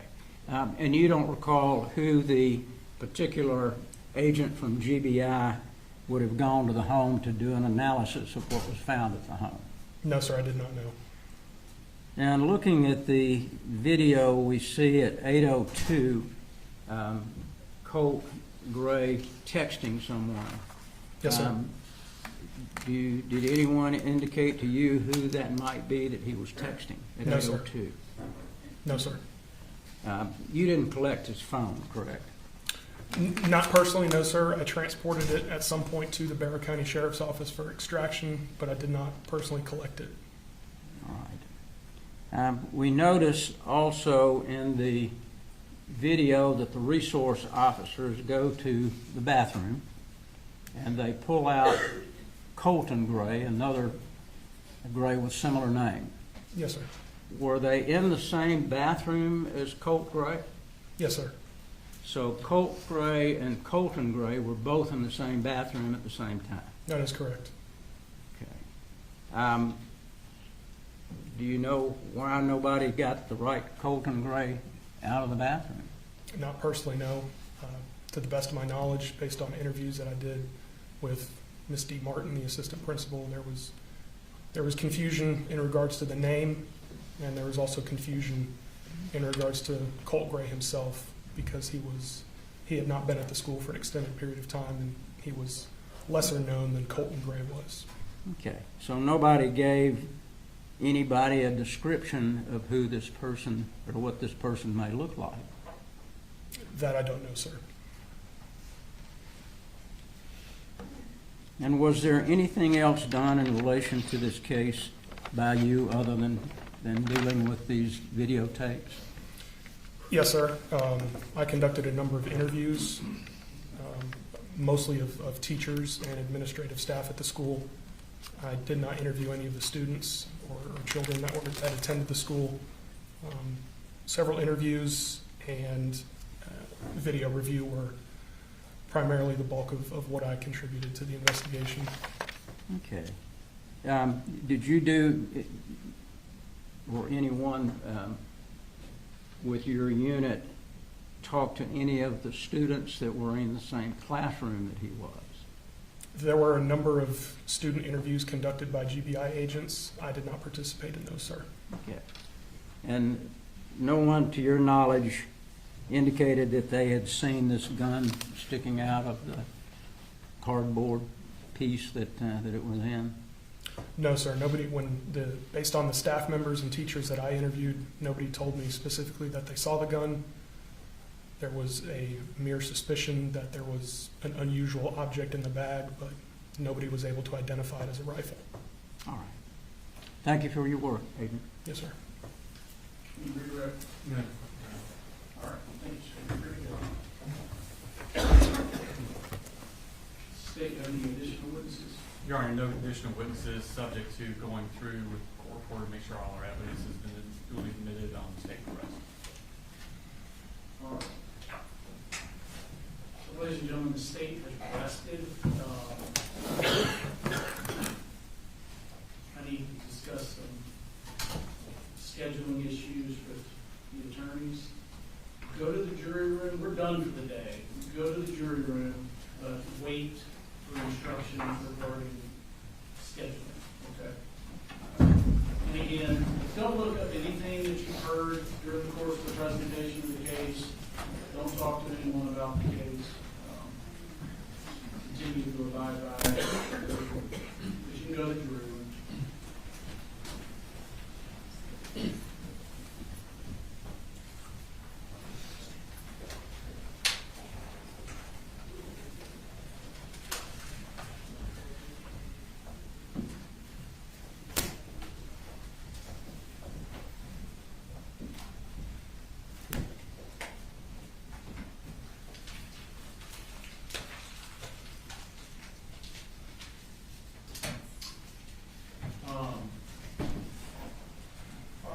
Tomorrow,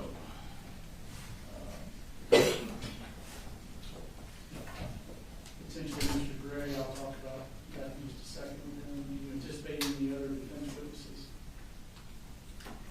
We expect.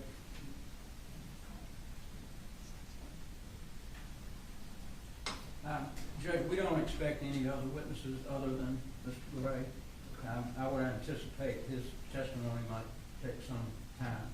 And then, of course, we've got the charge conference. We would like to reserve our motion for directed verdict until the state completes whatever they want to call any additional witnesses. We'd like to do it after that.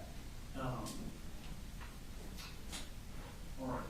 And I realize this may be a hard thing to pin down. Can the sides estimate how long they think Mr. Gray's testimony will take? I don't know how long Brad's Cross will be. I think ours probably will be an hour and a half or so, an hour maybe. Probably about the same time. So it's feasible that we're essentially a half day tomorrow, and having a charge conference tomorrow afternoon. I'm just trying to decide whether or not to tell the jury, y'all may have a half day tomorrow. I don't know if I tell them that, you might be better to surprise them with it. Yeah, I know that a couple of them from a work standpoint said if we knew we were gonna have a half day, give them a heads up so that they could do something. I don't think it will be a half day. Okay. I think it will be a shorter day. All right.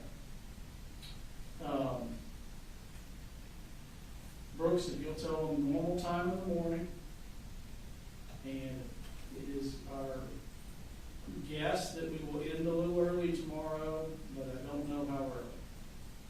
Sometime in the afternoon, but I don't know how early. Yes, sir. And then just normal time in the morning. Thank you.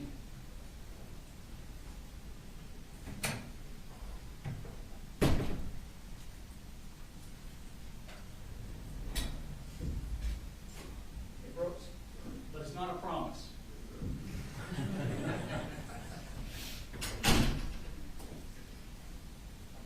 All right, so Mr. Gray, you don't have to make the decision now, but I want to go over this with you regarding whether or not you're going to testify, okay? So understand that you have a right to testify, and if you want to, no one can prevent you from doing so. Now, obviously, you consult with your attorneys, you take their legal advice, but it's your decision. So if you said, I wanted to testify, and they said, we don't think you should, you still get to testify. You understand that? Yes, sir. And also, you understand that no one can force you to testify. Nobody can compel you to get on the stand and testify. So even if they said, we really think you should take a stand, if you don't want to, you don't have to. It is your decision whether or not you're going to get on the witness stand and testify. You understand that? Yes, sir. Now, understand, again, like I mentioned, you consult with them, but it's your decision, not your attorney's. Understand that if you choose to testify, not only will your attorneys be able to ask you questions on direct, you will be cross-examined by one of the attorneys from the state. Yes, sir. Okay? As all the other witnesses have been, there will be both direct and cross-examination, or at least an opportunity for it. Now, if you chose not to testify, then I will instruct the jury that they cannot use the fact that you did not testify against you in any manner in their deliberations and in reaching their verdict. They cannot hold that against you, okay? Yes, sir. I'm not looking for an answer today. We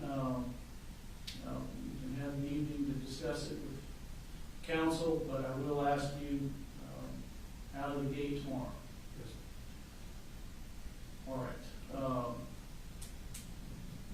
Anything else we need to address? I know the state said they wanted to make sure that everything was admitted.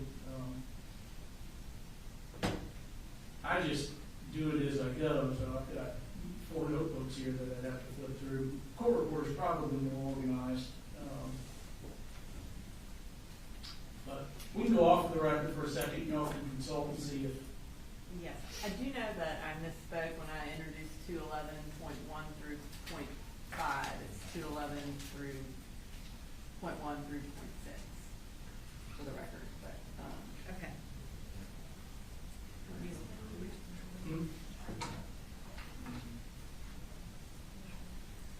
You all are still working on, have you submitted, have they given you some of the charge? Okay, yeah. But you still have a couple that you're, We're going to talk this evening, there may be one more. okay. So in the ideal world here, all the evidence will close tomorrow and we'll have our church conference. So we will come in Monday morning with closing.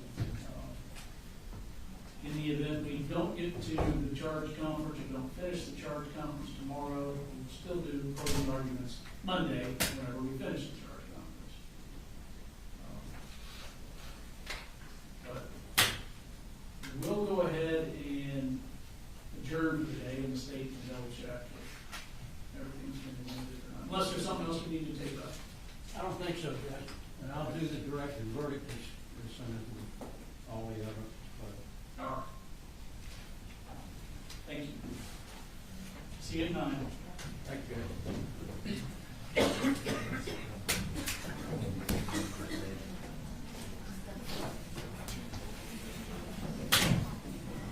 I think it's your one.